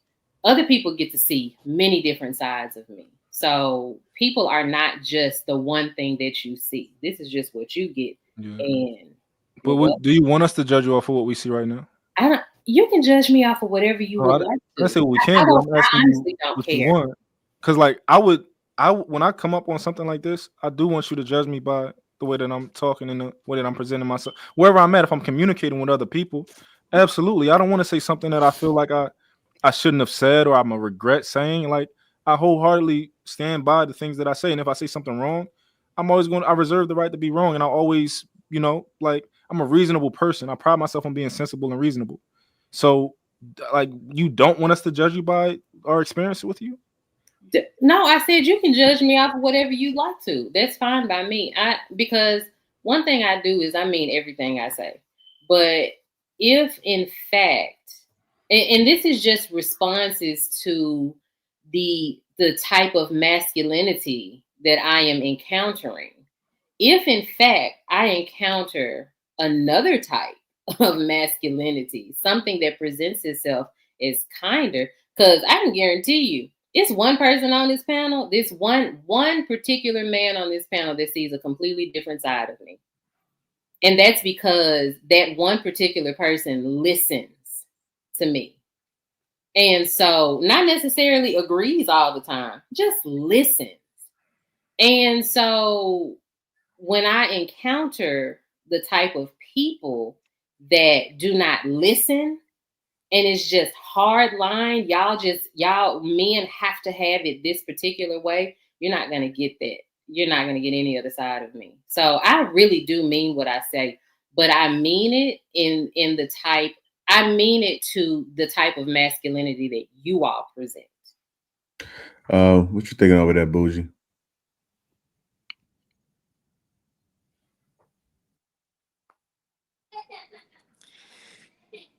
What? Think about what? Which part? I don't know. You had a pretty stoic face, so I was just trying to see if I can unlock the mystery. I don't She got the know. T app pulled up on the other screen. I get really, really tired of the main nothing. I already know what you're gonna say. You gonna what we Nothing. doing like a little deep dive about Bo. Yeah, like The Sweeney fault. He the one that brought this whole damn thing up to tell me I the mean, story. Like, for the last, No, don't bring me up in that bullshit. hell yeah. you know, just okay. I think it just kind of gets a little bit weird. And this may be a little bit like fucked up, but as we know, I don't care, right?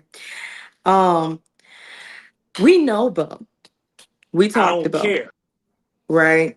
We be talking about. So for us as people that actually know her to then get on there and cape for a man we don't know and act like his side is valid, act like we give a damn. We have no reason to believe anything that Bo is saying is a lie. That's like me telling my homegirl when she talking to me, oh well, maybe I should hear your man's side of the story first. Like, I don't know why we always got to do that. I think that's a little strange. Because if he was worth hearing, we would have found a way to try and like, oh well, maybe we could get him up here. Nobody gives a shit about his side of the story. He's not up here. How do you determine who's worth hearing? You know, the people that JR put on the platform. I don't think what you're saying is fair at all. Yep. No, they Damn. said no. I think it's fair because JR put us up here. No. Like when Darwin talks, we have to assume that what Darwin's saying is how he actually lives his life. We don't then say, Darwin, I don't think you're really a male chauvinist and a sexist pig. Let me ask you why. See what I'm saying? Right. So I just feel like we gotta stop. We gotta stop. If homegirl said that man was dragging his feet, then he was dragging his feet. Hell The no. same way that if it like we take everybody else at face value besides Bo. I do notice that a lot. Like we take all the men at face value saying that their wives submit to them. Do we know that? Where's the proof? Where's your wife? Does she? Actually, the only wife that I've ever heard actually get a and a yes in the background is M. White. So M. White, and I said that earlier today when we was talking about this panel, is We was that the talking only about person that I this can earlier. actually have verifiable information from as a man on this panel is M. White. I see him get a plate every damn Thursday, and I literally hear his wife's voice in the damn background. Everybody else be having these, but we want Shout out proof to from M. White. Bo. Could go to hell with that. I don't need no damn proof, Bo. That man was dragging his damn feet. You did what you needed to do because you didn't want to be goddamn homeless. I keep telling y'all, if I be sitting up here being quiet, stop asking me some shit. Bougie, this is why that's not fair, because you're saying that because these people know Bo, right? That they should take her word they should take whatever she's saying at face value. These people have experiences with Bo. They've been able to read her body language. They've been able to hear the things that she's told them, and that could make her less credible by them knowing her versus versus them not knowing her. So the idea that she's more credible because they know her, and Bo, I don't know. I'm just giving an example of what something that's reasonable. Yeah, it can make someone less credible the more you know them. So I don't think that's fair for you to say, oh, we know Bo, we should just be taking her. Not me. This is my first time being on a panel with her. But like, y'all know Bo, y'all should just be taking her thing, listening to what she's saying. They may have developed the opinion that like they don't think she's credible. I mean, that would be fine. Then why are we always deep diving into specifically her stories? You know what I'm saying? Like if you've come to that conclusion, what I would think that you would then develop as your next conclusion is, why would I want to keep deep diving into stories with a liar? Why would I want to keep asking a liar questions? Why would I give a damn if I think all she's going to respond with is false stories and like BS? Okay, cool. So let's not deep dive into somebody that we think is a liar and we're never going to get the truth out of, anyways. So that must not be true because we're always deep diving into it. Have you ever tried to catch a liar in a lie? I don't put in the effort. That's what I'm No, saying about but me personally. just a yes or no. Have you ever tried to catch any liar in a lie?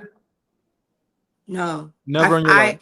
I'm either going to take the information that you give me and like maybe that's just me. Like I literally, if you tell me that like you are a married person and you're a good husband, I'm not going to question that. Well, depending on the context, that can just be naivete, right? That can be not that can be that depending on the context.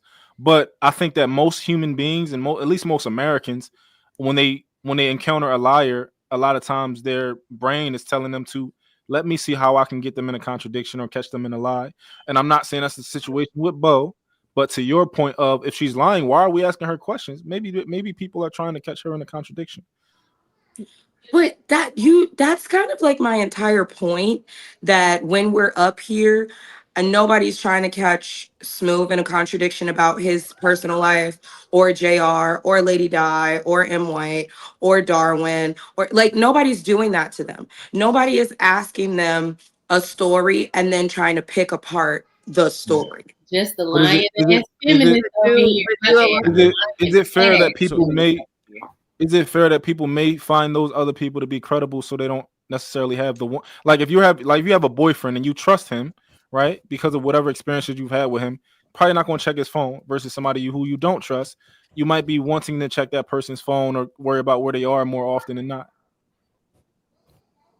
Then I would not communicate with a person I don't trust. We all discussed that earlier. When she literally said earlier, she would not use, when we talked about the T app, and Bo's exact words were, if I needed the app to check on a man, then I don't need the man. So therefore, I don't need the app.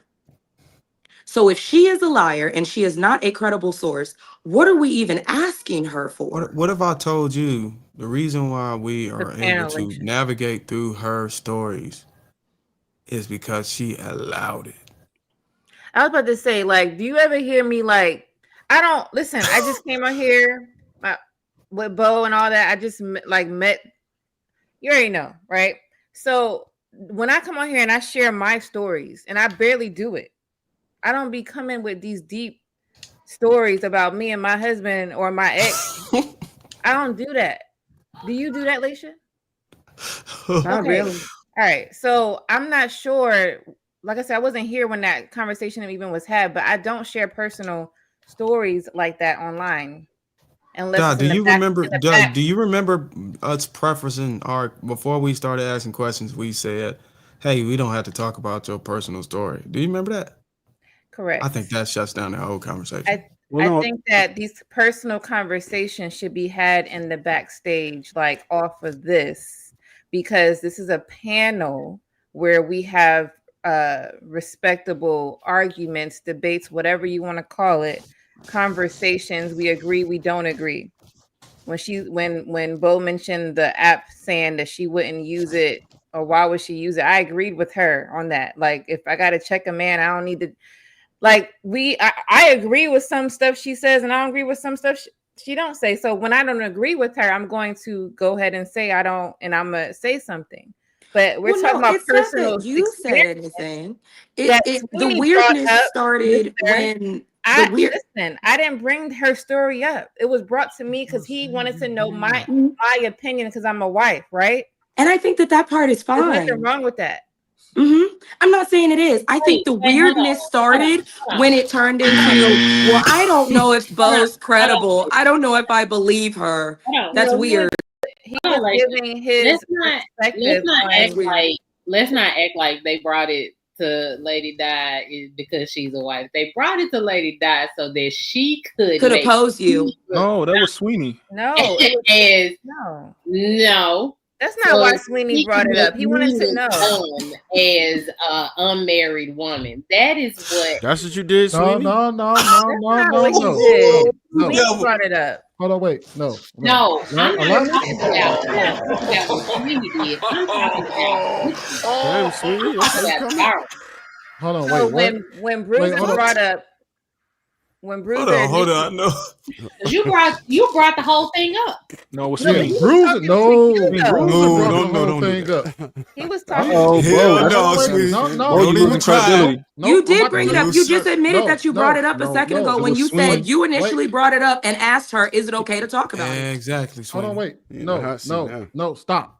Bruiser brought up the situation because he started talking about who Bo was. Oh as a my character. God, this and he nigga, said, man. I ain't never hanging I out will with this rewind the tape. I will rewind the tape. You brought it up. Sweeney, you supposed to And then fall on I- a sword no. for me, nigga. Nigga, please. God damn. Y'all gonna No, throw wait. each other under the So bus. Bruiser, I am Damn, not nigga. committing Nigga crimes told me with to either fall one on of the y'all sword folk. for him. Nigga, please. Nigga, if I would have got caught up, I would have been like, you know what, I did bring that shit Nah, up. hell no. You Now I know your ass gonna tell on the face. I know you gonna tell. No, what I'm Crazy. saying The is, reason why Sweeney got what I'm it. saying is, Sweeney like brought it back. That wasn't even a dry snitch. That was a straight up And I wasn't soaking wet snitch, Going bro. to jail. But trying to you let me fall on understand. the sword Hold for on. him. What? You understand Yo. that Sweeney brought it back for me to dissect even further. Like the conversation was done. Like we wasn't even talking about it no more. No, it You wasn't. did. No, Sweeney, Yes, you told the you whole did. story. Sweeney listen, got into no, it listen. just to describe the situation because I wasn't going to do it. Well, That's it why was, he got in. but he wanted to bring it up, and listen. All I know is I was asked because I'm a wife, and he wanted to know my perspective. I don't know about this other thing. Yeah, Okay, that wasn't no. So yeah. That's So here's the God thing. damn it. So here's the Stop thing. being messy, So, Trey. given the context of the conversation, Bruiser brought it up because he wanted to make a point about Bo. Whoa. That's so Y'all you. crazy.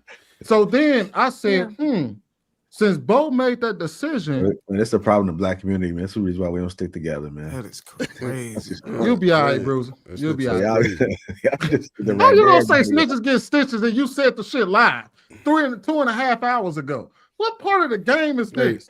so Bougie, this what I wanted to go over with you a little bit. So many of our personal situations have been put into question before. It's worse on King Talk, to be honest, because dudes don't really give a fuck, and we're not that sensitive. But it's definitely happened here. Darwin would tell you that his marriage has been in question like multiple times in a row. Sometimes, like they went real hard. Pause. But it was just nasty the way they were doing it. They were making false assumptions and saying that he damn near had his wife held captive, pretty much. So that's happened. I've definitely brought up a lot of my personal situations, and I don't run from anything. So if people have questions, I don't really give a fuck what most people think. So you're not going to see her on here because I protect her from that. And you're not going to see me eat late because I'm on the East Coast and I eat well before 9. But if anyone has any questions about my situation, I don't really care. It doesn't matter. Most of us are not going to run from that. I'm not saying the questioning is one separate thing, but then I don't know if I would take your word for your story, then what would even be the point in talking to me about my story? You know what I'm saying? Like, if you're Okay, going to I get the ask me just to inconsistency, yeah. rebuttal with, I don't believe you anyways, I could have kept my story to myself. That's somebody trying to expose you. That's what that is. But, you know. Okay, then. I'm not just say that, Trev. Last say time I had my that. wife, Well, shit, I last don't time my even do wife, that. last time I had my wife in this space, hell, she went viral. She was cooking the hell out of somebody. You don't want no parts. I'm telling you, she done told a woman to die alone with some damn cats. I looked up. I was on the camera. I was like, "What the fuck?" Went viral.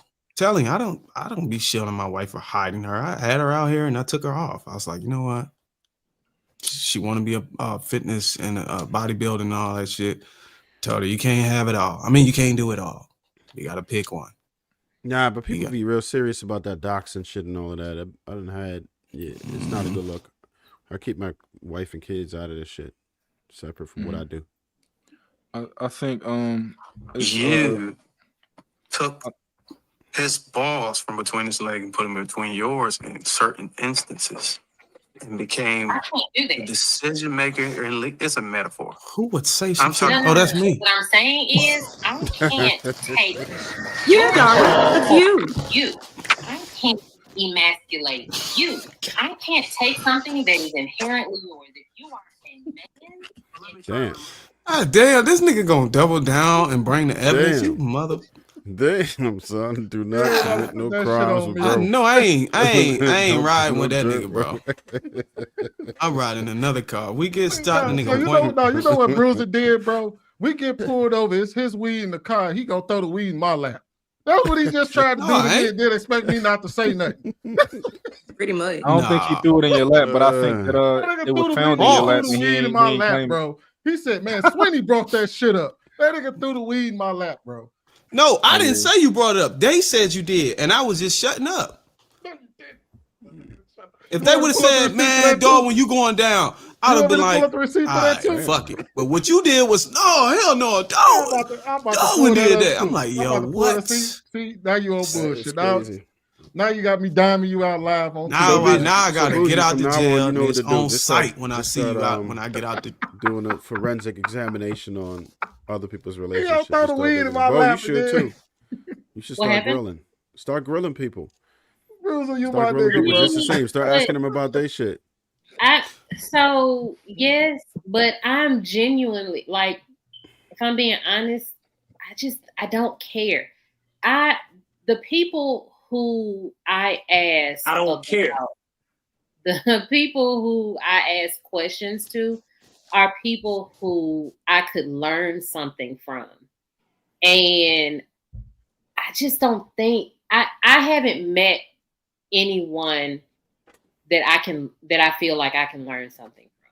Like when I felt like I could learn something from Trev, Darwin, and Sweeney, I had y'all on a panel because I wanted to have a conversation.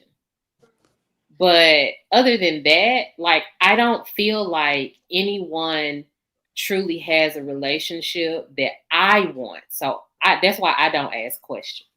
What's up? I know that I want something completely different. So what type of relationship you want? Uh-oh. I'm not gonna do They've that. had to do it So again. how It you- wasn't me. She wants a I'm sorry, I don't know what you want. I'm a You don't even know what real the dope relationship I daddy. had. I would surmise that she wants a Boss. relationship where she can always keep her feeling of what she thinks is Chastity. autonomy, and just But like I she, feel like it's my autonomy. because I think that you when you think about like a man making all the decisions and stuff like that, for you that may make you feel naked, like you kind of like, oh, I have no power, I'm powerless. That's what it seems like. I don't know, No, it's not that I'm And Mike got powerless. that look on his face. He It's about to the ask a fact question. that Let me ask you this, don't think Bohem, that you want to one wear the crown. person- You want to wear the I don't crown think on, that tell the one truth. person has enough knowledge about the world to make all of the decisions. I don't think that's smart. I feel hold on, like real quick, Durin. I think that's the thing. Like good leaders don't have to be smart. I think they should have some sort of intelligence, but it's all about competency and being a great CEO doesn't mean that I know everything about computer engineering and all these type of things. I mean that I'm a leader, so I know how to put people in place and build teams, right? So it's not about your man or whoever being the best, the smartest person in the room. It's about him knowing how to get what he needs out of you, knowing how to get what the family needs out of you, the best out of you, and putting people in a position. That's a good leader right there. So if you are smart and intelligent, if you good at building things, he's going to make sure that you have a spot to shine and somewhere to shine, and to let those things be seen, be put to use. Bohem, I'm not gonna tell you what you need to be. I'm not gonna tell you what a Right. leader. If you want a beta male, I could show you how to get one. I know a whole bunch of them motherfuckers. But I think you got a man already, and I think you're good. And I think you just need to. I think that's good for you. You need to just stand on that. You say you got a man. You're not looking for a man. You got what you want. He blowing your mattress up or some shit like that. Whatever you said about what you say, Trav said you broke the bed on that nigga. God damn. What Bo, he say? God damn. Bo, do you No, I care know about the way that you do you just care about the way that you're of course I'm not gonna ask you no personal questions, but a man that you're with, do you care about the way that he's perceived based on the way that you talk or based on the way that you wait, say that again. so Yeah, I gotta turn these comments off. do you care about the way that your man is perceived based on your actions and the way that you talk are you mindful and considerate about him in that aspect? What do you mean, that I'm a reflection of him? So like for example, like if my woman was seen outside, I like the fact that I feel like she represents me well and that she doesn't embarrass me, whatever that may be to other men, because men care about the opinions of other men that they respect. So are you considerate in that way of him?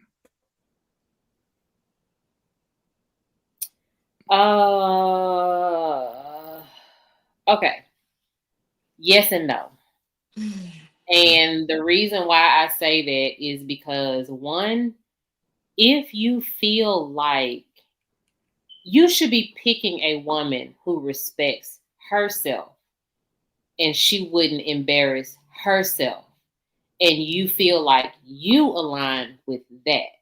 There are a lot of men that don't mind a loud, boisterous woman out in the streets and dressing however she dresses. It doesn't matter. Everybody thinks inappropriate dressing is different. But so you wouldn't pick a woman like that. So I feel like if my man picked me, the way I act, the way I dress, the way I carry myself, the way I speak, I feel like he would not be embarrassed by me. Okay. So I don't have to think about that because I have my own self-respect. I carry myself a certain way. Mm-hmm. And so if a man is attracted to that, I think that just by way of me being me, then I am being considerate. Okay. Because I have a certain level of respect for myself. Okay. Because these things have like subtle nuances, like even just the idea of like, if hypothetically, if my woman was outside and whenever somebody said the word submission or obey or that I'm leadership and all this, if she was just making faces and kind of disagreeing with like, yo, the man don't got to be a leader, like, and all that type of stuff. We need like a partnership. We both make decisions, and like that would I wouldn't like the way that makes me perceived by the other men that I do respect. You wouldn't be with that type of woman. Yeah, but I'm curious because I'm kind of getting not mixed signals, but like on one side, I feel like you would like you're trying to convey that, oh no, I'm with a real man, like he's a leader, like he's this, that, and the third, and I'm kept, like I feel like that's kind of one thing that you are conveying, but then another side is like masculinity, like that ain't, like I grew up with that, and it ain't all it's cracked up to be. They just tyrants and all that type of stuff, and obey and words like that. Get that out of here.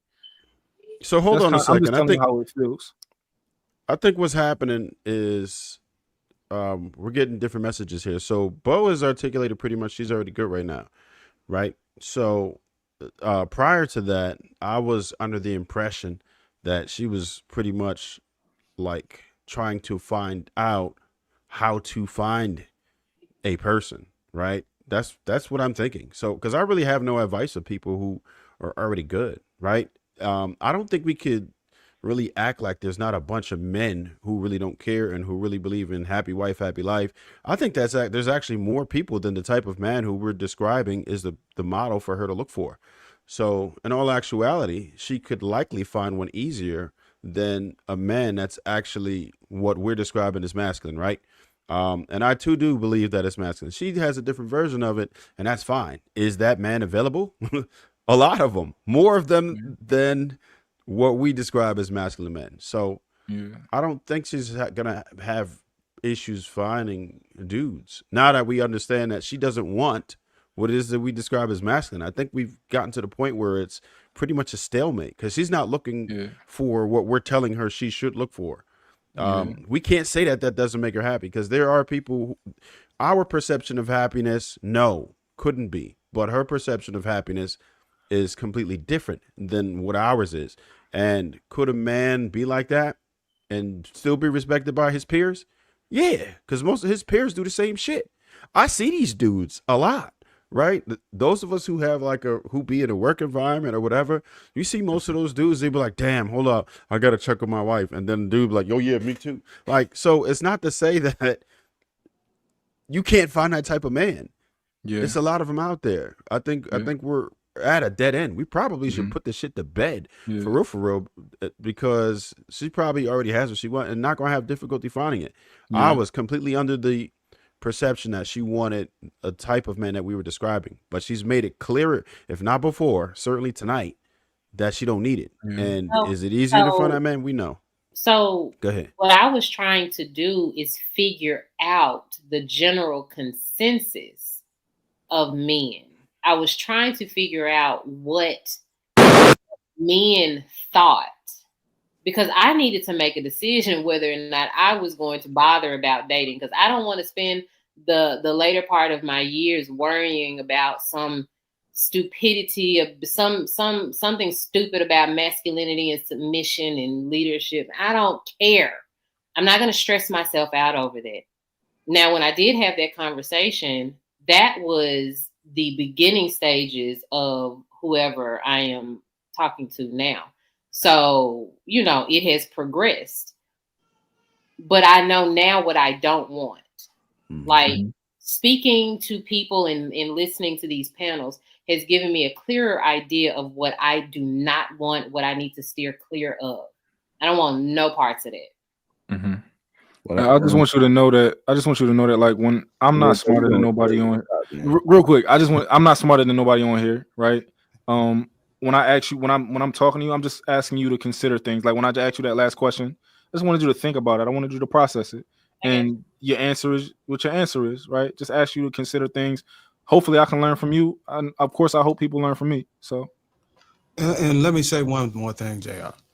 You absolutely I think it's expected, Boheen, that you don't want what we subscribe. Most of the women don't. And the actual dating market actually shows that. That is why there are so many men that are not getting relationships. There are so many women that are being recycled or recycling this or sharing the same group of men. Is the guys at the top are not compelled to get out, and you don't want to deal with the man that is parallel to you. And we expected that you don't want no form. A growing number of women are running away from the guys we're describing. Where we might be the last, most of us might be that are married, maybe the last of a dying breed. And I would say we got blessed. We got lucky to find the one, because the guys that are coming in now, they may not be so lucky, especially if they didn't win a genetic lottery. They haven't found a socioeconomic status. They're not sending them the signals that make them marketable. So yeah, we expect women to come on here and say they don't want nothing that we are trying to convey. Go ahead, Jay. I guess we spent the last few minutes about Bo, man. I had the last topic, man, which was choosing better, but I guess we weren't able to get to that. Well, hopefully we put this one to bed. Yeah. We oftentimes never get all the way through the list of topics because we're always talking about Bo's dating life. She's a star, you guys. She's a freaking star. Giving main character energy. Dr. Lady L at? She took her dentures out yet? No, I'm just kidding with you. Yeah, Lady L. What's going on? She was asleep, child. Successful MD $2 says provide a quality list that a woman brings. Successful MD again $2 says many research everything except self-improvement. I really wish y'all watched Love Island. God damn, it's so much fun. It's so much there. And what you got? I watched it. I watched it We can talk about it. I will tell you how much Huda is toxic. I will tell you how I love Shelly and Ace down. I will tell you that Nick and Olandria seems kind of forced, but the fact that they staying together, I haven't decided if they staying together for the sponsorships or the checks, or if they staying together because they actually forming something. And it really pisses me off that people be crying when they partner leave, but then the next day they be sleeping in bed with the new person because you never really liked them. And White, Yeah, that DM me kind of about sums it that. up. DM me about that. I actually got something coming. There's so much more. I actually got something coming for the guys in Love Island. So DM me about that. And White. That no, so like Damn. this the thing. If you look at like the psychological archetypes of the people and how it plays out in real life, I was talking to JR about this earlier. I wrote a short book about it. There is trends that get repeated inadvertently and how men rewire women to behave in a way that will make them crazy, and it makes it seem like all the women they come in contact with are crazy, but really it's the way the triggers they sending out is reciprocating the energy. And then there are other men who don't send those same triggers out. Most women are cool, like, but you get a different woman being a different man because women are receivers. The energy that you give them, that's going to be kind of reciprocated back to you. Yeah. And so I think Love Island a great example of like parsing through those type of character traits and how it's not even consistent with money, height, or social status. It's more so with interactions and personality traits. Yeah. And if we could have like really dove into it, man, Joe, I was sitting up like, it's so much here. It's just so It much. is so good. I can tell you the exact moment Huda became a crash out. That's that moment that Jeremiah didn't kiss that girl in the challenge out of respect. Then she took that energy the whole joint. The whole joint. I feel like I'm not gonna lie though. Yes, Huda is toxic, but Jeremiah is a love bomber. No, he not. Yes, he is. Y'all giving away spoilers? He was ready to love bomb. How you say her name? Adrian. She was bad. He wasn't about to love bomb her. She was bad. Yeah, he was ready to love bomb the hell out of her. She was bad. That'll be my bitch too. I think love bombing is overused. I think that he just moved too fast. Sometimes people. Yes. But I don't think want to he's pour not into a love person. bombing, though. I think he just moved too fast. I think he just moved too fast. He was love bombing. He was ready to do this exclusivity thing all over again. I don't want to talk to nobody else all over again. I'm kissing you all in your mouth all over again. I'm ready to have sex all over again. Like, damn. That's not love bombing. Love bombing is doing something. Isn't that dating with intention? Like he get attached to No. It's called like trying to convince her that you're like the only one and it's just gonna work so well. No, so don't put that on him. Don't put that on him. He never Yes, did he that. was. He never was That's why I trying gotta to watch it for coerce myself, her and 'cause if you convince listen her. to the women tell it, and- they're gonna be put. So look, I'm not saying he all was the stuff as bad as Huda, but he participated in that toxicity too. all the stuff And I that find women don't do. That is the To your 100. They do all of it. To your point, Charles, I think we had. And I'm not gonna lie, the moment I noticed Huda was really toxic, like when she was crashing out, she was toxic. But her most toxic moment, me and my husband said it at the same time. When she asked for closure and it looked like she was leaning in to kiss that man, I said, "Oh, that's toxic." She was trying to get him back. Yeah. That's That was not toxic as toxic. hell. That's not her being toxic. That's her being stupid. No, that was toxicity. She was trying to entice that man to come right on back. And if he would have went for the okie doke, he would have been suckered into that shit. You know a type of woman when she need closure. Women who are very toxic think they need closure because they just want to have that one conversation because they think that they can say just the right thing to get you back. I'm telling you, man, don't ever have a conversation with a woman that says she need closure. Especially not in person. She was using sexual manipulation in order. So the first thing she was doing was so the man couldn't go about his day and be fine, she would blow up. And when she blew up, instead of him making her self-regulate and not rewarding her with positive attention and giving her what she wanted, he was in turn, every time she blew up and didn't get what she wanted, she blew up more. And then he ran to her to appease her. And in doing that, you're training her that this is the behavior that gets the results that you want. So he was training her literally to keep going crazier and crazier. And when that didn't work, she tried to use sexual manipulation as her number one tool. Now you know who was a good man? There's nothing Chris wrong with, was a good man, Savannah. there's nothing wrong with a woman using sexual manipulation because that's a woman's primary aid. There's nothing wrong with her using it. It depends on what she's using it for. If she's using it to get her man back, there's nothing wrong with that. She was her man, no.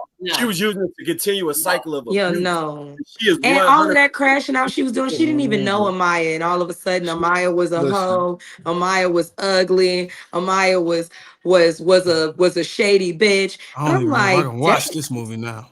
This is not a movie, Grandpa. It's gotta be a series, man. This is not a movie, Grandpa. Yeah. It's a series. Do not watch Nah, if that. I would have called It's you rough to watch. Pennywise, you It's would like have been 20 mad. Do not watch that. And Darwin, don't piss me off. Don't piss me off, Darwin. You went there. Listen, you gave me The fact that you don't know what Love Island is, calling it a movie. How old are you? Look, Darwin. Look, when the next season come out, we gonna watch it together. Like we gonna do it like a book club. Yes. Like a book club. Yes. Oh, so it's a season. The first season over with. Or Who got something? the soundboard? No, Danny? Darwin, this is season 7. Okay, let me tell you something. They say the most important seasons of Love Island to watch. You gotta watch season 2, season 5, 6, and 7. That's what they said is the best Damn, season. you want me to skip the first one? Yes, they said it was trash. That was They crazy. said it was trash. That was crazy. I'm like, damn, Hold on, what is going on? Did anybody else hear that shit? He tried to You almost got Netflix Netflix to chill, bro. That's crazy. God, damn. I'm down to do it. Because me and my man watch it. You and your girl can watch it, then we can talk about it. Hey, I mean, if you want to fly to Philly, Yeah, we could talk about look, we could get lunch or some shit and we could discuss it all as couples together. Oh Lord. Yeah. Oh Lord. What is Yeah. going I didn't on? want to talk about Love Island. What? It's this. Love Island. Shut up, Darwin. Like, how do you make it all just That man said, yeah, Darwin, Nah, we can see, watch what, it see together, one thing man. about We you, gonna- Boozy, you be having an ear for it, so I know you be on deck. Sweeney, you watching it with us too. Man, don't put Pause, me in that nigga. bullshit. Yeah, no, Sweeney, we need you involved. First of all, I don't think not a single person's woman wouldn't want to watch Love Island. Everybody's woman would want to watch Love Island with their man. Stop playing. That's how I started watching it with my girl. So Exactly. Do you That's hear that's that? good You started quality watching time. it with your girl. Why on God's green earth you gonna invite two dudes to come watch it? look, Bro, this why the we thing. can't? Why we as men can't watch a movie together, Yeah, bro? what- Y'all to are- watch can Love watch it Island in- together?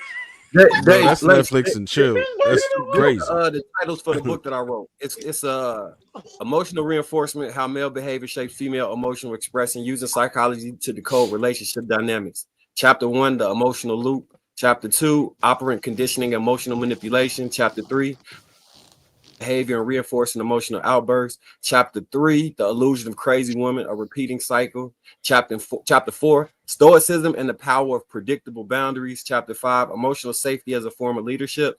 Chapter 6, why the same woman acts differently with different men. Chapter 7, breaking the cycle, teaching through consequences. Chapter 9, rethinking masculinity and emotional authority. Chapter 10, rewriting the emotional script in modern relationships. What is that book? What's This is that a book that I wrote earlier today. Oh, okay. You wrote it based Damn, off he said your he wrote it today. your You take wrote it from today? Love Island. Yeah. I used ChatGPT assistant, but I wrote wrote a book with I was gonna say. Hey, I was Niggas is just about to writing make a books, joke and say they need to use Chat GPT. I would keep it a bit. I was just Hey, about to make say sure it you again. run that through the plagiarism app too, when you good. Like Oh shit! it'll Hey. reword all that shit. I just used ChatGPT to help me mind it out. I called Hey, JR. man, we believe you. Yeah, don't do what B Simone did. I think she got No, plagiarism. she straight up lawsuit, eh? plagiarized somebody's shit. Like she took somebody's whole Word book and for then- word. word for Man, word. It did. Y'all gotta lay off her. Y'all don't know if she did it or not. If it was her or her people's. Well, guess what? It B got your name Simone on it. has That's a on lot you. of It's on you, stuff no that name just on it. be real interesting to see. Like when she went viral for the church outfit, when she went viral for how she talked about her friend the other week, it just be real interesting to watch that lady. She went Y'all gotta viral for saying understand, she a lot didn't. of these celebrities be doing that shit on purpose for clout. She went viral for saying that she wouldn't date a man that got a 9 to 5, and she didn't even say it disrespectfully. She gave context, but she said my lifestyle is just I'm here. I want to be able to go somewhere when I want to go somewhere, and everybody Bet try to you make bet it they seem 9 to like 5 right now. She shop at H&M again, so she's straight for the people. My card You know, declined at I bet Saks she'll date. Fifth, you I bet you. guys. I We can gotta take go little to broke men H&M. now. That was You gotta diabolical. be fired sometimes. I ain't gonna. Word, Laisha.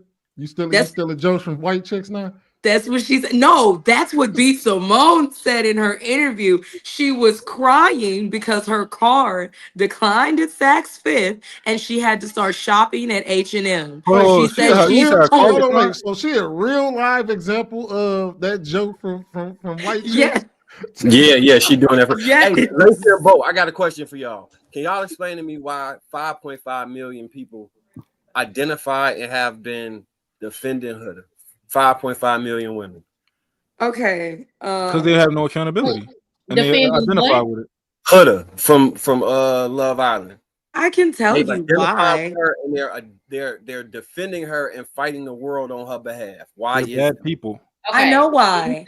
Let me say this, and it's gonna be very, very controversial, because On purpose. them women dumb, and I'm just gonna tell you, like, them women dumb, because y'all hear me talk the way I talk every day, right? But I can spot a dumb woman.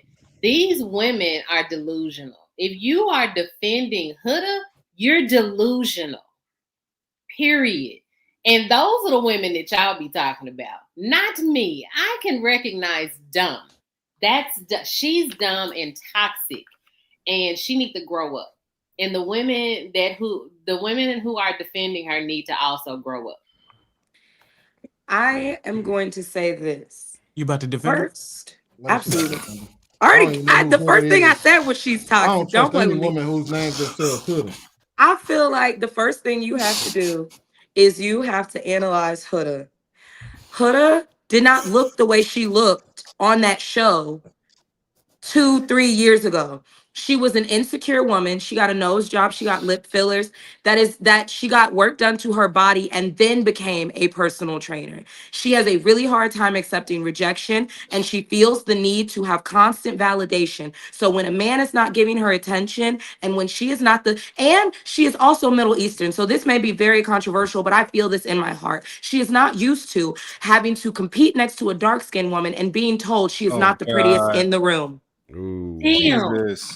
Yeah. Wait, I got a question. Hold on, I got a question real The quick. fact that Ace picked Shelly over her ate her ego the fuck alive. She felt so offended that a black woman could be classified as prettier, classier, more important, more demure than her. I disagree with Especially that. after she got all of that work done.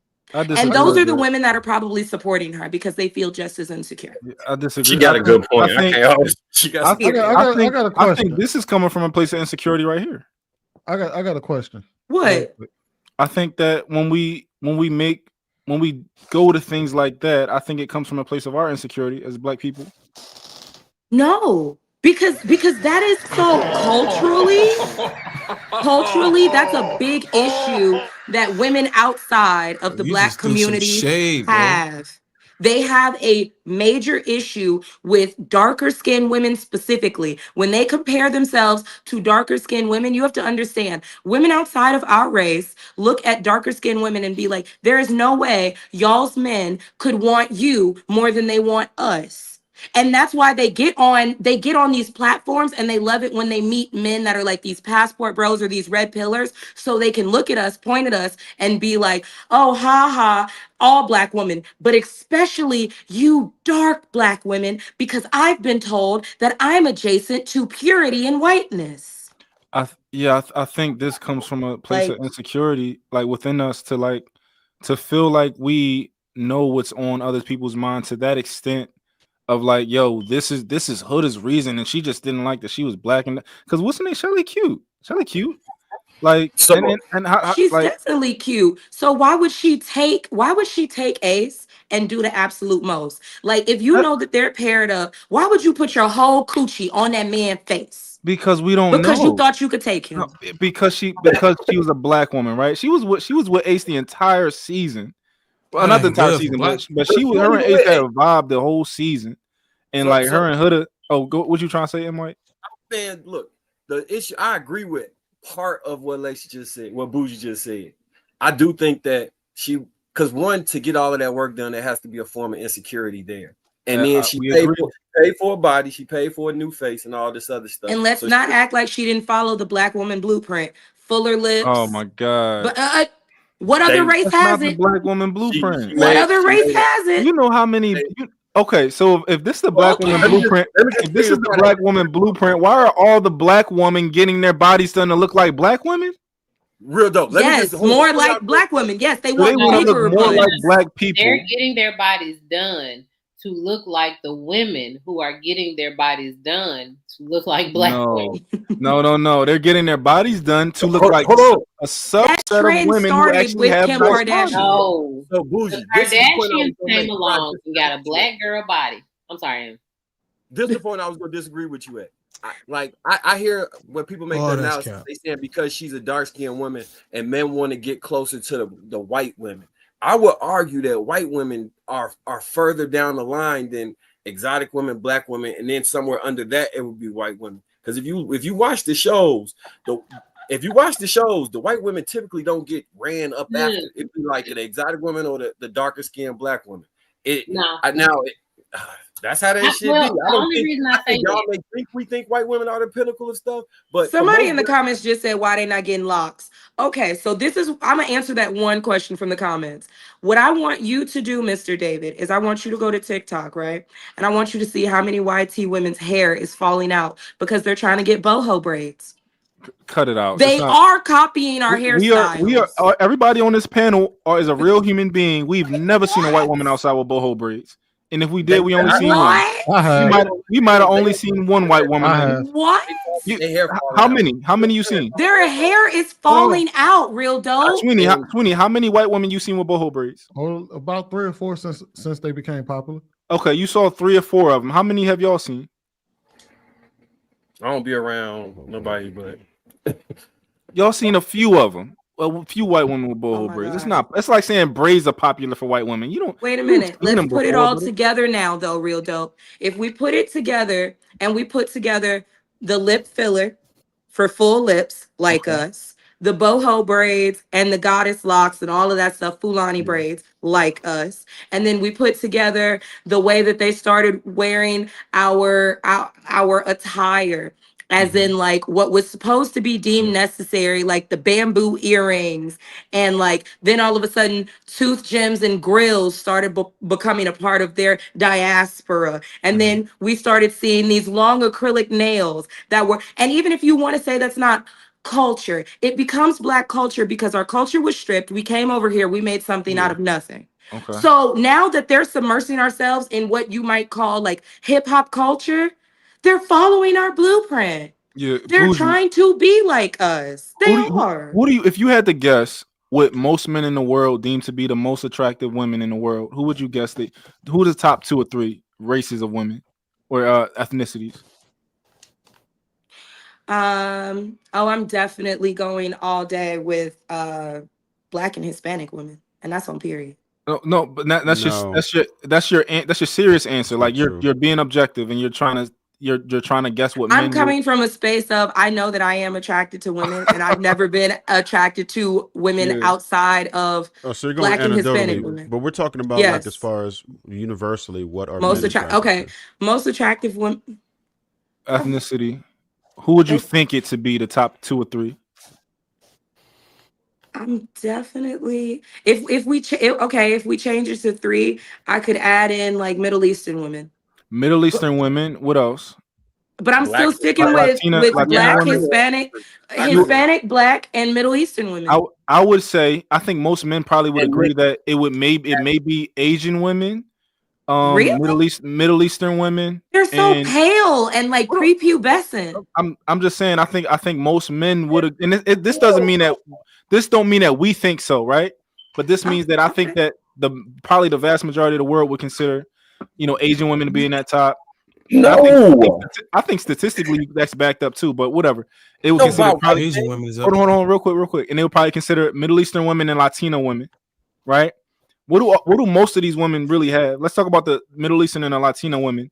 They have a mesh between all features of all races. So they might have the lips of black women. They have full lips. They may have long eyelashes. They may have long hair. They may have skin that is not light, but at the same time, it has color to it, right? It has color to it. What I think that all races have some sort of way that they want to meet in the middle, right? So you might have black women who I don't like my nose. I would like to get a nose job, but I love my lips. Or you know what? A lot of people skin bleach because they want to be a little bit lighter in other cultures that's black, like Jamaica and all them type of places. But and I think a lot of white people, they want to be a little darker. That's why they tan. They want their lips a little bit fuller, but at the same time, they might like their hair and stuff like that. All of these things are these Latina women and Middle Eastern women. They kind of meet in the middle already, and I think that's what everybody's trying to do. Y'all not trying to look like white women when y'all put weave on. Hell no. Yeah, I'm not trying to look like white women. There is no European hair that's sold in the store. It's all Brazilian, Peruvian, Malaysian. The traits that are attractive on women, every group of women has one of them. We have full lips. Everybody wants that. We know that, right? Certain types. I don't know which race got the noses that people like. I don't know, but everybody strives for certain things. We all have things that we take from each other. So the idea that we all everybody just taking it from black women. We got some women that some things that other women want, but they're not taking it all from black. And honestly, even down to the bodies, I think the body thing is ridiculous. So many black women are contemplating BBLs and already have them because the idea of a black woman's body is not what we think it is because we grew up watching videos. If you go and walk down the street and you people watch, I want you to watch every black woman that walk by you and tell me how tell me how many not straight up and down. Every woman that walk by you not gonna be thick. Maybe 1 out of 10, 2 out of 10 is gonna be thick. So real dope. What's the ranking that you have? If we were to say Asian, white, Latina, black, what do you think they are? In order. Asian, white, Latina, black. As far as my personal opinion, or no, universally. Are y'all talking about desirability or attraction? Would be in that top 3. I would think attraction. He was talking about attraction. I think Asian women would be in that. I think Asian women would be up in the top 3. They may. I think Latina women might be number 1. Okay. I think Latina women would either be 1 or 2. I think Asian women would be 1 or 2, and I think Middle Eastern women would be 3, and 4th would be maybe white women. Where did you rank black women in there?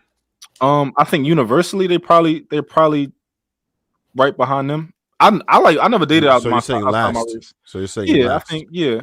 You're saying black women are last. One of them. Give us your personal opinion, because my personal opinion. All right, how it goes, like as far as what it is, and we did kind of go over this a little bit. We just say our personal opinions, because I don't. You sure can. You sure can. My personal opinion is I've never dated outside my race, but I think as far as just beauty, it's such a spectrum. You can find beauty in any race. I personally I like black women. All right, next. I like black women. So okay, yeah. So it's listed differently, and this is just from whatever data that they could comprise, including hits on dating apps and stuff. Which there's not many things that we can measure, but that's one of the most things that we can measure for who gets hits or not. So they pretty much listed Asian as number 1. That includes Southeast Asian, then white, then Latina, then black. That's what it comes up as for women. As far as universal attractiveness, when you're talking about every race included, that's the order of it. We can't be emotional about these things. We just gotta facts is facts. Hold on, who you said number 1 was? The funny thing is that Asian. does it really fucking matter? Most people don't leave their region anyway, so you're gonna wind up dating within your like most people don't leave their country of origin. Well, No, with dating it was apps, in context of you the have post. plenty of opportunities. People do long distance dating more than ever right now. There's a good But portion of even then, when you look at it in mass, 90% of the planet do not leave their country of origin. that's Most of them, bullshit. Sweeney, my That's point of bullshit. even that's not bullshit. Sweeney, Only my like- point of even bringing that up. My point of even bringing that up was just I was trying to convey that the most attractive women, that are deemed to be most attractive by, I would think, a majority of men in the world, are women who possess traits from black women, from white. They just kind of like it's this kind of like culmination of all the traits of that every race has. That was kind of my point. You said who has the culmination of all the races? Latino women and Middle Eastern women, they kind of like they can have full lips. They can they're not white. Like they have color to them, but they're not necessarily always dark skinned. Well, at least the ones that people are probably talking about, they're not dark skinned. They're like kind of like they're melanated, but they're not, and they got the full lips, and they, their noses are generally like our noses tend to be a little bit bigger. Latino women and Middle Eastern women, their noses tend to be the slender noses that people begin their nose jobs like. So that was my, and they have the long eyelashes and things like that. Does it surprise y'all that the most desired woman? Does it surprise y'all who the Asian women who they actually desire the most? I think black men, right? Bingo. No, the highly desired woman actually desires a though. black man, which is There crazy. is a difference though, is because which black man are we talking about?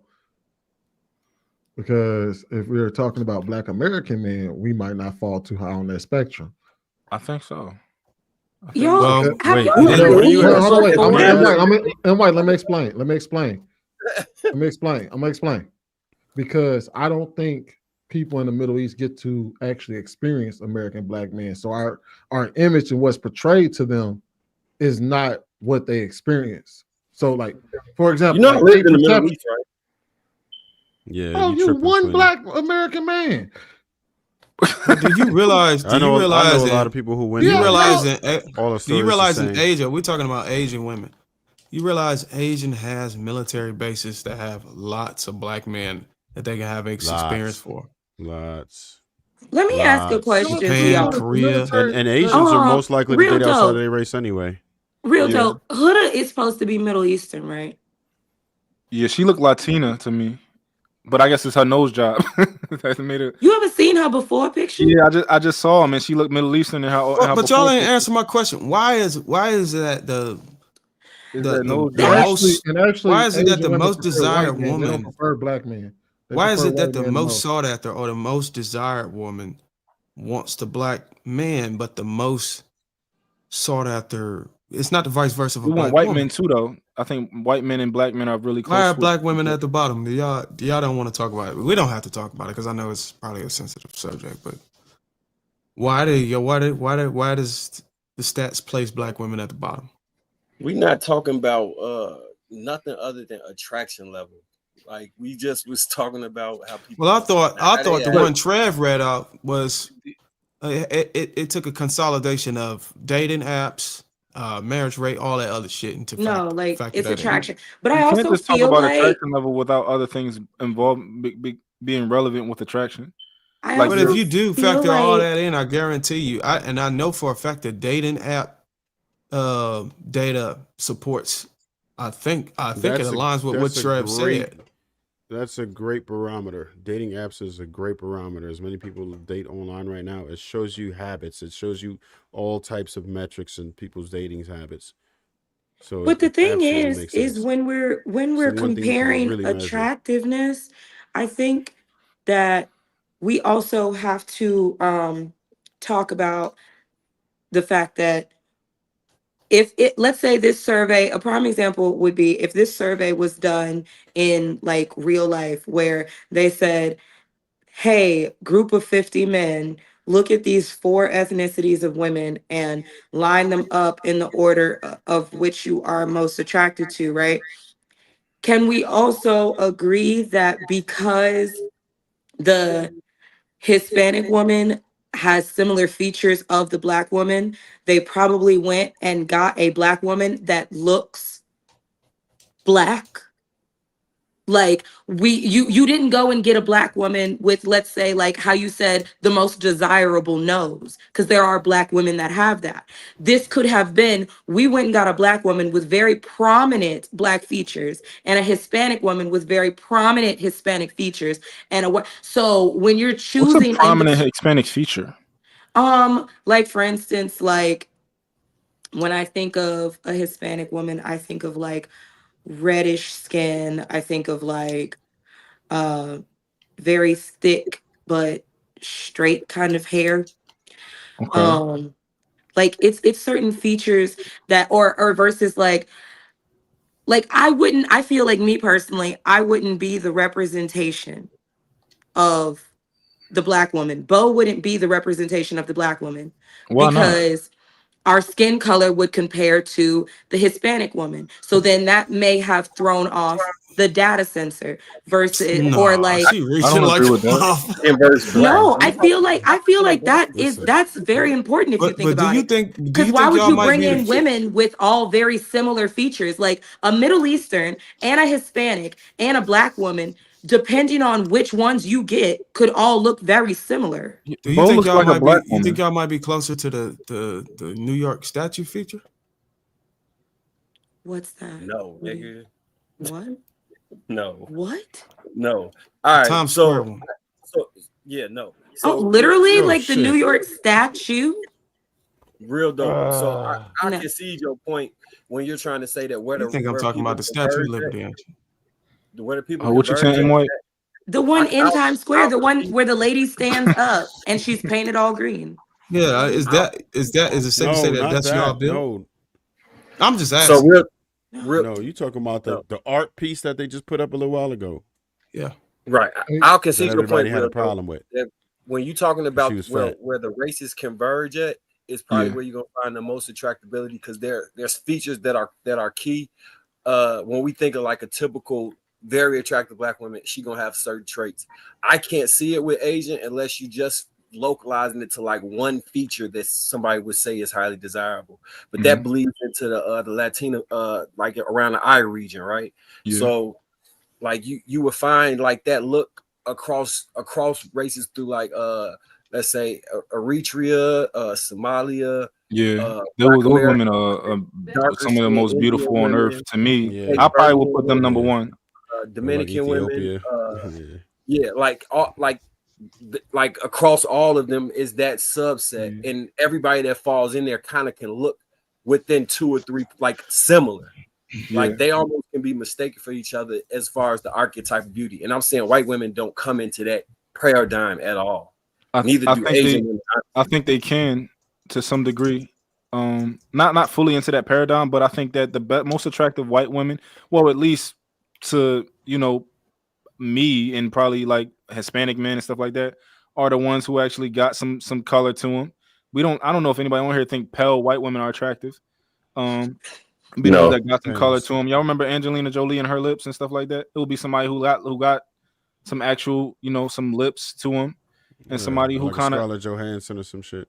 Yeah, it would be like we would, and it Yeah, would the be thing that made Brooke Shields pretty was her distinctive eyebrows. Everybody always talked about her very I thick never saw it for eyebrows. any of them. Like I never thought they was like attractive. Like I don't know. Come Maybe on, man. Angelina Jolie was bad, bro. No, bro. They say Didn't see her. everybody's saying that the prettiest see it. white girl in like the current like times of what is going on in culture and stuff is Sydney Sweeney. Sydney's ill. Did I say ill? I'm sorry, I didn't say that out loud. Did I? Yeah, The they have fact said, that but you know what's Sydney who? crazy? I don't think like have y'all seen Euphoria? Because I think the Alexa Yeah. girl that plays the best friend is way prettier than Sydney Sweeney. Oh But shit, Sydney Angelina Sweeney Jolie is was like bad. she skyrocketed for her looks versus Alexa. Can I haven't seen her She's on not no ugly. other She just show. She Can looking we have a Christian in better the face now. conversation, man? Can we say that? Yeah. is M it- White. is M it White. sa- What was you getting at? She's Damn. not white. I, Alexa's Man, not I'm white. about to get over here, y'all. Damn. Just because we ain't having a conversation you want to have. I'm just trying to have a conversation because I'm falling asleep talking and shit. No, all he want to do is sit up here Nah, and talk about everything how was women is out of order and we need to submit to a man. That's No, all he I want was to talk about. actually Being last, pick last. I was actually going to change it. I was actually going to say that we feel like all of us, we all have a y'all can, I guess we can call it partner right now because that's what y'all use. Everybody's partner is somebody that y'all would say is high on the market, if we were being honest. Yeah. Are we asking for ourselves? Are we saying that we I have know a it's high a value I know partner? it's a risk throwing this out there, and I know people might take offense of it that I'm leaning this way. But do you actually feel like your partner is high on the market? Like if they were single, they would have options. Oh yeah. Yeah, absolutely. Yeah. That motherfucker. Actually, why you look like that, bro? The paradigm I was describing, it fit directly in there where you can't really. It can go through 5 or 6 different. Yeah. Yeah. No, I think that women over there in that part of Africa, I think those are the most beautiful women on earth. Like if I wasn't with my girl and we wasn't gonna be happily forever after, I would be trying to get me a woman from Ethiopia, Eritrea. I think it's Black American women. You can find whatever look you're looking for. Oh, speaking of which, if one of them is over here.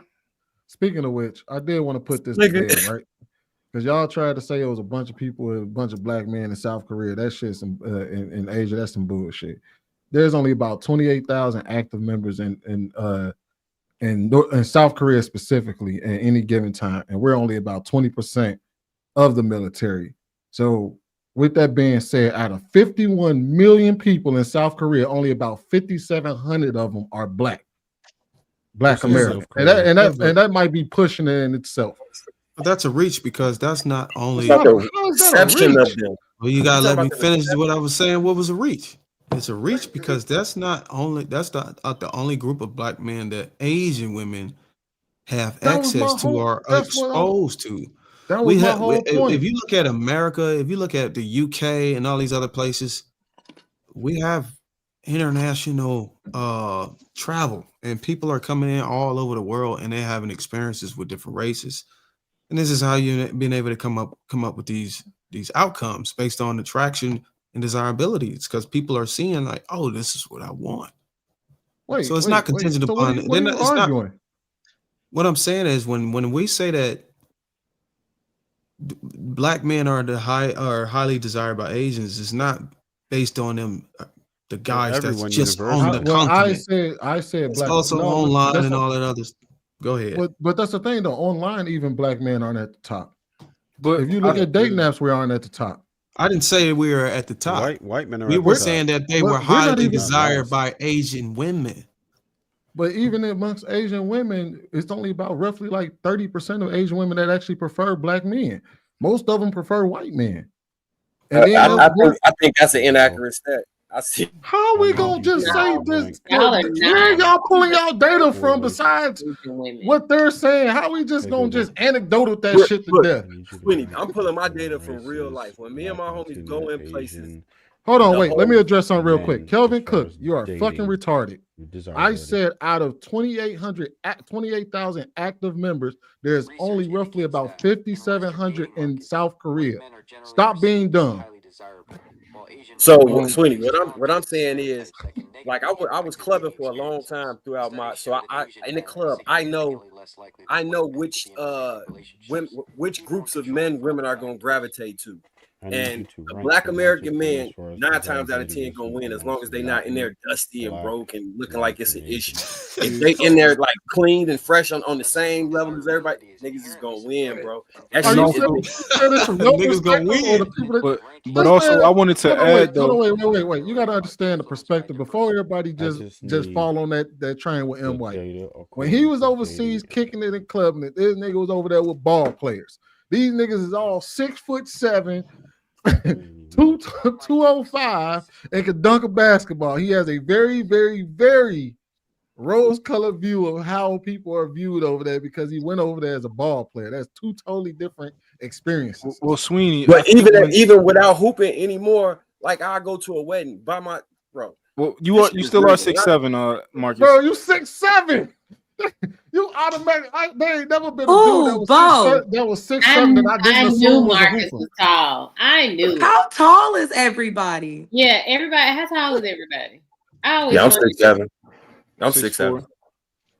6'7". I'm 5'10". Trev Darwin. I'm I 6'4". want y'all gonna have to guess my height. Man, that nigga 6'4". He's 6'2".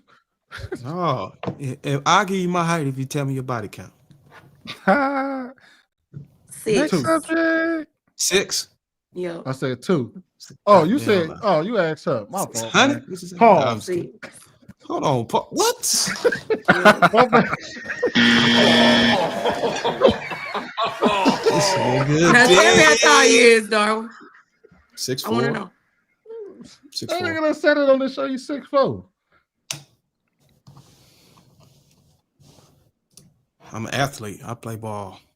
Nigga talk about some bad. Talk about some even when I wasn't a ball player. Nigga, you 6'7". Everybody thinks you're a ball player. Yeah. I ain't putting the ball Hey, down. hold I don't on, know wait, what's M. wrong White. with You M. want to White. know what's That's funny, bro? crazy. Everybody Hey, that said hold they on, wait. 6 Hey, feet M. tall White. on this panel, bro. Marcus, you want to know what's funny, bro? There was this one dude. You I remember can show that you my dude? driver's license right My now. girl 6 foot. Hey, you remember that dude what was that dude who looked like his name was Myron on like one of those TV shows? You like this corny ass dude I with got big pictures glasses. and all that, so Myron? cap on this side. Yeah, his name was Myron. What movie was that shit on? No Captivity with Freezy. He had on like the thick fucking glasses. Damn, what movie was Talking that? about Urkel? No, it wasn't Urkel. He looked like Urkel though. Point being, that nigga, I had a dude in high school that was about 6'5", looked like that nigga was a nerdy, goofy, no rhythm having, no hand-eye coordination ass Talking nigga. about Bad Boys. Was that him? Oh, wait. Put him on the Yeah. big screen so I can verify his height, It was y'all. John Seeley Where and is Bad- it? It say 6'4", 210. Yeah, it say 6'4". Yeah, it was Players Club. Hey, Mills just got it right. It was Players Club. It was the dude that used to sit in the back on Players Club, and she But used to that get was him to dance. he was a creep. Hold on, wait, no, I'm making a point Everybody though. on this damn panel. There was 6 this feet. dude in high school that looked just like that nigga, bro. Pulling up their driver's license, bro. Everybody. There's some tall ass niggas on this panel. Hey, This is diabolical. Sweetie the only one. Sweetie the short nigga. What Jay? What? First of all, if you want to be real though, Sweeney is still taller than the average man. Don't wait do a minute. If you want to be real though, we all know you go to the DMV, they don't measure you. They just ask you how right tall about you that. is. And So you think we some 5'11" guys? I'm 5'11" with 5'11" with gym shoes on. real don't say you think we some Hey, look. 5 foot away. Look, hey, everybody get their phone out and stand next to their door in their doorway. If your head damn near hitting the doorway, the inside of the door, you know you tall as a motherfucker. But Yeah, I duck going into most doors.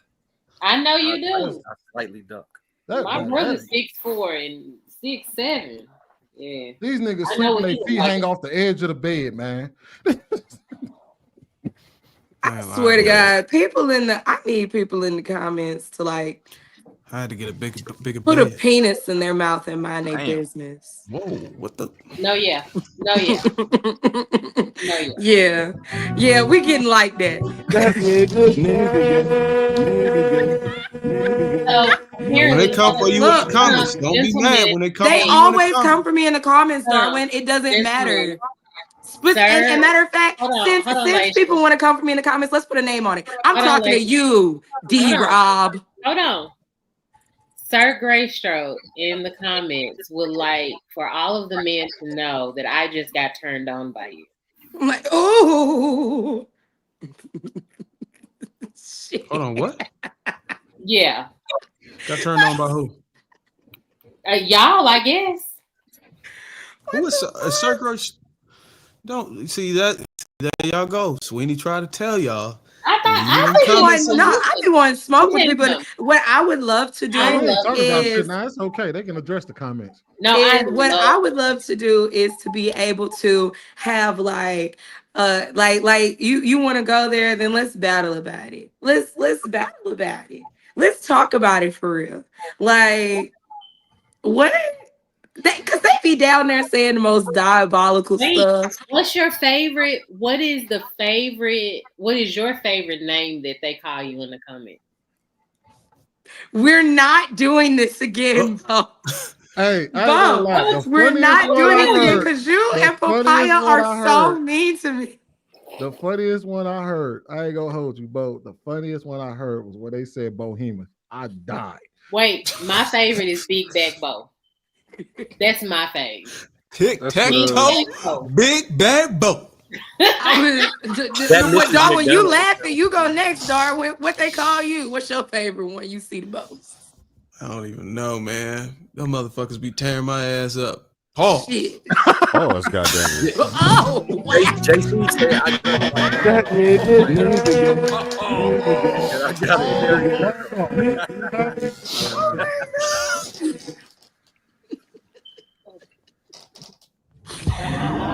That nigga crazy.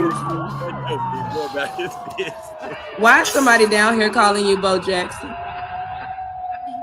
Oh, I saw that last week. Somebody called your ass Bojangles last week. Yeah. They said they saw you painting the wall. They said that big bow-legged. Bohemians and Big Back Bo. Them the two fades. Dang. Your knees don't rub together. Your knees rub together, Bohemians Bohemian? is crazy. Hey, your knees don't rub together, do it, Bohemian? I feel like me and Bo are never gonna beat the fat allegations because the moment we stand up and show motherfuckers we not fat, then we gonna be Jezebels and Harley. Y'all told me when you and Laisha told me y'all be breaking beds. Boy, that's not what I said. I said my husband beat me through the mattress. That's what I said. I was like, what the fuck? Y'all niggas out here breaking headboards. That's what I said. I didn't say I broke the bed. I'm like, what kind of bed was y'all in? Was it technology? Like that's different. Yeah, they Yeah, I will never be able to beat these fat allegations. Y'all ain't. I'm just trying to. Y'all don't call y'all. Do y'all classify y'all body type as BBW? Darwin, who the fuck is BBW? No, I'm just saying. I'm just asking. Okay. I want. Sometimes women just got like faces that look like they're big. Yeah, you remember that one girl that used to be on here? Look like they small. You remember the one girl that used to be on here? Her face is very round, but her body is like real small. Was that Callie? I ain't saying you said it, but it wasn't her. But that's messed up. That's you. I don't have a face that looks like I'm real big, but if you see me, like if you see my upper torso, it looks like I'm big because I got big boobs. So Bohemian, you look like Bohemian. You look like you have a diamond shaped face. You guys, I'm not big. There's nothing big about me. That's a high school picture. No, it's not. Picture. Bohemian look like she'll have a diamond shaped face if she lost about 80 pounds.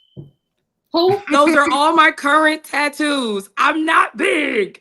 I don't know why people keep trying to like defame me with these big ass allegations.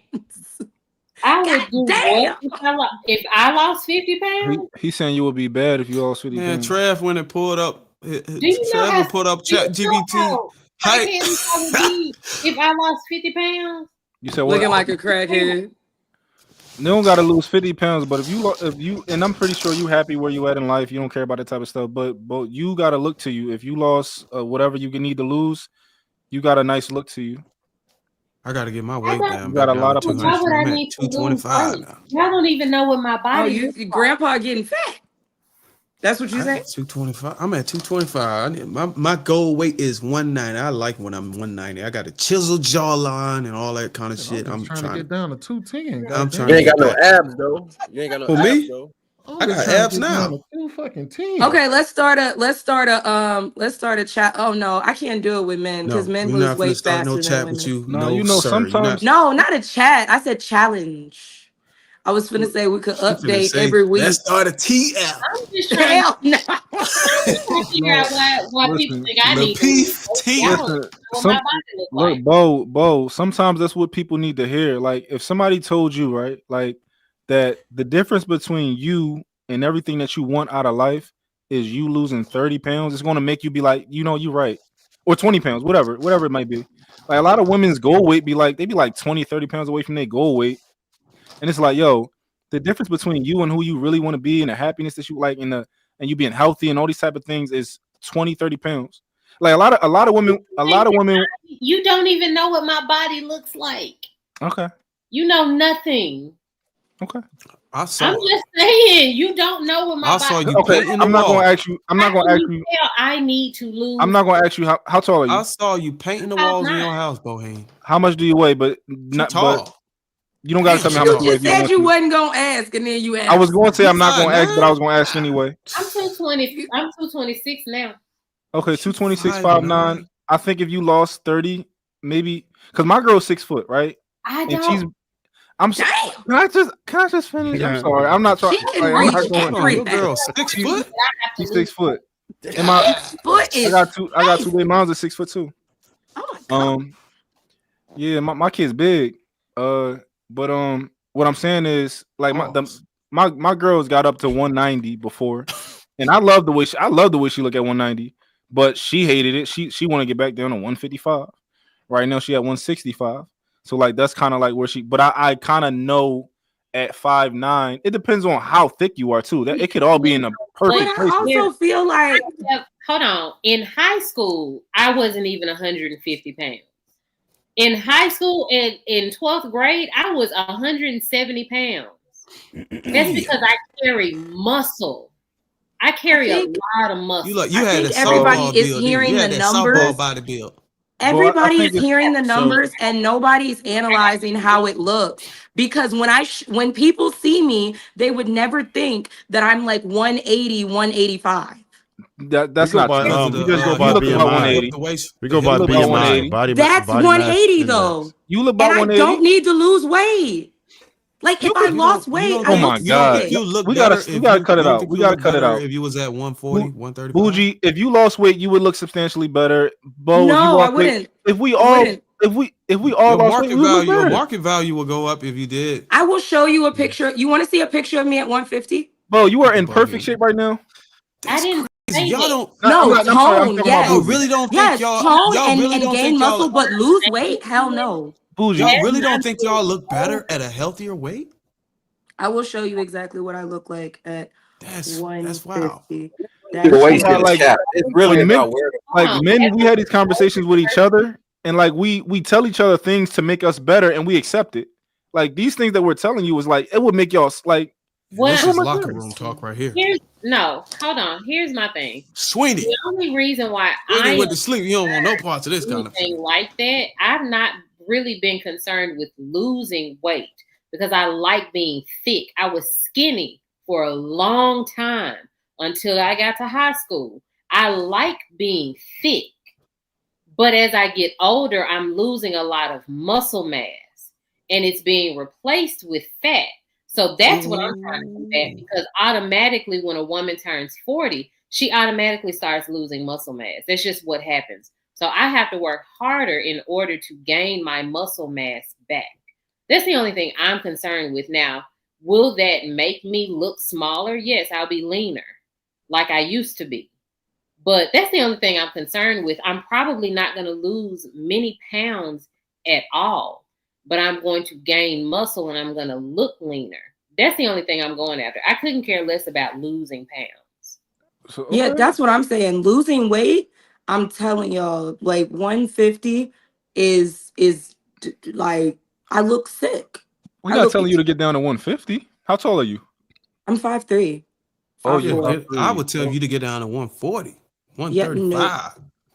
No. Yes, sir. Listen, y'all have a lot all of that potential. weight off you. You have a lot of potential y'all could unlock. Y'all don't gotta unlock it if y'all don't want to. I'm just giving my take. Y'all got you over there looking like dude in the Sunset Park. What time is it cover? You like the face you making right now? Y'all see Sunset Park?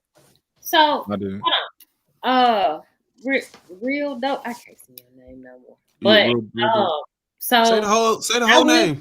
Let me say this. That's diabolical. When you Bruiser brought wanted to say the whole name. and I responded, You wanted to say it first, nigga. That was me. That was sort of me. Oh, come on, bro. Double pause. Hold on, we can't hear you, bro. Well, I'm trying. My bad, man. This dude throwing me off, man. Pause. That was sort of me. My reaction to you. I'm trying to figure out where the lose weight came from first, but it was also sort of me projecting onto you the things that I have been like hearing because people call me fat all the time. But also it's something that I'm currently doing. So I'm not saying that what you were saying was bad, right? Like I'm currently working out. I'm currently doing the things. I was just trying to figure out where it came from. Like, why is it that people feel like I need to lose weight? Because people say it all the time. So I think maybe health concerns. Maybe it wasn't you. It was It doesn't mean you're fat. It doesn't mean you're fat. I'm just saying, like I think that you have a very nice look, and I think that if you honed it in, like you'll be very, very attractive. And I thought that would be helpful because, like, I know like so many people who are like even my girl at one point, she just was like, oh, I want to lose weight, and I'm like, you want to lose weight to do videos, you want to lose weight to get on and to start doing your influencer thing, and I'm like, you telling me that 10-15 pounds is the difference between you doing everything you want to do in life and not doing everything you want to do in life? What do you mean everything I want to do? Well, not you. I was just giving an example of in general. What do you mean? I know for me, let's take me for example, right? Like to get down to my goal weight, right? If I got down to my goal weight, like I'm not going to be happy until I am, because that's just where I want to get back to. And until I'm at that place in life, I'm never going to be happy. I'm always going to be unhappy with the way that I feel like I look and the way I feel. What's your goal weight? 235. Where you at now? Like 260. Man, nigga, you're a chunky brother. I'm tall. Oh, we both tall, but you benching 372? No. Oh, okay. All right. Hey, Bruce, you just called him chunky? That was crazy. That was like, what the fuck, bro? That was very competitive right there. Chunky, what the fuck? I'm just giving an example of like, it's not just with women or whatever, but I think with a lot of people, like with me, I will be doing so many more videos. I don't really include myself in my videos most of the time because I don't like the way I look, and that's a problem. I need to fix it. That's all. Hey, real dope, what position you play?